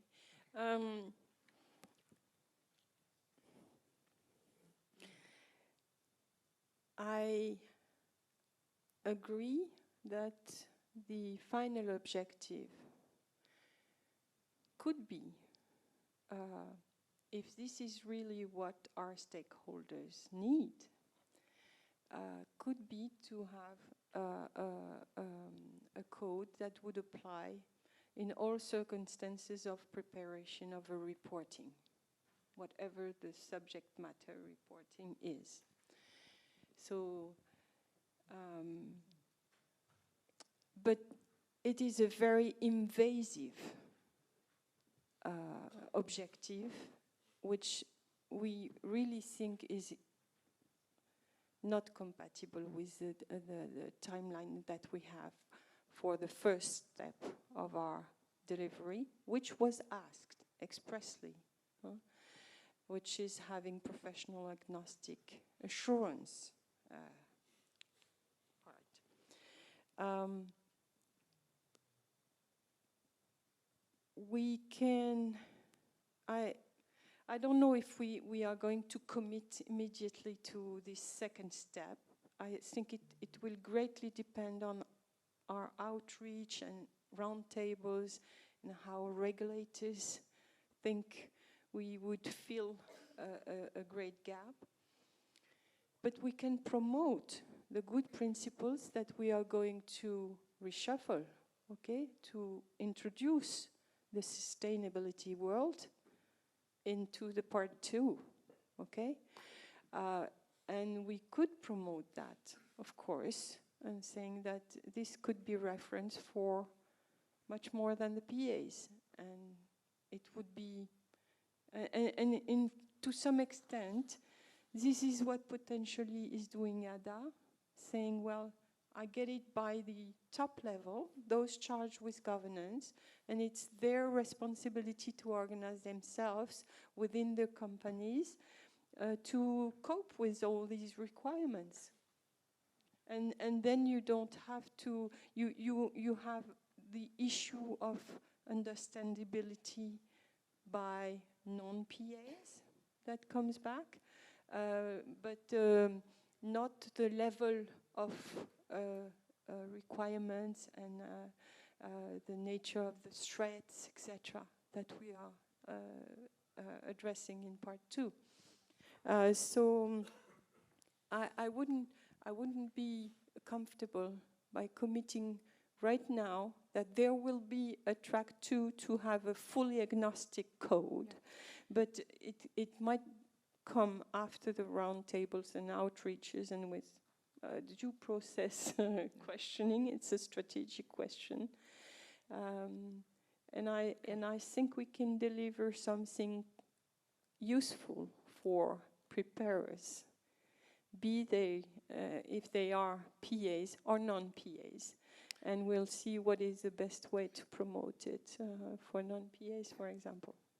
Okay, we still have some board members to be listened to. I just wanted to give you the opportunity at this time if you wanted to react somehow, and then we will take some conclusions from what we will still hear. Junpei, please. Thank you, Gabriela, and Christos, thank you very much for your explanation. My understanding is that non-PA has an important role in sustainability reporting. It might be good that code would have the SQL requirement for not only PA but also non-PA. I believe that non-PA who has skills and knowledge should be subject to ethical requirement like PA. But considering timeliness, we need to have a priority on ethical requirement on PA. I believe it is efficient that we are going to develop the ethical requirement for PA first, and then we are going to consider and develop ones for non-PA based on the results of outreach, etc. in the future. That's my comment. Thank you. Thank you very much, John-Pei. Sadia. So it's very hard to support a project where we're not sure if there's a demand for it. If we do go on with providing these provisions for non-PAs, are we sure that there's going to be someone who's going to be implementing them at the end of the day? I do agree that we might have a perception issue, and we don't know enough about non-PAs as yet, but could there be a sustainability assurance provider that also does reporting? And are they subject to the code just for assurance, but not for the reporting aspect? However, throughout today and yesterday, we've been saying that we have resources and we have to prioritize. And I think that this is an area where we can actually help in prioritizing one issue over another. Not every project has to result in amendments to the code. So we have a couple of options available to us. The one is non-authoritative material. So instead of incorporating professional agnostic ethics into the code, we could offer non-authoritative material alongside it to say, if you want to, this is how part 2 and part 3 will apply to you. The second one, and we've done this in previous projects where we don't know enough information at the time, we asked the working group to, at the end of the project, to make a recommendation to our strategy and work plan. So while we go through roundtables, outreach events, those type of things, we might learn more. And if there is a need for this revisions to the code, this could be a recommendation that gets made at the end of the project to start a new scoping exercise and understanding. Thank you. Thank you very much, Sadia. Rania? Yes, thank you.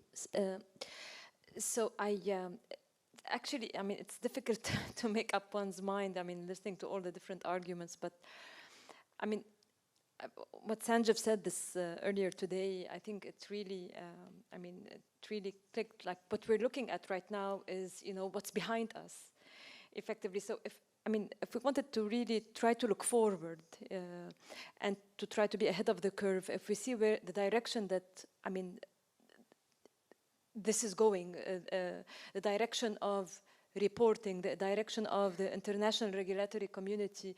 I think the fact that we've been called upon to develop profession-agnostic standards for assurance, sustainability assurance, suggests that, I mean, as Jens was saying, I think it shows that there is a need for consistency across the board. And I think very soon the world will realize and they will call for consistency in reporting. I think it's very important that we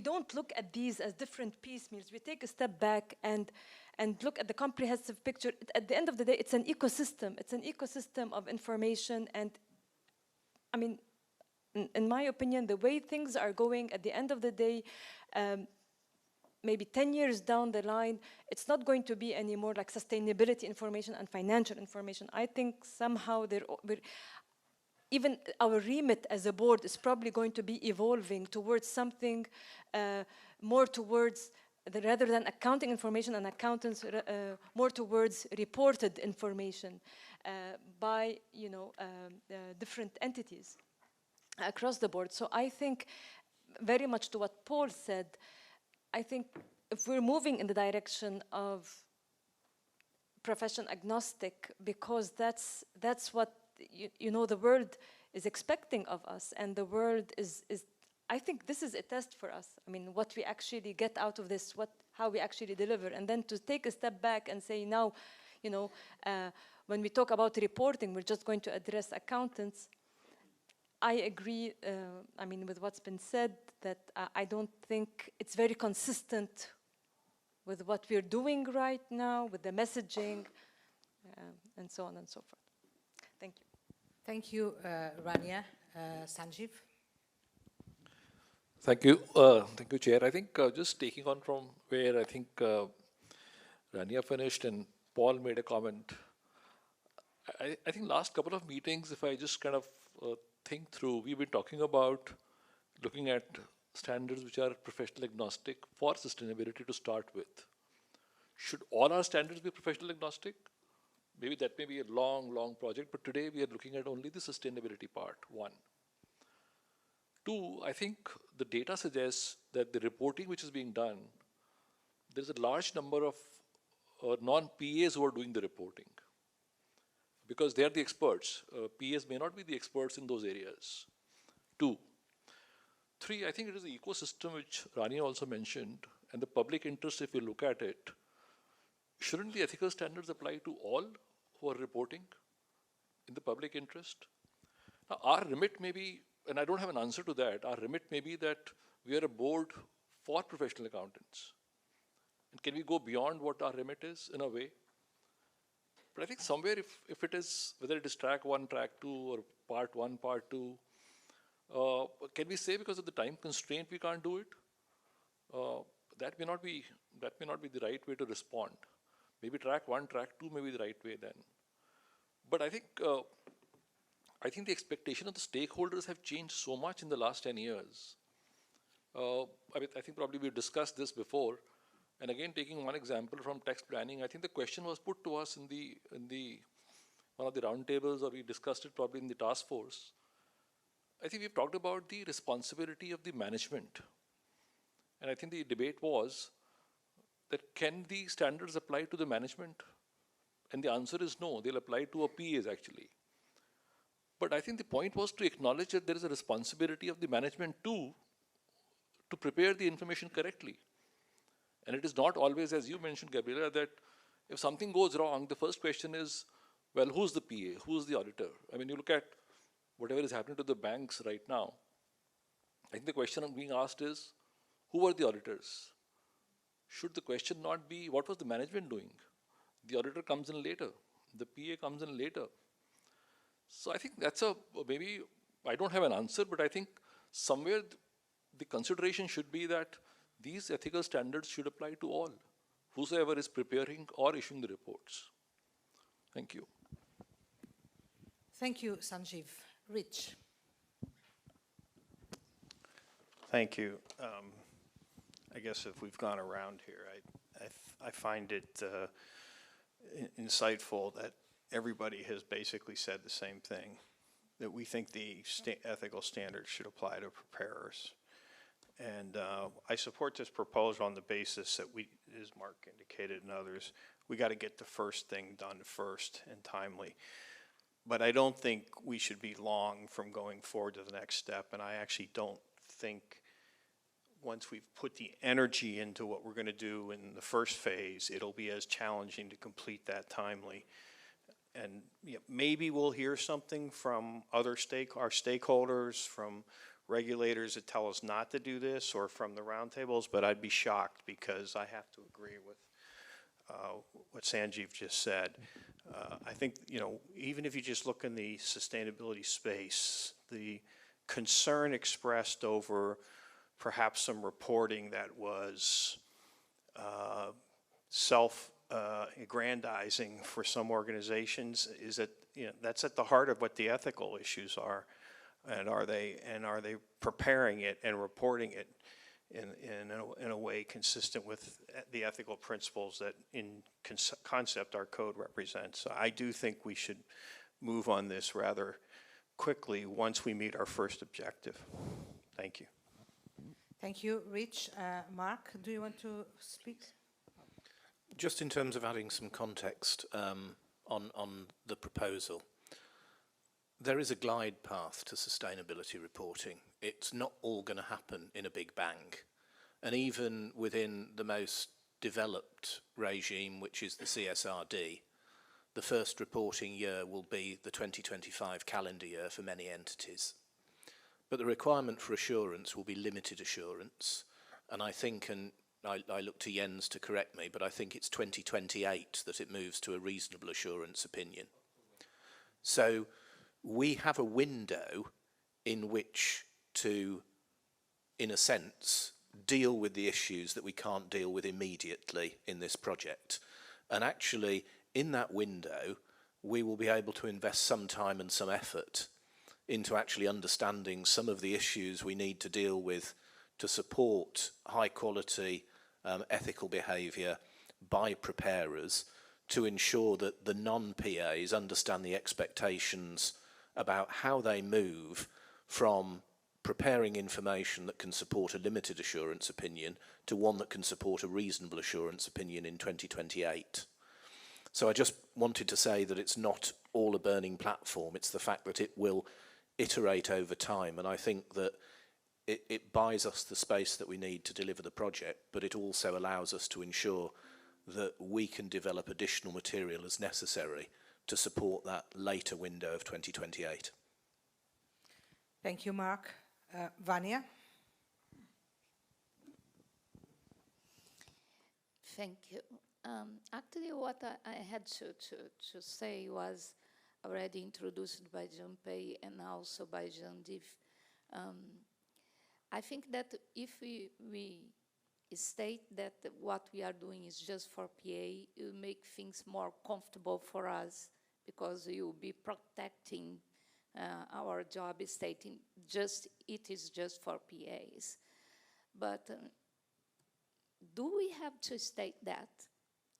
Because just imagine that Abu Dhabi was considering adopting a IESBA code right now, and it was stated that is just exclusively to PAs. They will not have announced yesterday that they'll be applying this as well to those charged with governance. Because in my perception, we are dealing with ethical behavior here, the ethical principles. And we are not discussing techniques, we are not discussing auditing, we are discussing what is necessary to make the report, to make the information reliable and useful for the public interest. Which of the ethical principles will be releasing the non-PA to be applying when dealing with sustainability information from the beginning? So I do not think that it is necessary that we establish that we are limiting the work that will be done. What we can say is that this is just a first phase, and then we understand that we will be evolving the application further as the sustainability information progress. Thank you, Vania. Chana, do you want to speak again? Please. Thank you, Gabriela. Just going back to Mark's point, I think most jurisdictions are going to have a phased-in approach. Even in Australia, the current Treasury consultation is exploring whether initially sustainability should apply to the top 200 listed entities, and it will be initially limited assurance and working towards reasonable, and so they're asking the question. So I think we have a window of opportunity. I'm also mindful of the staff resources, so I would support Mark's comment that we have a window to deal with it by first dealing with the more important thing, Crystal. And maybe we should ask the question in the strategic work plan about the track 2, as we started calling it, because that's about to go out. Maybe we should ask the question there from the stakeholders. Thank you, Chana. Junpei, do you want to speak? You have, yeah? Okay. Ken? Thank you, Gabriela. I think much has been said around the table, and I think I can probably echo pretty much what everybody has said in terms of the direction of travel, which is that there's a strategic opportunity for this board to take the leadership position on this issue. It is an opportunity for this board to be the leader. in the public interest, because it is an issue of the public interest that we're dealing with here. It's not about serving the interests necessarily of the accounting profession, because clearly the board's remit is not about really just about what is needed to support the role of the accounting profession, but the board's role is broader than that. It is about what is going to be in the public interest after all. And that's what I would encourage the board to always have in mind as to what would best meet the public interest in the longer term. And that is the strategic window of opportunity. And I would say also that the board doesn't need to make a decision at this point right now, because we still need to go through the roundtables, and I think the roundtables, in fact, would provide a wonderful opportunity to expose this question and really collect information, feedback, reactions from the broad range of stakeholders. And maybe Luciana's suggestion to try to use the strategy consultation paper as an avenue to seek input from stakeholders, I'd probably say the work stream 2 exposure draft might be the better route to take, simply because we are going to go through the roundtables in 2 to 3 weeks' time. And if the board approves a strategy and work plan consultation paper at this meeting, that document needs to go out by early April. And we wouldn't have had a chance to have collected the roundtable input. So I'd much rather that the board has the benefit of having heard from the roundtables and then consider whether there's any additional issues, factors, etc. Thank you very much, Ken. Sorry, Robert, no, you please go. I'll speak. Do you prefer to speak after me? I'll speak last. Okay, so I just wanted to make some comments on what I heard. I can't resist, because I think that this has been a terrific conversation, exactly the kind of conversation that this board should be holding, no matter what different opinions we have around the table. This is really the strategic conversation, dialogue, and direction that we are expecting from the board. So really pleased about this conversation, really pleased about the approach of the board as well. Which, I mean, I didn't know what I was expecting, but I was not expecting such a strategic thinking, not because I do not trust, but because it's really thinking out of the box. And as you've seen, I was being careful, and I'm careful about the approach to this proposal, or the proposal that is not being made, because I see the many constraints, difficulties, uncertainties, etc. But let me add here 2 or 3 things. First, a more operational one, and picking up on what Ken was suggesting, and what was suggested here to make a question on the roundtables or whatever. I just would say that I'm not sure that the question is the same that we are making for workstream 1 on the profession agnostic. I don't know if the question here is about developing profession agnostic standards, or is more about building a system where the standards apply to all. Because I don't think that we have the same level of difficulty for those involved in the preparation of the reporting to understand the standards or to deal with them. I mean, there are some adaptations that might have to be done, but it's not the same question that we have in for independence in assurance. But more than that, I don't think that the problem that is being discussed here around the table, and it was the board and not me or Christelle that led the conversation in that direction, was not, should we develop profession agnostic standards? The question was, should the standards that we are going to develop apply also to non-professional accountants, which is a completely different question. I mean, at least it goes in a different way. What we are doing on sustainability assurance is we have a regulatory call, we have an enough confidence that this is necessary as well, so let's make the standards that we need to make this happen this way. I think that the question here is much more strategic, much more philosophical about what we want this bigger framework to look like in 10 years' time, or in 5 years' time. It's about all the reasoning that we had around it. We heard from many voices, now I will not repeat them, about why this possibly should apply to everybody. So the question, I agree that, of course, that we should make the question somewhere, but I'm not sure that we should just say, should we do the same that we are doing for sustainability assurance, for sustainability reporting, because I don't think that it's the same.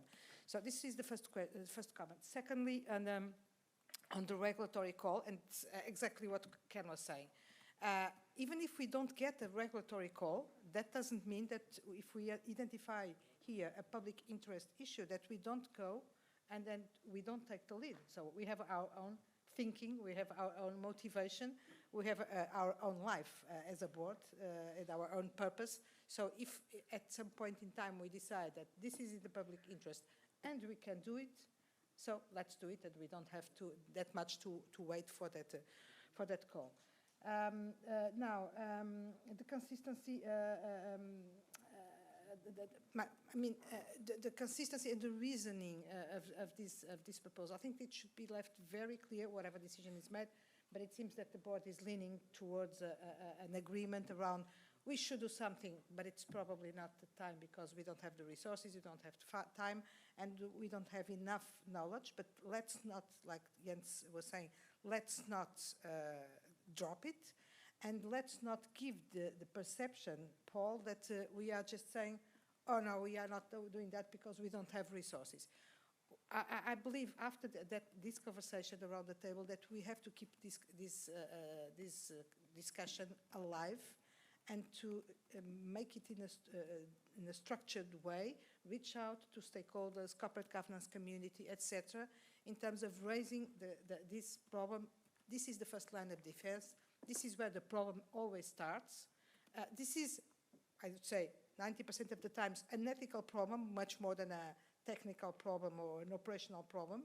And so if we are, if the conviction is that this is where we have to act, then let's do what we have to do. So thank you very much. I'm going to give the floor to Robert, that I'm very curious to listen about this as well, I must say.